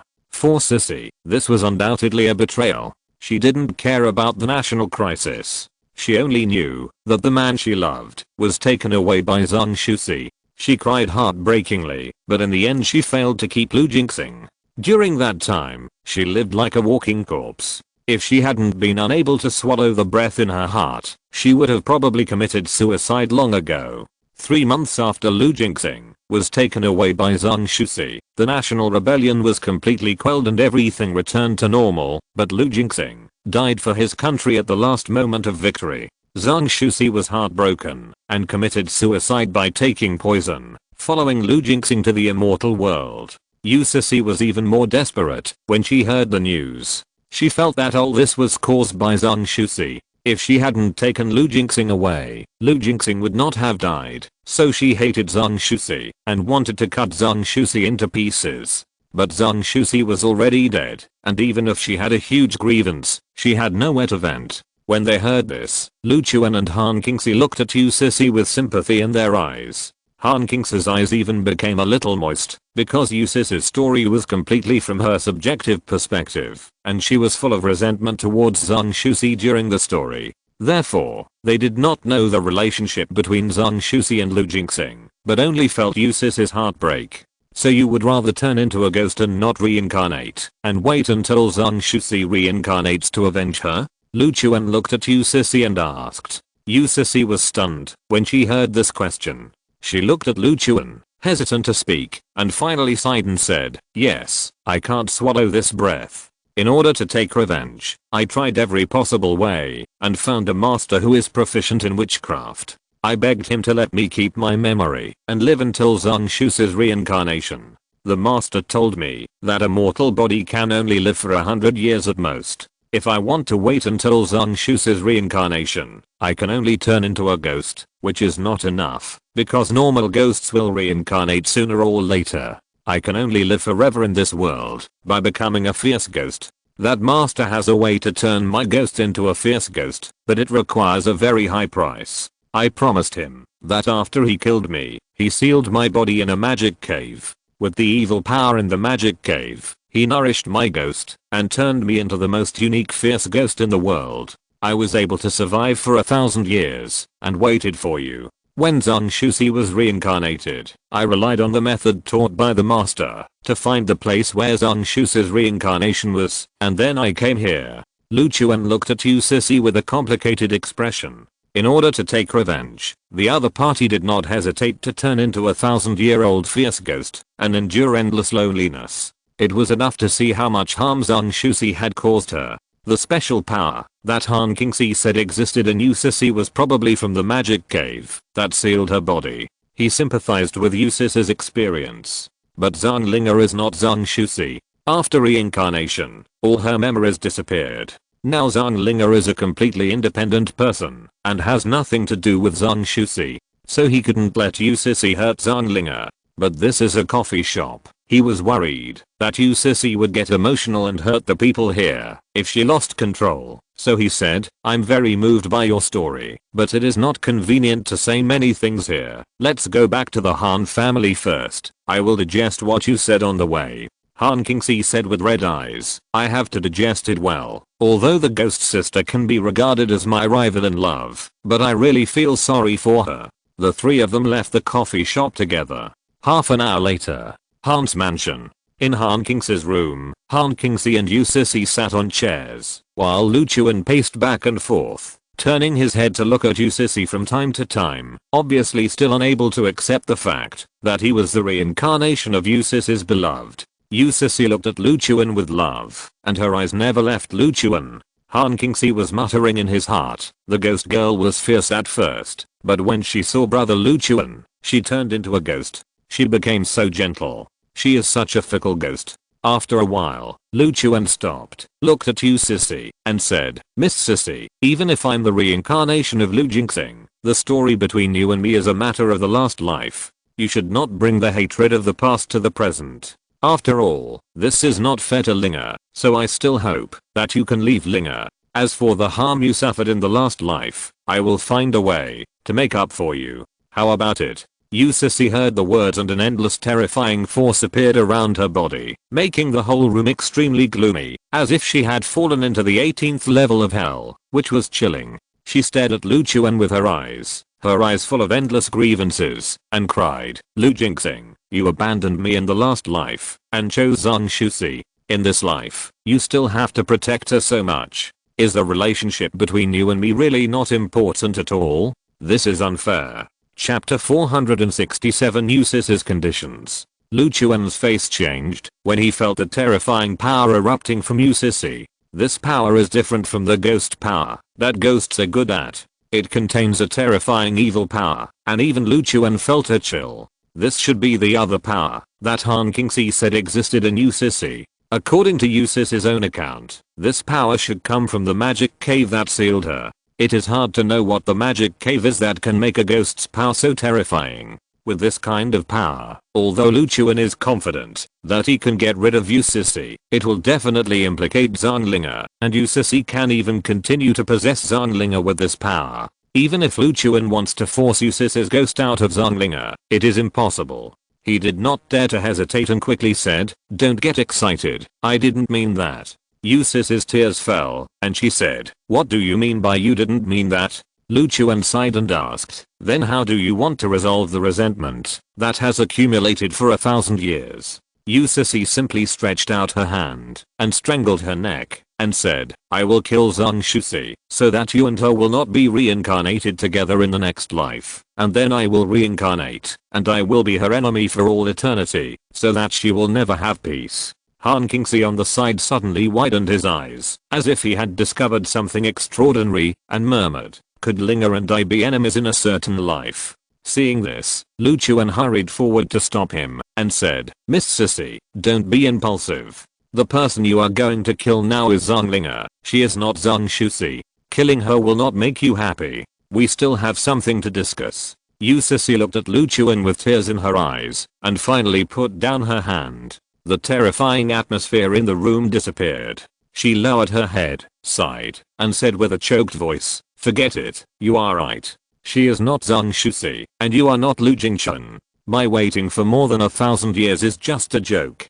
Lu Chuan looked at her like this and felt a little distressed. "Miss Sisi." Yu Sisi took a deep breath, raised her head, and looked at Lu Chuan and said, "You don't have to have pity on me. I can let Zhonglinger go, but you have to promise me one thing, as a punishment for your betrayal in your last life." Lu Chuan asked quickly, "What is it?" Yu Sisi said, "I want you to accompany me to the magic cave, where my body is sealed. There is a sword hanging above my body. It is the magic weapon used to seal me. The tip of the sword is facing my forehead. Every day, some extremely cold water drops will drip onto my forehead along the sword. Although I'm dead, the sealed body will still transmit this icy feeling to my ghost, making me suffer extremely painful torment. I want you to help me unlock the seal, take the sword, and let me escape from the Devil's Cave. This way, I can reincarnate and never bother you again." Lu Chuan was delighted when he heard this. He didn't expect Yu Sisi to change so quickly. She was fighting for her life just now, but now she wants to reincarnate. It seems that she herself knows that after reincarnation, she will have no memory of her previous life and will have no connection with the past. She insists on revenge and venting, but she is just being mean to herself. He didn't hesitate and said quickly, "Okay, I promise you." Then he remembered something and asked, "How are those extremely cold water drops you mentioned formed?" Yu Sisi thought about it and said, "If I'm not mistaken, it should be that the piece of ice jade left by the master who sealed me that year was changed by the power in the magic cave, thereby polluting the water that seeped into the rock, forming the kind of water drops that made me miserable. Those water drops contain endless cold air that can erode everything. If it hadn't tortured me for a whole 1,000 years, I wouldn't let you help me lift the seal." Lu Chuan was even more excited when he heard this. According to Yu Sisi's description, these water drops containing cold air completely meet the characteristics of extremely yin water. In this way, he can not only make up for the imbalance in Yu Sisi's heart, help her reincarnate, but also get extremely yin water by the way, which is simply killing two birds with one stone. Thinking of this, he suddenly did not think that Yu Sisi's appearance was a trouble. Instead, it provided him with an opportunity to find the extremely yin water. He even suspected that this was the luck brought by his true dragon fate. Whenever he needed something, there would always be various opportunities in front of him. He immediately said to Yu Sisi, "Don't worry, I will definitely help you to remove the seal, so that you will no longer suffer any torture." Yu Sisi looked at Lu Chuan and said, "But this is not a simple matter. There is a very terrible monster in the magic cave. I finally got rid of this monster and escaped. The strength of that monster is very terrifying. If you go there, you may lose your life. Even so, are you willing to go with me?" Lu Chuan immediately patted his chest and said, "Don't worry, no matter what monster it is, it's nothing in front of me. If they dare to show up, I will definitely beat them to a pulp." The sun's true fire in his body has a strong restraining effect on these monsters, which is exactly why he agreed to Yu Sisi without hesitation. Seeing Lu Chuan so confident, Yu Sisi showed a hint of depression on her face. She didn't know whether it was because she would be reincarnated once the seal was lifted, or because of other things. After a while, she calmed down and looked at Lu Chuan and said, "Okay, then we have a deal. If you help me lift the seal, I won't hurt Zhonglinger." Lu Chuan smiled and said, "It's a deal. When are we leaving?" Yu Sisi thought for a moment and said, "As soon as possible. It will take a few days to get to the magic cave, but before that, you have to help me find a piece of resurrection stone." "Resurrection stone? What are you looking for this thing for?" Lu Chuan asked in confusion. The so-called resurrection stone is a gem with a very strong yang energy. It is rumored that if a ghost eats the resurrection stone, it can make the ghost no different from a real living person in a short time, and the ghost's body will become the same as a real body. However, the effect of this resurrection stone is very short, and it will not exceed 1 day at most. Sissy said calmly, you just need to find it for me, and you don't have to worry about what to use it for. Lu Chuan thought that Sissy might want to feel the feeling of being truly alive before reincarnation, so he agreed and said, okay, although the resurrection stone is not common, it is not a rare thing. It can be said that, as long as it is a gem with a certain quality, it will produce the effect of the resurrection stone when worn for a long time by people with strong yang energy. In order to save time, how about we set off today, and I will find the resurrection stone for you on the way. Sissy nodded and said, okay. At this time, Han Qingxi stood up and said, I want to go too. Lu Chuan and Sissy said almost at the same time, no. The two looked at each other. Their expressions were a little strange. Lu Chuan was worried that there were many dangers in the magic cave. If Han Qingxi followed, he would not only be unable to help, but also distract him. For safety reasons, he did not want Han Qingxi to follow. Sissy learned from the novel written by Zhang Linger that Han Qingxi and Lu Chuan were also having an affair. Taking Han Qingxi with her would mean bringing a love rival with her, even if Lu Chuan was just the reincarnation of Lu Jingxing. Han Qingxi didn't expect that both of them disagreed with her following, and immediately said aggrievedly, why? I'm an innate spiritual body, maybe the monster is afraid of me. Sissy rolled her eyes at her and said, the power of the monster is the same as mine. Do you think I'm afraid of you? Han Qingxi immediately wilted. If that was the case, it seemed that his innate spiritual body really couldn't control the monster. Lu Chuan reached out and grabbed Han Qingxi's shoulder, saying, Qingxi, be obedient. This time going to the devil's cave is dangerous and unknown. I can't take you on the adventure. You just wait at home. I will definitely bring Linger back safely. Han Qingxi had no choice but to nod and said, okay, brother Lu Chuan, you must be more careful. Lu Chuan smiled and rubbed her head, saying, don't worry, don't you know me yet? If I wasn't sure, I wouldn't agree so easily.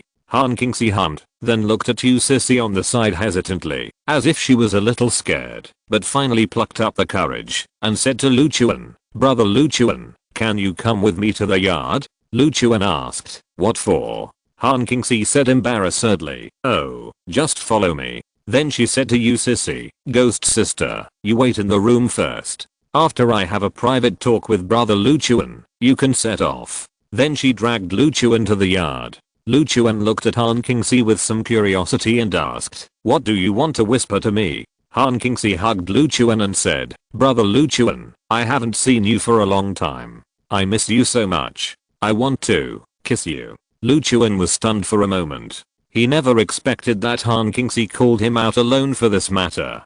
Before he could say anything, Han Qingxi had already stood on tiptoe and kissed Lu Chuan. Lu Chuan had no choice but to hug Han Qingxi and respond. The two kissed passionately, wetly. In the room, Sissy was curious about what Han Qingxi wanted to do by calling Lu Chuan out alone, so she secretly came to the window to peek. When she saw Lu Chuan and Han Qingxi kissing each other, she clenched her fists instantly and almost couldn't control the power in her body. She wanted to rush out and separate the couple, but she finally injured it. After all, Lu Chuan was not Lu Jingxing, and she had no reason to care how many girlfriends Lu Chuan had in this life. However, she still cursed a new word she had recently learned, scumbag. Then she shook her hand and turned away from the window, no longer watching the couple being so affectionate. Han Qingxi kissed Lu Chuan for a long time before reluctantly parting, and then said with a blushing face, brother Lu Chuan, you must be more careful. Next time we meet, Qingxi wants to. Lu Chuan smiled and pinched Han Qingxi's face, saying, wait for me to come back. Then he turned and came to the door and said, Miss Sissy, we can set off. Sissy walked out of the room in an instant. Her face was extremely gloomy, and she even knocked Lu Chuan to the side of the door. Lu Chuan was confused and didn't understand why she suddenly became like this. He thought she was still angry that he didn't choose her in his previous life, so he didn't think much about it. The two left the Han family mansion together and rushed towards the direction of the magic cave. Because they still had to inquire about the whereabouts of the resurrection stone, they couldn't fly there directly, so they walked and inquired. Until the evening, the two arrived in another city, but they did not find out any news about the resurrection stone. Lu Chuan booked a presidential suite in a 5-star hotel, intending to rest for a night and then ask about the resurrection stone tomorrow. The reason for booking the presidential suite is that there are many rooms in it, and he and Sissy will live in one room each, so it will not be awkward. Late at night, Lu Chuan finished his practice, took a shower, and lay on the bed to sleep. He has been thinking about the fact that he was a general in his previous life. Thinking that he finally died for his country, he felt passionate. He did not expect that he was such a man of blood in his previous life. However, from his point of view, Lu Jinxing did fail Sissy, but the situation that Lu Jinxing encountered was a dilemma, and even he found it difficult to make a choice. In Lu Chuan's view, Lu Jinxing did not choose between Zhang Shusi and Sissy in the end, but chose to defend the country. He finally died for his country, and it is hard to say that there is no factor of guilt for Sissy. In short, this kind of thing, at any time, no matter how you choose, there is no optimal solution. What really makes people feel desperate is that there is no right or wrong in these things. He sighed, not intending to think about it anymore, closed his eyes, and prepared to go to sleep. At this moment, the door of the room was pushed open, and Sissy walked in wearing a thin nightgown, and then lay down next to Lu Chuan very naturally. Chapter 468, Martial Arts Competition. Lu Chuan's body tensed up immediately. He turned his head cautiously and glanced at Sissy beside him and asked, "Miss Sissy, what are you doing?" Sissy turned over and hugged Lu Chuan, saying, "I want to have sex with you." Lu Chuan's eyes widened, and he was so scared that he couldn't speak coherently. "No, we." Sissy snorted coldly and said, "Don't think too much. This body now belongs to that bitch Zhang Shusi. I can't use her body to do that kind of thing with you, but for 1,000 years, my longing for you has penetrated into my bones. Now that I see you again, I wish I could merge with you, tightly connected, inseparable. So from now on, only I can touch you, not you. If you dare to touch this bitch's body, I will let you feel the taste of being a eunuch." After that, she clung to Lu Chuan, closed her eyes, and stopped talking. Lu Chuan felt Sissy's warm breath blowing on his neck, and the whole person was a little unnatural. Although theoretically it was Zhang Linga who was lying next to him, it was another woman who controlled Zhang Linga's body after all, and she was a woman who was relatively unfamiliar to him. Of course, he couldn't stay calm when being hugged by a strange woman to sleep like this. Even if he wanted to calm down, his body wouldn't agree. He took a deep breath and asked, aren't you a ghost? Do ghosts also need to sleep?" Sissy still kept hugging Lu Chuan, without opening her eyes, and said lightly, "I don't need it, but this bitch does. If I don't let her rest well, it will become difficult for me to possess her." "Okay," Lu Chuan replied. At this time, Sissy directly put her thighs on Lu Chuan, causing Lu Chuan's body to shiver. "My little brother almost broke, big sister," Lu Chuan complained in his heart. Sissy opened her eyes, stared at Lu Chuan and said, "Is this the amount of self-control you have? Although we loved each other in our previous life, you don't have any feelings for me in this life. I just hugged you, and you reacted so strongly? Don't you think about Zhang Linga now? You are really a scumbag." Lu Chuan smiled bitterly and said, "This is a normal physiological reaction. I'm not Lu Jingchen. I don't believe you have no reaction at all." Sissy blushed slightly, snorted coldly, and said, "Don't quibble here." Then she blew a breath of hot air in Lu Chuan's ear. "But you should be very uncomfortable now, right?" Lu Chuan took a deep breath. Yes. Can't she hold it back either? Does she want to use Linga's body to sleep with me? If I obey her, it shouldn't be unfair to Linga, right? But I heard Sissy say, "Then just hold it back, you deserve it." After that, she continued to close her eyes and sleep, and deliberately moved her legs a few times, making Lu Chuan very uncomfortable. After a while, Sissy's breathing became even, and it seemed that she had fallen asleep. Lu Chuan was tortured and couldn't fall asleep at all. He forced himself into a meditative state to keep his inner peace, and he relaxed after a long time. Late at night, Sissy's hug to Lu Chuan suddenly increased, pulling Lu Chuan back from the meditative state. Lu Chuan thought that this woman was going to make trouble again, but when he opened his eyes, he found that she was sleeping soundly, still muttering, "Jinxing, don't leave me, okay?" Lu Jinxing, you bastard. Even if I dig out my eyes, I won't shed a tear for you again. Jinxing, my eyes hurt so much, can you come back to see me? Jinxing, this place is so scary, I'm so cold. Lu Chuan listened to Yusis's dream talk, and his heart was moved. He didn't know how deeply a person loved someone, that he would still call the other person's name in his dreams 1,000 years later. Looking at Yusis's fear and panic in her sleep, Lu Chuan also felt that he was a scumbag in his previous life. How could he bear to abandon such a woman who loved him? I'm so cold. Yusis's body trembled constantly. Lu Chuan guessed that she must have dreamed that she was sealed in the magic cave. After a little hesitation, he gently hugged Yusisi and comforted her. Yusisi seemed to feel this comfort. Her body stopped trembling. Her frowning brows also relaxed, and she slept very peacefully. A night passed. When Lu Chuan woke up, he found that Yusisi was still lying in his arms, so he quickly took his hand away from her. If she found out, he might have to become a eunuch. But as soon as he took his hand away, Yusisi opened her eyes, stared at Lu Chuan, and asked, "Why are you hugging me?" Lu Chuan smiled awkwardly. This is a misunderstanding. He thought Yusisi would attack his younger brother, and he was already prepared to resist. But Yusisi climbed up from Lu Chuan and cursed him, "Scumbag." Then she turned around and walked out of the room. The moment she turned around, Lu Chuan noticed that her eyes were red. I was scared to death. I thought she was going to fight, but she seemed a little sad.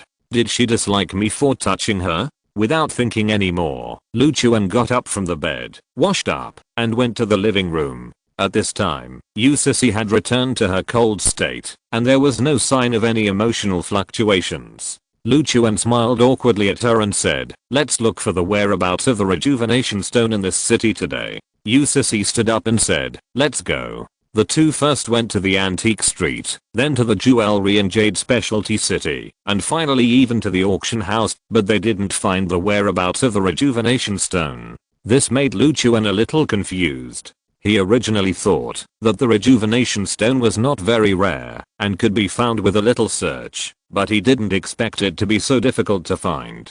The two came to an alley. Lu Chuan sighed helplessly and said, "It seems that we can't find the resurrection stone in this city. We can only try our luck in the next city." Yusisi glanced at Lu Chuan and said, "You are really useless." Lu Chuan said unconvincedly, "I have looked everywhere I can. If I can't find it, you can't blame me. Since you think I'm useless, why don't you look for it yourself? You sound so good. I think you may not be as good as me if you look for it yourself." Yusisi curled her lips, then stomped her feet lightly, and a gloomy force appeared and spread in all directions. After a while, the alley was filled with gloomy winds, ghosts howling, and it was chilling. Then several ghosts appeared in the alley. The ghosts looked at each other, not knowing what had happened.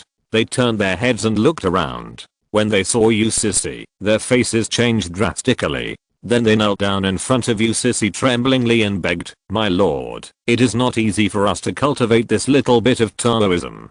Please let us go, and don't refine us." Yusisi snorted coldly and asked, "Tell me where the resurrection stone is in this city. I will spare you, if you tell me." Several ghosts hurriedly thought about it. After a while, one of the ghosts' eyes lit up, and he hurriedly said, "My lord, I know where the resurrection stone is." Yusisi said lightly, "Tell me." The ghost quickly said, "I have seen a piece of resurrection stone on the daughter of the owner of Wencheng Martial Arts School. At that time, I was wandering on the street, and happened to pass by the daughter of the owner of Wencheng Martial Arts School. Because his daughter, how to say it, her breasts are a little big, probably 30-60, I couldn't help but take a few more glances, and happened to see a piece of resurrection stone hidden in her deep ravines. This is absolutely true. If you don't believe it, we can follow you to find this daughter." Yusisi stared at the ghost, and after confirming that the other party was not lying, she shouted, "Okay, get out." Those ghosts immediately fled, as if they had been pardoned, and disappeared into the alley. Lu Chuan stared at the scene in amazement, muttering, "Is this okay?" Yusisi showed a smug look on her face, glanced at Lu Chuan, and said, "You are too stupid, as stupid as that bastard Lu Jinxing." Lu Chuan was dissatisfied and said angrily, "Since you have such a convenient way, why didn't you use it earlier?" You also made us waste so much time. From this point of view, you are not very smart. Yusisi immediately glared at him, turned and walked out of the alley, saying, "Stop talking nonsense, and go find the daughter of the owner of this Wencheng martial arts hall." Lu Chuan hurriedly followed. On the way, Yusisi suddenly asked, "How big is 36D?" As a female ghost from 1,000 years ago, she still didn't know much about many modern words. Lu Chuan was stunned for a moment, then he used his hands to gesture with a look of not knowing whether to laugh or cry, showing the appearance of being unable to grab a steamed bun, and said, "It's about this big." He turned his head and glanced at Yusisi's chest and said, "You are at most a B. You can't compare with others." Yusisi was suddenly a little ashamed and angry and pinched Lu Chuan's flesh, gritting her teeth and said, "What did you say? It hurts." Lu Chuan screamed, "Isn't it okay for me to tell the truth?" Yusisi wanted to teach Lu Chuan a lesson, but she suddenly remembered that she was now possessed by Zhonglinger, and the size that Lu Chuan said had nothing to do with her. Her own is not that small. Thinking of this, she suddenly became happy again. After all, this was also a place where she could crush Zhang Shusi. She let go of Lu Chuan and said with a smile, "Sorry, I forgot that this is your girlfriend's body. You laughed at me, which is equivalent to laughing at her. I have already conveyed your expression to her. She said that she will settle the score with you after she wakes up." Lu Chuan's eyes widened, and then he remembered that, although the person in front of him was Yusisi, the body was Zhonglinger's. A trace of embarrassment appeared on his face. "I didn't mean that." Yusisi snorted, "If you don't mean that, what do you mean? You men are all the same stuff." After that, she walked forward happily. Lu Chuan was suddenly a little desperate. Now when Zhonglinger wakes up, I'm afraid she will have to kill herself. What a sin. The two came all the way to Wencheng Martial Arts Hall and saw a ring in front of the martial arts hall. There was a sign hanging above the ring with 4 big characters "Martial Arts Competition for Marriage" written on it. Lu Chuan went forward to ask about it, and then he learned that it was Li Wencheng, the owner of Wencheng Martial Arts Hall, who reported the martial arts competition to his daughter Li Ruohan. Li Ruohan was exactly the person they were looking for. This contest is different from the traditional contest. The rule set by Li Wencheng is that any man under the age of 30 who can defeat his eldest disciple Duan Shuliu is eligible to marry his daughter. According to the news from the crowd, Li Wencheng wanted to marry Li Ruohan directly to Duan Shuliu at first, but Li Ruohan did not agree. The two sides had a big quarrel and finally gave in. This is why this contest was held. The two sides agreed that the arena for this contest would be set up for a total of 1 week. After a week, if no one defeated Duan Liushu, Li Ruohan would have to marry Duan Liushu. If someone defeats Duan Liushu, Li Ruohan can be taken home. Duan Shuliu is the strongest and most talented among Li Wencheng's many disciples. At the age of 27, he has reached the level of a 9th grade master, only 1 level lower than Li Wencheng, who is in the 1st level of the transformation realm. In such a small city, a 9th grade master is already a genius among geniuses, so the contest was set up for 3 days. Although many people came to challenge Duan Shuliu, no one could beat him. Lu Chuan and Yusisi gossiped for a while, and then asked where Li Ruohan was now. After searching for a while, they finally saw Li Ruohan in front of the French window of a cafe not far from Wencheng Martial Arts Hall. This woman has a good figure and outstanding appearance. She has a little baby fat on her face, and her big eyes make her look cute and sexy. At this time, she was sitting with a handsome and somewhat gentle young man. Although the two held hands together, their faces were full of sorrow and they were in a low mood. Lu Chuan and Yusisi both looked at Li Ruohan's chest. There was indeed a piece of precious jade hanging around her neck, which was faintly visible in the ravine. Yusisi asked, "Did you see it clearly? Is it true?" Lu Chuan nodded and said, "I saw it clearly. It should be true. It is indeed 3060. Yusisi slapped Lu Chuan on the head and roared, "I'm asking about the Huanayang jade." Lu Chuan covered his head, his face full of embarrassment, coughed twice and said, "If you don't explain clearly, the Huanayang jade should also be real." If you're listening to this novel on a channel other than Fanfic World, it means they downloaded and uploaded it without effort. We cordially invite you to visit our channel, Mundo Fanfic Novelos. There you'll find the original version of this story and you can explore many other novels of various genres. We're waiting for you to immerse yourself in a world of incredible novels. Chapter 469. I can fly. Is that okay? Sissy looked at Luchuan unhappily, wishing she could beat him up. She couldn't understand why he, who was such a gentleman in his previous life, became so lustful in this life. Then why are you still standing there? Hurry up and find a way to get over here. Luchuan looked guilty. Hearing Sissy's roar, he hurried over to the coffee shop. I know.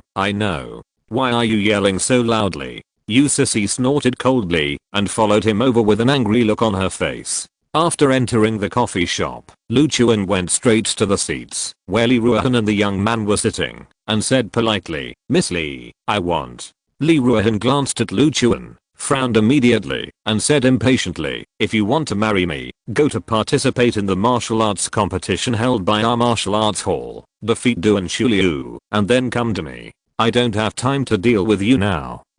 Luchuan didn't expect that he would be misunderstood as Li Ruohan's suitor. It seems that there are still many people who want to marry Li Ruohan in this place. He was about to explain that. Don't you understand what I said? Li Ruohan looked at Luchuan very unhappy and then stood up and dragged the young man out of the coffee shop. Even Sissy, who was walking behind Luchuan, was directly pushed away by the two of them. It can be seen that they were extremely unhappy. Luchuan looked helpless and murmured, why are these two people so angry? I haven't even explained my purpose yet. They really don't even give me a chance to speak. Sissy looked at Luchuan jokingly and said, I found the clue of the resurrection stone. The task of getting the resurrection stone is yours. I won't help you again. Luchuan immediately raised his head and said, this little difficulty can't stump me at all. Just watch. Then he hurried out of the coffee shop and chased Li Ruohan. Outside the coffee shop, Li Ruohan and the young man walked out not far before they were stopped by a group of people. These people were all wearing uniform training clothes with the words Wencheng Martial Arts Hall written on them, and the leader was Duan Shuliu, who was defending the arena for the martial arts competition. Luchuan and Sissy followed them. When they saw Duan Shuliu coming with people, they didn't rush forward and planned to observe the situation first. Duan Shuliu looked at Li Ruohan and the young man with a sneer and shouted, Sunjaya Heo, do you know that the person you are holding is my fiancé? You are openly molesting my fiancé like this. Even if I beat you to death on the spot, you will have no place to complain. Do you understand? Sunjaya Heo's face suddenly turned gloomy and he took 2 steps forward to argue with Duan Shuliu. Seeing this, Li Ruohan quickly stopped Sunjaya Heo, signaling him not to be impulsive, then looked at Duan Shuliu with a cold face and said, Brother Duan, please watch your words. I'm not your fiancé. You have no right to control whose hand I want to hold. Duan Shuliu smiled and said, Junior sister, don't be stubborn. You and the master agreed that if no one can beat me in the competition within a week, you will marry me. Today's competition is over, and I still haven't lost to anyone. There are only 3 days left. I don't think anyone can beat me. It's only a matter of time before you become my wife. Li Ruohan clenched his fists, gritted his teeth and said, don't be so proud here. You are just a 9th grade master. There are many people who are better than you. I don't believe you can keep winning. Duan Shuliu laughed and said, my strength as a 9th rank grandmaster is indeed nothing. But in Beicheng, with my strength, I have absolutely no rivals among the younger generation. Who is the person you are talking about who is stronger than me? Sunjaya Heo, a useless guy who can't even tie a chicken? Sunjaya Heo had been suppressing his anger from the beginning, but when he heard Duan Shuliu's words at this moment, he really couldn't bear it anymore, and shouted, Duan Shuliu, don't go too far. Duan Shuliu sneered, and said, am I wrong? Even if you are a crappy PhD in architecture, in the eyes of us warriors, you are a weakling. Not only do I think so, my master thinks so too. Otherwise he wouldn't try his best to stop you and my junior sister from being together. Sunjaya Heo's chest heaved with anger, but in the end he didn't take any action, because reason told him that he would only fall into Duan Shuliu's trap. Li Ruohan looked at Duan Shuliu with disgust on her face and shouted, Duan Shuliu, are you done yet? Don't come to me before you win next week's competition. I don't want to see you. Duan Shuliu curled his lips, looked at Li Ruohan and said, "Junior sister, don't think I don't know what you are planning. The reason why you agreed to let master let me set up a week-long competition and blind date competition is to buy time for yourself and Sunjaya Heo to elope, right?" Li Ruohan's face changed when she heard this, and she suddenly became a little flustered and said, What nonsense are you talking about? I don't have such an idea." Duan Shuliu said coldly, "Whether you have it or not, I tell you, not only master has sent people to watch you, I have also sent people to watch you. Your every move is under my control. Before you officially become my wife, I will never let you step out of Beicheng."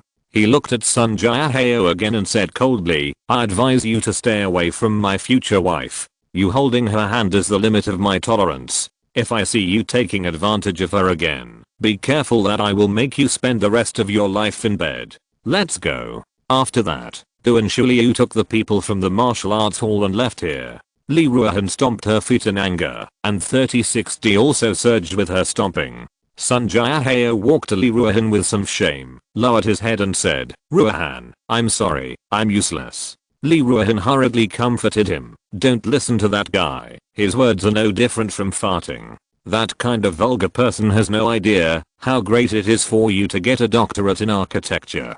Sunjaya Heo still said with a depressed face, "But he also arranged people to secretly watch you, and our plan to elope may not be able to be implemented." Li Ruohan also sighed helplessly, and a flash of despair flashed in his eyes. Lu Chuan, who had been observing from the side, roughly figured out what was going on. Li Ruohan and Sunjaya Heo are a couple, but Li Ruotang's father Li Wencheng looked down on Sunjaya Heo and wanted Li Ruohan to marry his favorite disciple Duan Shuliu. Li Ruohan and Li Wencheng had a falling out because of this, and finally the two decided to have a martial arts competition to recruit a husband and let Duan Shuliu defend the ring to decide Li Ruohan's final destination. The reason why Li Ruohan agreed was just to delay time, so as to buy time for himself and Sunjaya Heo to elope. But what they didn't expect was that Li Wencheng and Duan Shuliu both arranged people to watch them, so their plan to elope was strangled in the cradle. Yu Sisi looked at the pair of miserable mandarin ducks and seemed to think of her own experience with infinite sympathy in her eyes. She turned her head to look at Lu Chuan and said seriously, "I want you to get the resurrection stone and properly handle the two of them. Otherwise everything I promised you before will be invalid." Lu Chuan immediately guessed why Yu Sisi suddenly said this. Compared with Li Ruohan and the miserable mandarin ducks, Yu Sisi was truly pitiful. He did not refuse and said, "Don't worry, I will take care of it." Then he walked up to Li Ruohan and Sunjaya Heo and said, "Excuse me, both of you." Li Ruohan turned his head and saw that it was Lu Chuan again. He frowned and said, "Why is it you again? Didn't I tell you that, if you want to marry me, you can participate in the martial arts competition to find a bride?" Lu Chuan smiled and said, "You misunderstood. I'm not your sweeter. I came to you for the gem hanging around your neck." Hearing this, Li Ruohan quickly covered his chest and said, "This gem was left to me by my mother. I will never give it to anyone else. Don't think about it. I'm annoyed. Please leave quickly." Lu Chuan said, "What if I can help you too?" Li Ruohan was stunned when he heard this, and Sunjaya Heo turned his head and looked towards Lu Chuan. "Do you mean that you can help us elope successfully?" Li Ruohan asked quickly. Lu Chuan smiled and said, "If I just help you elope, it's not a safe way to deal with your affairs. I guess someone will chase me and beat me up. What I mean is, I have a way to let you two get married openly." Yu Sisi on the side glanced at him, crossed her arms and snorted. Li Ruohan's eyes widened instantly, and after a little hesitation, he said, "If you really have this method, it's not impossible for me to give you this gem left by my mother. Tell me what your method is first." Sunjaya Heo also looked at Lu Chuan curiously, wanting to know what the method Lu Chuan was talking about was. Lu Chuan said calmly, "It's very simple actually. Didn't your father organize a martial arts competition for you? As long as you, your boyfriend, defeat Duan Shuliu, he can marry you naturally." The expectation on Li Ruohan's face disappeared instantly when he heard this, and was replaced by a look of idiot, saying, "Don't I know that as long as Jia Heo beats Duan Shuliu, he can marry me? But he is not a martial artist, and has never even been exposed to martial arts. How can you let him beat Du and Shuliu? If he goes to the ring, what's the difference between that and seeking death? Sun Jiahao was also at a loss, whether to laugh or cry. He looked at Lu Chuan and said, brother, if you came here to tease me, you'd better leave. This kind of behavior will only arouse people's disgust. Li Ruohan glanced at Lu Chuan angrily, grabbed Sun Jiahao, and said, let's go, don't waste time with this lunatic. Lu Chuan quickly said, you misunderstood me. What I meant was that I have a way to make him have the strength to defeat Du and Shuliu. Li Ruohan stopped again, this time looking at Lu Chuan with an even more speechless look, and said, even if you are joking, at least think about it. Du and Shuliu is a 9th grade master. Do you know what this means? And there are only 3 days left for the martial arts competition to recruit a bride. Can you let Jiahao have the strength to defeat Du and Shuliu in just 3 days? This is simply a huge joke. Lu Chuan said lightly, this may be a joke to you, but not to me. Li Ruohan's patience almost disappeared, frowned, and stared at Lu Chuan, and said, where do you get the confidence to say such a thing? Why do you think you have such a great ability? Sun Jiahao also shook his head helplessly. He originally thought that there was hope for his relationship with Li Ruohan, but now it seems that the other party is just a jumping clown. Lu Chuan walked up to Sun Jiahao, stretched out his hand to hold his shoulder, grabbed him and soared into the sky. In the blink of an eye, the two of them had already flown to a height of thousands of meters. Sun Jiahao was so frightened that he was dumbfounded. When he saw that he was 10,000 meters in the air in a blink of an eye, he almost peed his pants. On the ground, Li Ruohan was also stunned. Her jaw almost dropped to the ground. She never expected that this lunatic guy would take Sun Jiahao into the air, and the two of them were almost invisible. Judging from the visual, they were at least 1,000 meters high. After a few breaths, Lu Chuan landed on the ground with Sun Jiahao. Sun Jiahao was so scared that his legs went weak, and he sat on the ground, muttering, this is not scientific. Lu Chuan looked at Li Ruohan and said, since I can fly, this is okay. Chapter 470 Initiation. Li Ruohan swallowed her saliva, looked at Lu Chuan in disbelief, and murmured, how did you do it? Lu Chuan smiled and said, it doesn't matter how I did it, you just need to know that I have a way to let your boyfriend defeat Du and Shuliu within 3 days. Li Ruohan fell into deep thought. Although it was a bit beyond her cognition, Lu Chuan's direct flight with Sun Jiahao just now was definitely not a trick, which meant that the other party had enough ability to take her and Sun Jiahao away from Beicheng. But Lu Chuan did not choose this simple and easy way. Instead, he wanted Sun Jiahao to defeat Du and Shuliu. This can only mean one possibility. The other party has absolute confidence that Sun Jiahao has the strength to defeat Du and Shuliu within 3 days. And letting Sun Jiahao defeat Du and Shuliu is indeed the best choice. But what if Sun Jiahao did not defeat Du and Shuliu in the end? At that time, they would have no chance to elope, and she could only obey the arrangement and marry Du and Shuliu. The risks that need to be taken in the middle are still not negligible for her and Sun Jiahao. At this time, Sun Jiahao, who was sitting on the ground, reached out and tugged at Li Ruohan's pants, and said solemnly, promise him, this may be our last chance to be together. Li Ruohan was stunned for a moment, then her eyes gradually became firm, and she nodded, after taking a deep breath. Anyway, even if she eloped, she would probably be caught back in the end, so she might as well take a gamble. If she won the gamble, she and Sun Jiahao could be together openly in the future. So she looked at Lu Chuan solemnly and said, okay, I promise you, if you can help Jiahao defeat Du and Shuliu and win the martial arts competition, I will give you this gem left by my mother. Lu Chuan raised his lips and said, I need you to help me prepare 1,000-year-old spiritual medicines. This should be no problem for you, right? Li Ruohan nodded and said, I will find a way to get them. Lu Chuan smiled and said, in this case, let's find a place to stay first. It's best to find the 10 spiritual medicines today. After all, we don't have much time. Please follow us, both of you. Li Ruohan helped Sun Jiahao up from the ground and then walked away.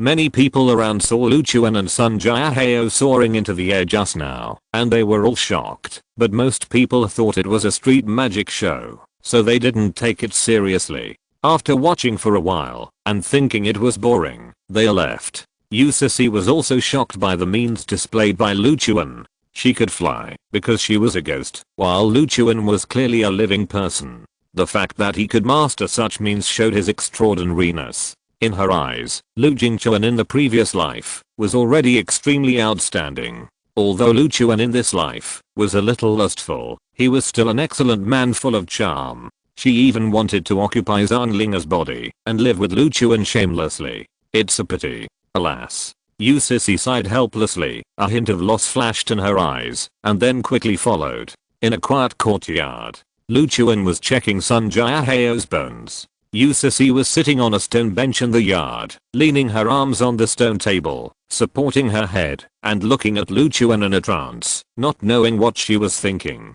This place is the secret base for Li Ruohan and Sun Jiaheo's tryst. Although it is only a small yard with only 2 rooms, it carries too many memories of the 2 of them. At this time, the courtyard door was pushed open. Li Ruohan walked in cautiously, and then quickly closed the door. She was holding a bag with many medicinal herbs in it. She walked quickly to Luchuan and said, "Brother Luchuan, I have found all the herbs you wanted." Luchuan took the bag, checked it to make sure there was no problem, nodded, and said, "I have just checked your boyfriend's bones. It's pretty good. If he has been practicing martial arts since he was a child, his current strength may not be worse than that Duan Shuliu." Hearing this, Sun Jiaheo sighed and said, "If I had known this, I should have found a martial arts school to practice martial arts, and I would never have studied architecture on a whim." Luchuan smiled and said, "Every industry has its own characteristics. There is nothing wrong with you studying architecture. This society has become rich and colorful because of talents from all walks of life. If everyone practices martial arts, the world will be too monotonous. Okay, sit cross-legged on the ground. I will help you open up the meridians in your body first, and then help you with the initiation. This process may be a little painful, you have to bear it." Sun Jiaheo nodded seriously and sat cross-legged on the ground according to Luchuan's request. Luchuan directly released 108 spiritual powers and hit Sun Jiaheo's 108 acupuncture points. Although Sun Jiaheo's bones were not bad, he had never practiced martial arts since he was a child, and he didn't know what internal strength was, so the meridians in his body were blocked. If he started practicing martial arts from now on, he would have the opportunity to open up the meridians in his body and become a master of his generation by accumulating experience, but the speed was too slow, and he would not be able to do it for decades. Therefore, Luchuan now had to rely on spiritual power to open up the meridians in a very short time. This was a simple thing for Luchuan, a Yuanying master, but for Sun Jiaheo, this method of opening up the meridians in the body at one time required him to endure very terrible pain.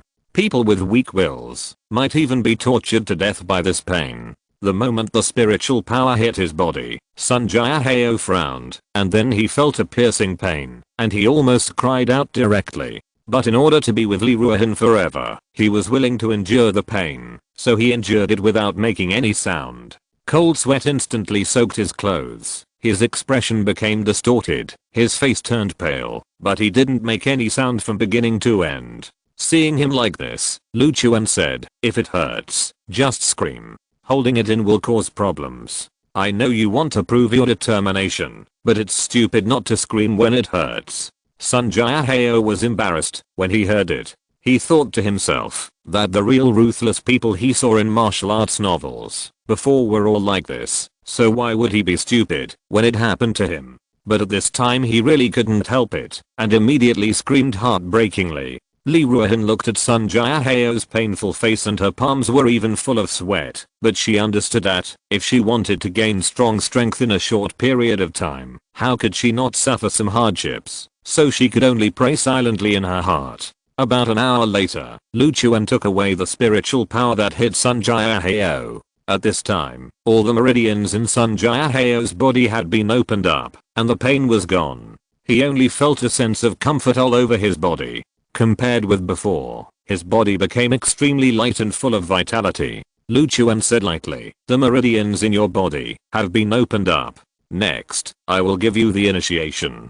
Before that, you must first learn the method of circulating the meridians." During the initiation process, you must keep circulating the meridians and transform the power I poured into your body into your own power. Tsundere nodded seriously and asked, Brother Luchuan, is it easy to learn the method of circulating the meridians? Are there any related secrets? Luchuan smiled and said, it's very simple, and you don't need to look at any secrets. He pointed at Tsundere's eyebrows and shot a stream of light into it. Tsundere's eyes widened instantly. He found that there were some memories in his mind out of thin air. It was the method of circulating the meridians that Luchuan said. After these memories were integrated into his mind, he seemed to be born with the ability to circulate the meridians, and he didn't need to learn it at all. This made him admire Luchuan even more. Such a method was no different from that of a god.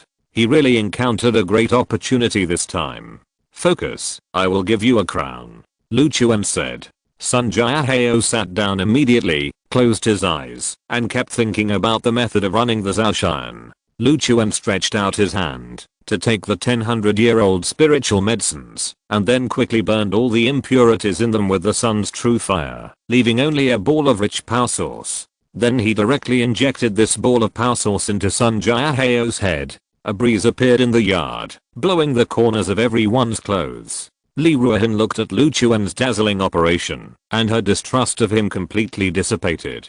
Just the method of taking objects from the air and creating flames in the palm of the hand was simply impossible for ordinary people to do. She had a faint expectation in her heart. Maybe this time, Tsundere could really defeat Duan Shuliu, so that she could be with the man she loved forever. While Luchuan was injecting the power of the medicinal materials into Tsundere's body, he also injected his own spiritual power into it, and officially began to give Tsundere a crown. The so-called crown is actually a shortcut to practice. A strong person will infuse power into a weak person, so that the realm of the weak person can be raised to a certain level in a short period of time. This method is generally adopted by powerful practice families in the practice world, in order to save practice time and avoid detours for the younger generation in the family. With Luchuan's nascent soul stage, he is actually a little short of the realm of being able to give others a crown. However, this time, he is not trying to cultivate a practitioner in the key refining stage, but to cultivate a martial artist in the 9th grade Grandmaster realm, which is still very easy for him.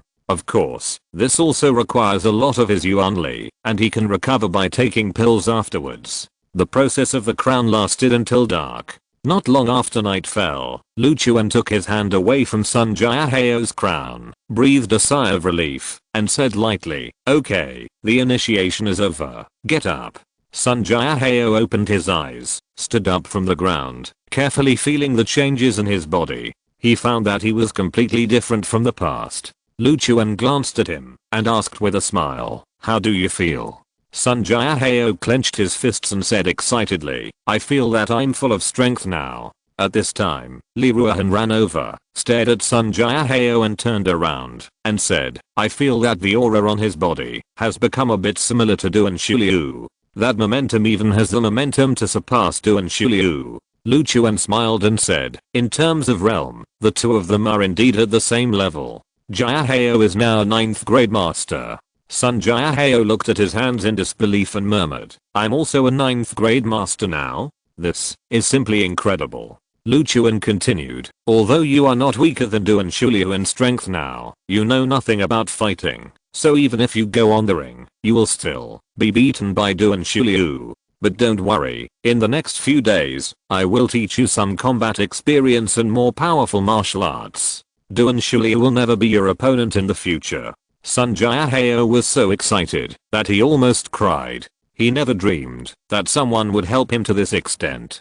He knelt down in front of Luchuan without hesitation, kowtowed to him several times, and said, Brother Luchuan, you are my second parent.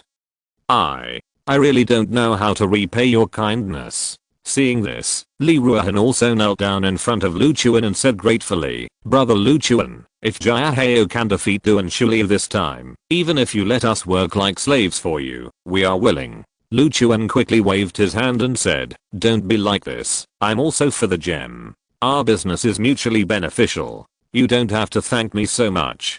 Get up quickly. The two stood up, but their faces were still full of gratitude.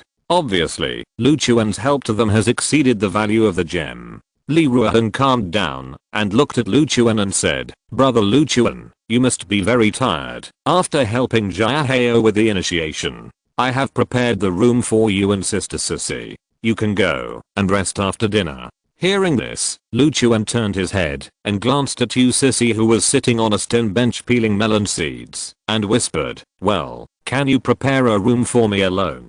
Li Ruohan was stunned for a moment and then said awkwardly, But we only have 2 rooms here. Brother Lu Chuan, aren't you and Sister Sissy a couple?" Lu Chuan said, "Oh, you don't understand. We are indeed not a couple." At this time, Yu Sissy's voice sounded behind Lu Chuan. Lu Chuan's body tensed up instantly, thinking to himself, how can you walk like a ghost without making any sound? I'm almost having a heart attack. She seems to be a ghost. But she actually admitted that we are not a couple. Could it be that she really wants to let it go? But Yu Sissy stretched out her hand and took Lu Chuan's arm, looking at Li Ruohan and son Jia Heo and said, "We are husband and wife." Lu Chuan was stunned. It seemed that he had really thought too much. Yu Sissy turned her head and looked at Lu Chuan and asked, "Husband, don't you sleep with me at night?" Lu Chuan was full of fear and said with an awkward smile, How could it be? I'm afraid that my snoring at night will affect you." Yu Sissy said, "I don't mind. It's getting late. Let's go back to the room and sleep." After that, she dragged Lu Chuan to the room. Li Ruohan and son Jia Heo were both confused, and they didn't understand what was going on between the two of them. Maybe after being together for a long time, they will start to play some new tricks. Li Ruohan muttered to herself. Then she looked at son Jia Heo shyly, and also imitated Yu Sissy's appearance, took son Jia Heo's arm, and said, "Husband, let's go back to the room too." Son Jia Heo nodded with a smile. Lu Chuan was held hostage by Yu Sissy and entered the room, looking a little nervous. Could this woman be trying to play some tricks again? Chapter 471, Martial Arts Competition. Yu Sissy went straight to the bed and lay down, then turned her head to look at Lu Chuan, stretched out her hand and patted the seat next to her. "Come here." Lu Chuan coughed twice, pointed to a chair not far away, and said, "Well, I have consumed a lot of energy helping Jia Heo with the initiation, and I need to practice tonight to recover. I won't go to bed. I think this chair is very suitable for me." A solemn and murderous atmosphere suddenly appeared in the room. Yu Sissy glared at Lu Chuan and said in a lower voice, "Come here." Lu Chuan had no choice but to walk over obediently and lie down next to Yu Sissy. Yu Sissy turned over and hugged Lu Chuan, saying, "Put your hands on me." Lu Chuan, this is not good. Didn't you say that this is Linga's body and you can't let me touch it? Yu Sissy shouted, "Hurry up, stop talking nonsense." Lu Chuan had no choice but to put his hand on Yu Sissy's butt. "Can you put it here?" Yu Sissy's face was immediately full of annoyance, and she yelled, "I mean for you to hug me, not for you to take advantage of me." Lu Chuan was so scared that he quickly moved his hand up and put it on her back. "Then why don't you just tell me to hug you? You have to tell me to put my hands on you. Who knows what you mean?"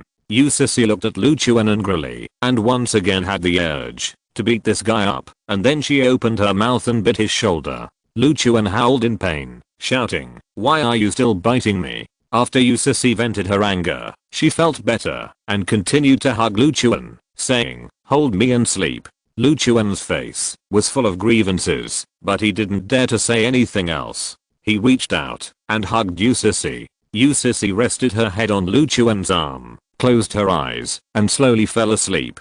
After a while, her breathing became even. Lu Chuan was a little surprised. He thought Yu Sissy was going to play some tricks on him again, but he didn't expect that she would just let him hug her to sleep. Feeling Yu Sissy's steady breathing, Lu Chuan also calmed down, then closed his eyes, began to breathe, and practiced. Yu Sissy slept peacefully that night and didn't talk in his sleep. The next morning, Lu Chuan began to teach son Jia Heo top-level combat skills, and by the way, taught him a set of Earth-level top-grade martial arts. Originally, Lu Chuan wanted to teach him heaven-level martial arts, but considering that he and Yu Sisi only came to Beicheng for the resurrection stone, and would leave soon, if he taught Sun Jiahao heaven-level martial arts, it might bring him trouble, so he had to settle for the second best, and found a set of earth-level martial arts, which would not only allow Sun Jiahao to have good strength, but also prevent him from being targeted by some powerful people.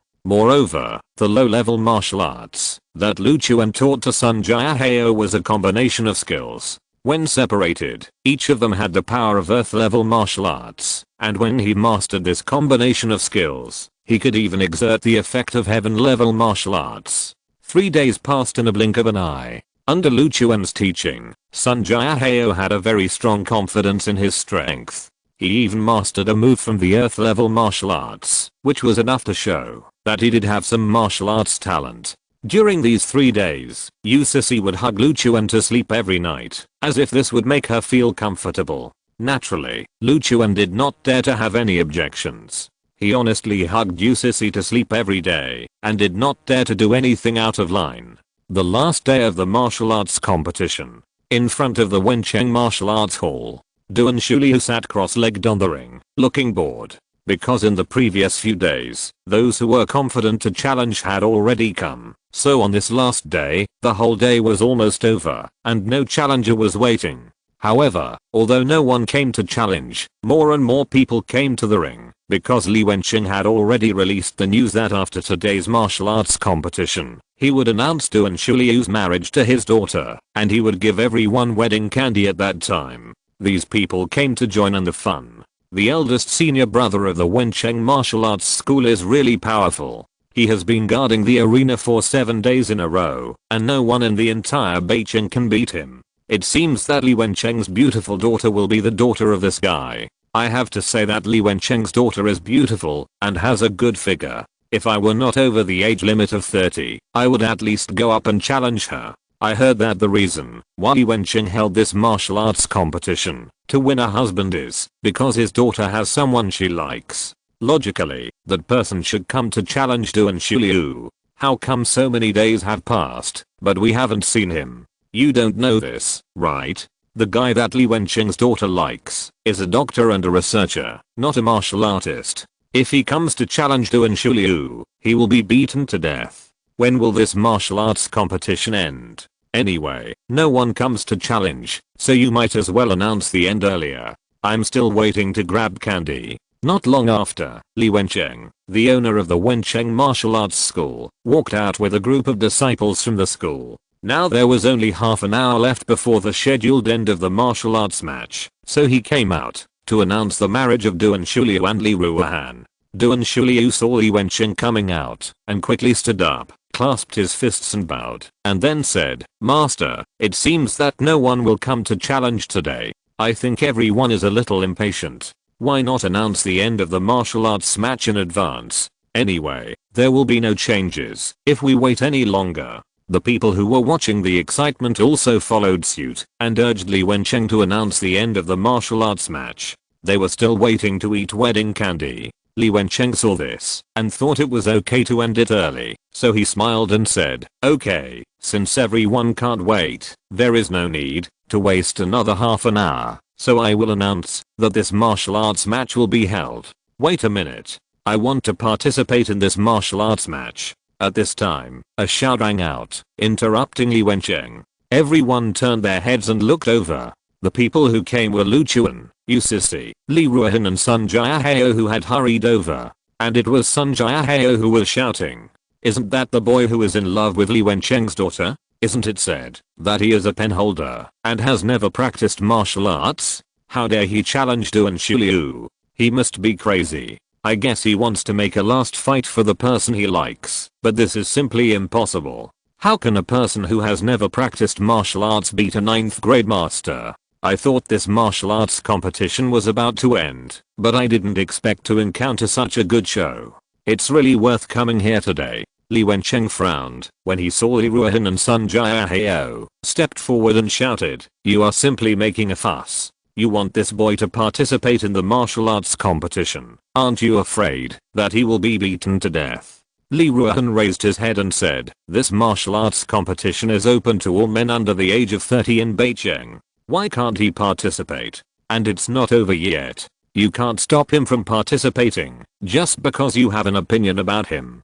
Sun Jiahao also said solemnly, "Uncle, since you have organized this martial arts competition to recruit a bride, you should follow the rules and not treat them differently. Otherwise, your martial arts competition will have no credibility and Ruohan will never accept the result of the competition." Li Wencheng narrowed his eyes and wanted to scold Sun Jiahao, but he changed his mind and felt that this was an opportunity to completely cut off the connection between Li Ruohan and Sun Jiahao. As long as Sun Jiahao lost to Duan Shuliu, Li Ruohan would have no reason to refuse to marry Duan Shuliu. So he said coldly, "Well, since you insist on doing so, I won't stop you, but you have to think clearly. There is no life or death on the ring. If you are beaten to death or disabled, don't blame me for not reminding you. Since I dare to come, it means I'm ready." Sun Jiahao didn't hesitate anymore and went straight to the ring. It seems that he is going to get serious.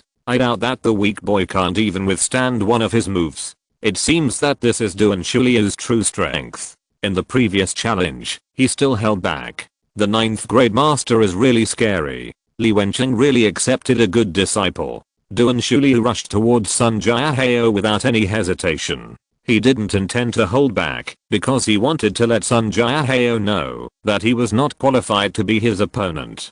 Carrying the power of the 9th grade master, he punched in front of Sun Jiahao with all his strength. Everyone couldn't help but sweat for Sun Jiahao. Li Wencheng also narrowed his eyes. He didn't expect that his apprentice would be so cruel and attack with all his strength. An ordinary person like Sun Jiahao would die on the spot if he was hit by such a punch. He is seeking his own death, and he can't blame others. Sun Jiahao looked at the punch that Duan Shuliu threw at him without panic. After circulating the power in his body, he stretched out his hand and grabbed Duan Shuliu's fist. The powerful force spread out in all directions, bringing with it gusts of breeze. The scene that everyone imagined of Sun Jiahao falling and flying did not appear. He was seen standing in place, motionless, and easily resisted Duan Shuliu's full strength attack. This scene shocked everyone. How is this possible? He actually caught the full strength attack of a 9th grade master.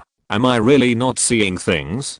Didn't you say that he is not a martial artist? The whole audience was boiling. Li Wencheng also showed an incredible expression of surprise. How could this be? The way he used his strength just now was not inferior to Duan Shuliu at all, but he is obviously not a martial artist. Only Li Ruohan was excited at this moment, and tears could not stop flowing out. She knew that this time, no one could stop her and Sun Jiahao from being together. On the ring, Duan Shuliu was also full of astonishment. He didn't expect that his unreserved move would be taken like this. He looked at Sun Jiahao, and he actually felt a little dread in his heart. Sun Jiahao also looked at him and said lightly, "You're nothing special." Then a powerful force burst out, directly forcing Duan Shuliu back to the edge of the ring. Chapter 472. Do you think you are the only one with a trump card? Duan Shuliu stood firm, gritted his teeth, and looked at Sun Jiahao. He couldn't understand how this guy who didn't dare to fart in front of him a few days ago suddenly became so strong. Fake. This is totally fake. You can only block one of my moves. I don't believe you really have the strength to compete with me. He released all his internal energy, and his momentum was raised to a higher level again. He rushed towards Sun Jiahao frantically. Sun Jiahao was not willing to be outdone, and he also raised his momentum to the extreme. He rushed out in one step and fought with Duan Shuliu. The two of them were like gusts of wind, and their fists were like thunder. It was hard to tell who was better. The surrounding audience was attracted by this battle and couldn't take their eyes off. It can be said that this was the most exciting battle they had seen in a week. It seems that the previous rumors are not true. Isn't he also a martial artist? You can tell at a glance that he is an expert who has practiced for many years. Most people can't reach his level. That's right. From this point of view, this person should be more outstanding. He is strong and has a doctorate in architecture. I really don't know what Li Wencheng thinks. He actually dislikes such a rich son-in-law. Damn, if there is such a person who likes my daughter, I would like to give my daughter to him. Li Wencheng is really blind. Li Wencheng looked at the battle on the ring with a sullen face. Although the two people were fighting back and forth at the moment, he, as a master of the realm of transformation, could still see the difference. Sun Jiaheo's aura was obviously more powerful than Duan Shuliu. He was very sure that Sun Jiaheo had never practiced martial arts, but the strength he showed at this moment was as if he had been immersed in martial arts for many years, and there was no sign of any rawness. He couldn't figure out how Sun Jiaheo did it. This was completely beyond his cognition. But even if this kid suddenly has such strength, it is still unlikely for him to defeat my most proud disciple. I have already taught Duan Shuliu my most powerful moves. That is a Zuan level top grade martial arts. This kid has no chance of winning with his powerful aura. Li Wencheng showed a touch of confidence on his face and was not worried that Duan Shuliu would lose to Sun Jiaheo. On the ring, the fight between the two had entered a white-hot stage. Duan Shuliu took Sun Jiaheo's punch and took 2 steps back. A ruthless look flashed in his eyes. He knew that if he continued to fight like this, it would be difficult to tell the winner. Now he could only use his trump card. Boy, you really surprised me. Although I don't know how you have reached such a level in just a few days, I want to tell you that martial arts competition is not just about realm, but also martial arts. Next, I will let you see what is a truly powerful martial arts. After saying that, he began to perform the Zuan level top grade martial arts that Li Wencheng taught him. In a small city like Beicheng, Zuan level top grade martial arts are already considered the treasures of some powerful martial arts halls. Martial arts are rare, and Zuan level top grade martial arts are the best among them. Whoever gets them will naturally treat them as treasures, and will not easily pass them on. This also shows how much Li Wencheng values Duan Shuliu. Everyone felt the change in Duan Shuliu's momentum, and realized that he was going to use his best moves. Many martial artists showed deep surprise on their faces when they saw Duan Shuliu's moves. Isn't this Li Wencheng's special move? This old guy is willing to teach this move to Duan Shuliu. It seems that he has really chosen this son-in-law. TSK. Although Sun Jiaheo is also very strong and is on par with Duan Shuliu, Li Wencheng's special move is a top grade Zuan level martial art. There are not many martial arts of this level in the whole Beicheng. It seems that the final result is coming out. When Sun Jiaheo saw Duan Shuliu was about to use his martial arts, he did not hesitate and immediately used the martial arts taught to him by Lu Chuan. Although he only mastered one move of this set of martial arts, this move should be enough. Duan Shuliu finished accumulating power and rushed towards Sun Jiaheo at a high speed. Boy, die. Fire Python Fist. His fist was wrapped in endless internal energy, almost materialized, and was fiery red. It looked like a blazing flame, with amazing power. When everyone saw this, they all felt that the victory was already decided. Today's martial arts competition had already had a result, but at this moment, Sun Jiaheo suddenly gained a soaring momentum, overshadowing Duan Shuliu.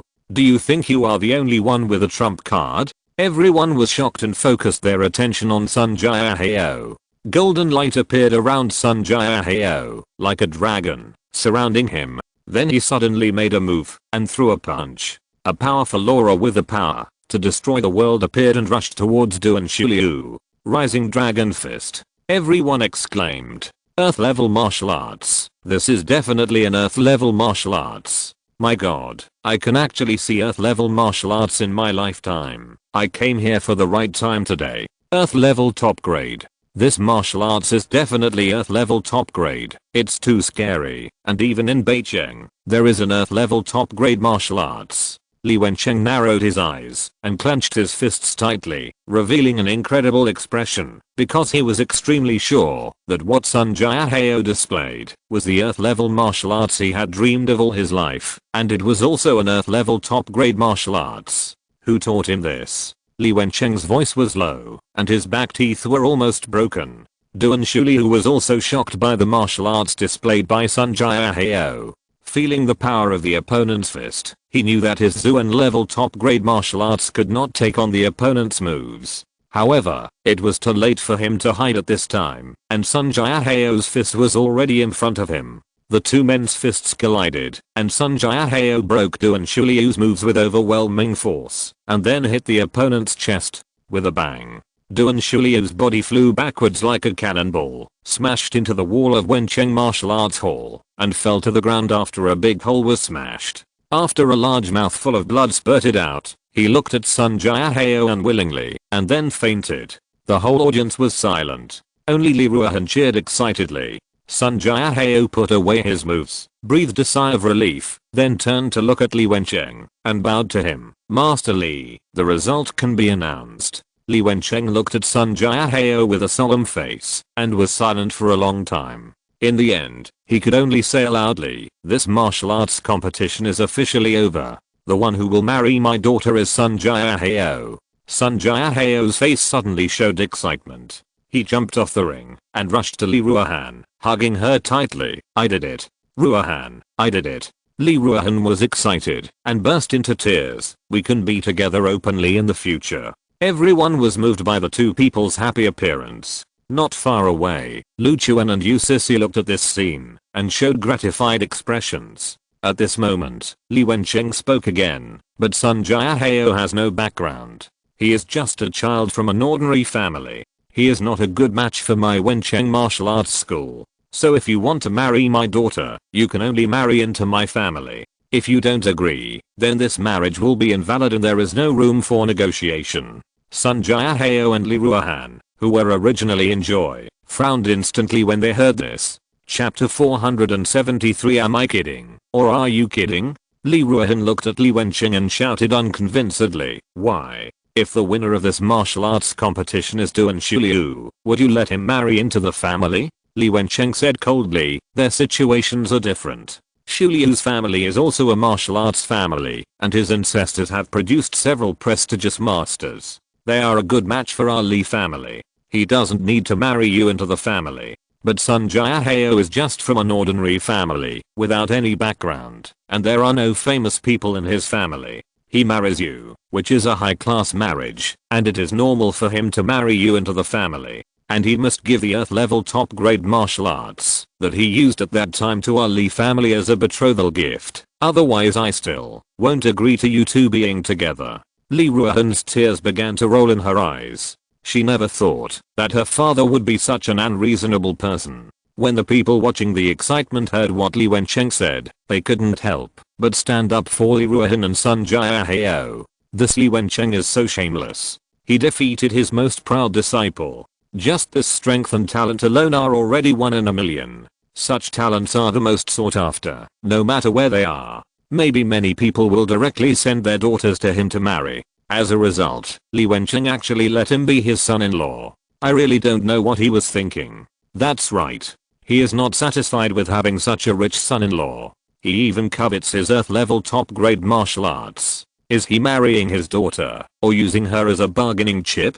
Damn it, if it were me, I would turn around and leave. With such skills, how can I worry about not being able to find a wife? Li Wencheng will regret it then. Sun Jiahao did not expect that, after winning the martial arts competition, he would still be harassed by Li Wencheng. He turned to look at Li Ruohan, wiped her tears, and said, it's okay, you can marry into my family's family. As long as I can be with you, I don't mind suffering a little grievance. It's just that the Earth-level martial arts was taught to me by Brother Lu Chuan, and I can't pass it on to others at will. I have to ask Brother Lu Chuan for his opinion, whether I can use it as a betrothal gift. Li Ruohan shouted, this is not fair to you at all. Li Wencheng felt a little guilty when he listened to the discussions of the crowd and the reactions of Sun Jiahao and Li Ruohan, but he didn't like Sun Jiahao in the first place. Even though the other party showed unexpected strength, he felt that Sun Jiahao was not as good as Du and Shuliu.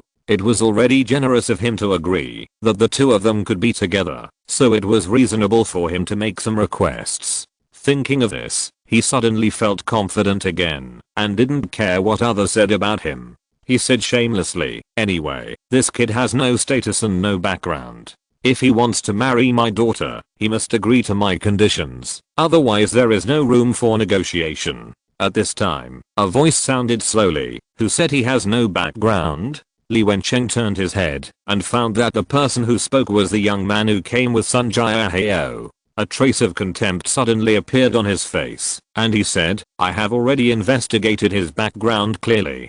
Don't I know whether he has a background or not? Who are you to dare to stand up and speak for him? Lu Chuan took 2 steps forward and said, I'm his master. Originally, Sun Jiahao wanted to worship Lu Chuan as his master, but Lu Chuan didn't want to make it so grand. After all, he just wanted to get the resurrection stone to help this pair of unfortunate couples, so he rejected Sun Jiahao. But now that he heard Li Wencheng look down on Sun Jiahao so much, he really couldn't stand it, so he took the initiative to stand up and say that he was Sun Jiahao's master. Sun Jiahao looked at Lu Chuan in a daze, not knowing what he was going to do. Li Wencheng was stunned for a moment when he heard that. Then he looked at Lu Chuan again, sneered, and said, you are not going to say that you are his background, are you? Lu Chuan nodded and said, yes, you should be glad that your daughter can marry my apprentice, but you want him to marry into the family. You are really ungrateful. Li Wencheng laughed and said, you may really have some ability to make Sun Jiahao reach this level in such a short time, but you are just a young boy in my eyes.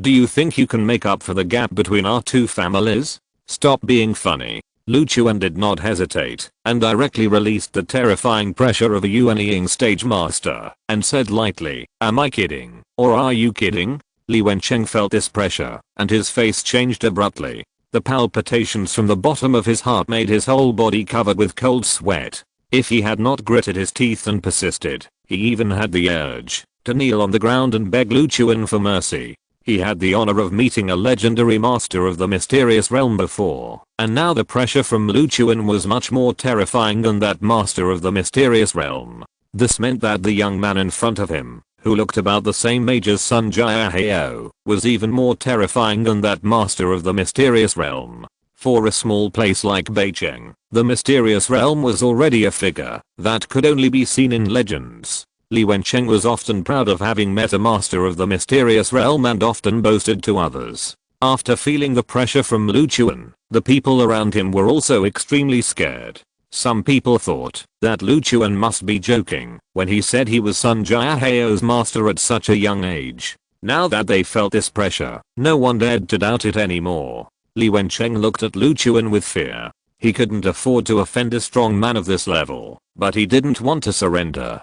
After thinking for a while, he said with a stiff upper lip, I didn't expect that you are so powerful at such a young age. I really underestimated you. Your strength is awe-inspiring. Even if you don't take my Li family seriously, I dare not say anything. But you are you, and Sun Jiahao is Sun Jiahao. Even if you say you are his master, you can't stay with him all your life, right? If you can't give him long-term protection, you can't be considered his background. So he still can't get my attention. Lu Chuan was speechless, feeling that this old guy was just making trouble.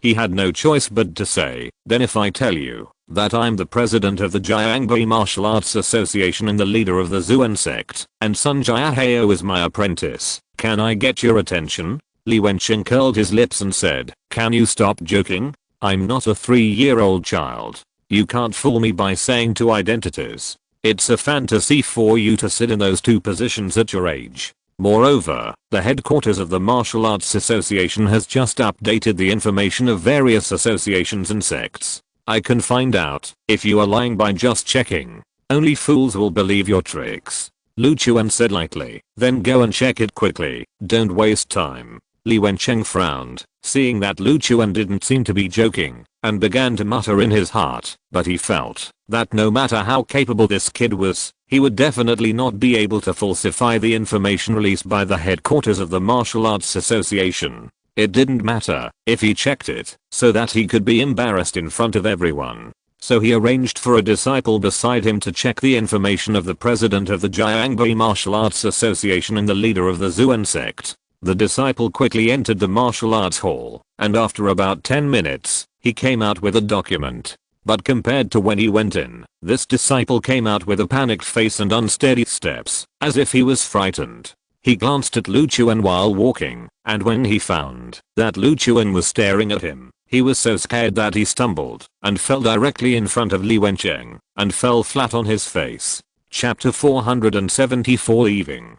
Li Wencheng frowned and shouted, "You are so reckless that you can't even walk steadily. How shameless. Did you find the information I asked you to look up?" The disciple quickly got up from the ground, handed over the information in his hand, and said hesitantly, "Master, you should look at it yourself." Li Wencheng had a bad feeling in his heart. He took the information and took a closer look. When he saw that the leaders of the Jiangbai Martial Arts Association and Xuanzang were indeed Lu Chuan, he was completely dumbfounded. He repeatedly confirmed the information, which also recorded some of Lu Chuan's recent achievements. In Li Wencheng's eyes, everything mentioned above was a world-shaking event, and it was a big event that a small person like him would never be able to touch in his lifetime. He is actually the president of Jiangbai Martial Arts Association and the leader of Xuanzang. Sun Jiahao is actually his apprentice. Li Wencheng's hand holding the information began to tremble unconsciously. He raised his head and looked at Lu Chuan, gasping for air. It was not until this moment that he realized what kind of existence he had just made a sarcastic joke about. Although Jiangbai Martial Arts Association is at the bottom of many martial arts associations, it is not something that a small martial arts hall owner like him can provoke. More importantly, Lu Chuan is the leader of Xuanzang. This is the first martial arts sect, the holy place in the minds of all martial artists. With this identity, even if Lu Chuan slapped Li Wencheng to death with a slap, Li Wencheng would have to praise Lu Chuan for his good slap. But he was just talking back to such a person, which made him feel cold behind him, and couldn't help but be afraid.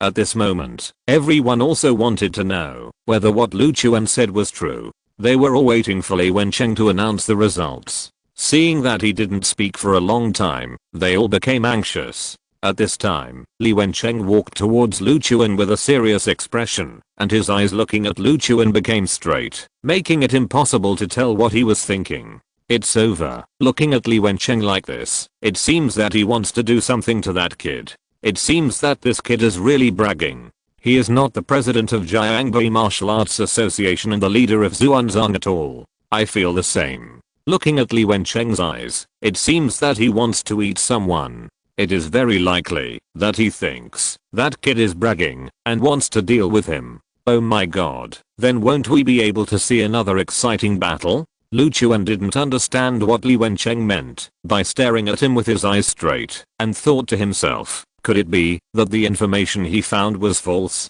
Just when everyone thought that Li Wencheng was going to fight Lu Chuan, Li Wencheng came to Lu Chuan and suddenly squeezed out a flattering smile on his face, nodded and bowed and shouted, "In-laws." Everyone was almost knocked to the ground by his shouting, revealing a crying and laughing expression. However, this also proved from the side that what Lu Chuan said was not false. He was really the president of the Jiangbai Martial Arts Association and the leader of the Xuan sect.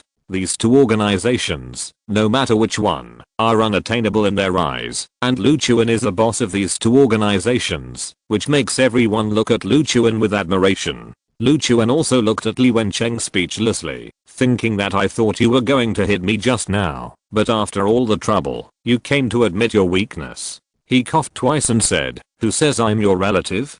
Don't try to get close to me." Li Wencheng quickly said, "My relative, please don't bear grudges. I was blind before, and didn't know you were such a person. If I had known your identity earlier, I would never have stopped Ruohan and Jiahao from being together. Now it seems that my Ruohan marrying Jiahao is a step up for our Li family. I won't ask Jiahao to marry into my family anymore, and I'm willing to give Jiahao half of the control of the martial arts gym as a dowry. What do you think?" Lu Chuan said lightly, "That's about right." Li Wencheng was overjoyed to hear Lu Chuan say that. He quickly turned his head to look at Sun Jiahao and Li Ruohan, and said, "Jiahao, Ruohan, what are you two still doing? Come here quickly. I don't object to you being together, and I won't let Jiahao marry into my family. I don't even need a bride price. I'll also give you half of the control of the martial arts gym as a dowry, and I'll pay for the wedding." Li Ruohan and Sun Jiahao were both crying with joy. They had never dreamed that Lu Chuan actually had such a terrifying identity. They were so lucky to get Lu Chuan's help. Both of them walked up to Lu Chuan and Li Wencheng. Sun Jiahao looked at Lu Chuan with gratitude and was extremely excited. Brother Lu Chuan. Lu Chuan looked at him with a smile and said, "What did you call me?" Sun Jiahao quickly changed his words, clasped his fists, and bowed to Lu Chuan, and said respectfully, "Master." "Thank you." Lu Chuan smiled and said, "It's just a little thing. You're welcome." Li Wencheng looked at Li Ruohan with some guilt and said, "My daughter, it was my fault before. I shouldn't have opposed you two being together. Don't worry, from now on, I will never interfere with you two. As long as you two are happy, I will be relieved." Li Ruohan snorted, obviously not wanting to pay attention to this profit-seeking father. Li Wencheng was a little embarrassed, turned around and announced that the martial arts competition was over, and then asked people to distribute the wedding candy prepared in advance to everyone. In front of Li Wencheng, Lu Chuan contacted the people of Jiangbai Martial Arts Association in Zhuanzang, asking them to take good care of his apprentice Sun Jiahao in Beicheng, which was considered to be a strong backing for Sun Jiahao. Li Wencheng was overjoyed.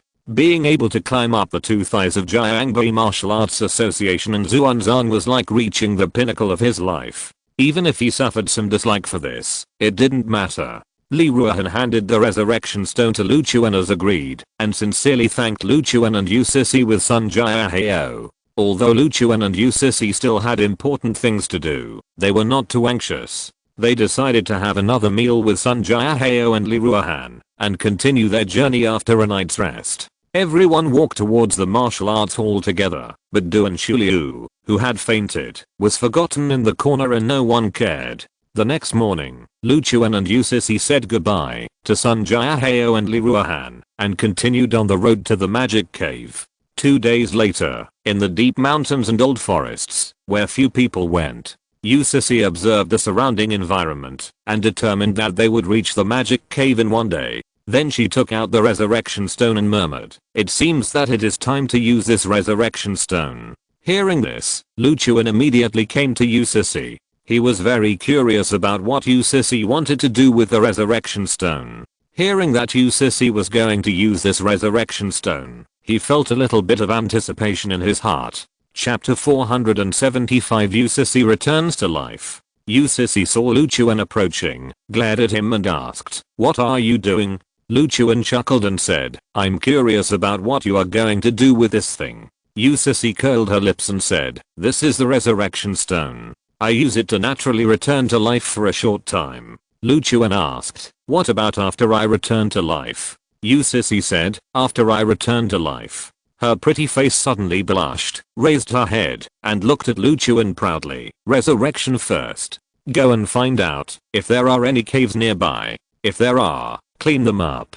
Do you have any quilts or something like that in your storage space? If so, spread them out. It's better to make them softer." Lu Chuan was puzzled and asked, "What are you going to do with this?" Yu Sisi said seriously, "After I return to life, I have to do some things up there. Just do it. If I ask you to, don't talk nonsense." Lu Chuan thought she was planning to practice martial arts, so he didn't think much about it and nodded. "Okay, you wait here for a while. I'll go and find out if there are any caves nearby." Then he released his consciousness and started looking for the cave. Yu Sisi looked at the resurrection stone in her hand and smiled expectantly. After a while, Lu Chuan returned to Yu Sisi and said that he had found a cave not far away and had cleaned it according to her requirements. Yu Sisi followed Lu Chuan into the cave and saw that it was cleaned up inside. A quilt was laid on one of the flat places. She nodded with satisfaction. Then she looked at Lu Chuan and said, "Next, I will leave Zhonglinger, but don't think you can take her away at this time.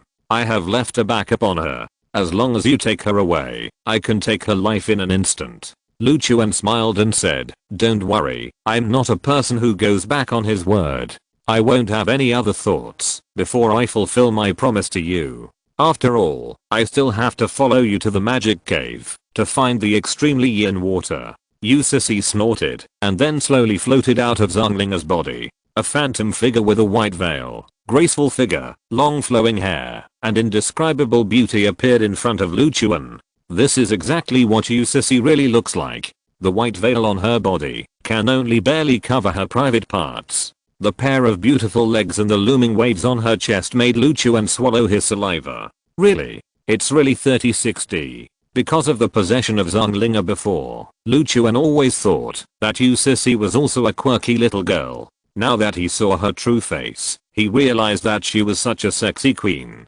Lu Jingchuan was confused. Because Zhonglinga was no longer possessed by Sissy and was in a coma, her body softened and she was about to fall to the ground.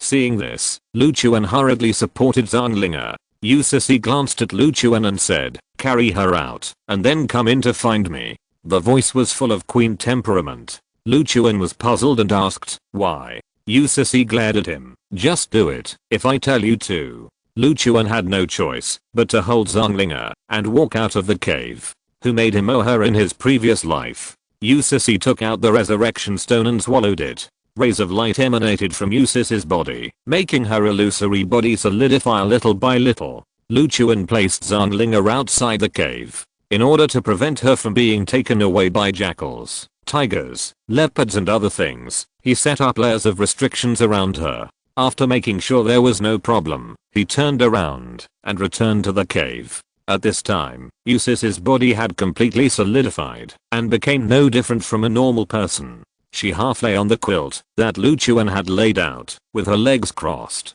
The white gauze on her body could only cover the root of her thighs. Her posture was sexy and enchanting, and Luchuan's heartbeat accelerated a few points. She saw Luchuan enter the cave and said, "Come here." Luchuan immediately became alert and asked, "What for?" Sissy said, "You need to make some preparations to enter the magic cave. You have too much yang energy, which will cause changes in the magic cave after entering. I need to use some means to help you cover up the yang energy in your body." Luchuan was full of doubt and said, "Is it true? Excess of yang energy will also cause changes?" Sissy nodded seriously and said, "Don't waste time. My methods are only effective for a certain period of time. If you hesitate, you will never have another chance in the future." Hearing this, Luchuan had to walk towards Sissy. Based on what he learned along the way, he felt that Sissy was not the kind of person who would joke, so there should be no problem in choosing to believe her. He walked in front of Sissy and asked, "What should I do?" Sissy said, "Sit down first." Luchuan sat down obediently. Sissy took out a pill and said, "Take this pill." Luchuan stared at the pill and asked, "Isn't this a poison pill? Why are you talking so much nonsense?" Sissy stuffed the pill into Luchuan's mouth. Luchuan trusted Sissy and did not resist. After all, no matter what, Sissy still needed him to get rid of the monsters in the magic cave and free her from pain. She shouldn't feed him a poison pill for no reason. He ate the pill and asked, "What's next?" Sissy showed a playful smile at this time, then threw herself into Luchuan's arms and said, "Next, you can ravage me." Luchuan's eyes widened, and he immediately realized that something was wrong. He quickly pushed Sissy away and asked, "What exactly did you just give me to eat?" Sissy smiled sweetly and said, "Aphrodisiac pill." Luchuan's heart skipped a beat. "You were lying to me when you said it would cause a mutation?" Sissy smiled and said, "Yes." Luchuan was speechless and said, "So you asked me to help you find this resurrection stone just to take me down?" Sissy blinked at Luchuan and said, "Why, is it not possible?" Luchuan didn't know what to say for a moment. Sissy hooked her hands around his neck and said, "Before, because I was possessed by Zhonglinga, I tried to take you down several times, but I injured it. Now I'm back to life for a short time with the Stone of Resurrection, and I can finally be intimate with you without restraint. Jinxing, I have waited for 1,000 years. Can you love me well once?" Luchuan said, "But I'm not Lu Jinxing." Sissy pressed Luchuan directly on the quilt and said, "You are his reincarnation, so you are him. The effect of the aphrodisiac pill can only be resolved by sex, and you can't run away today." After that, she leaned over and kissed Luchuan. Luchuan's consciousness gradually faded, and only lust remained in his mind. In the end, he could only compromise helplessly and let Sissy manipulate him. But he didn't notice that when the two of them were doing this, Sissy's body kept having terrifying evil forces gathering towards his body, silently. End of this chapter. Thank you very much for reaching the end. Don't forget to like. Looking for more exclusive content and immediate access? subscribe to our Patreon. Remember, every like, subscription, or donation encourages us to continue. Thanks to everyone. See you in the next video.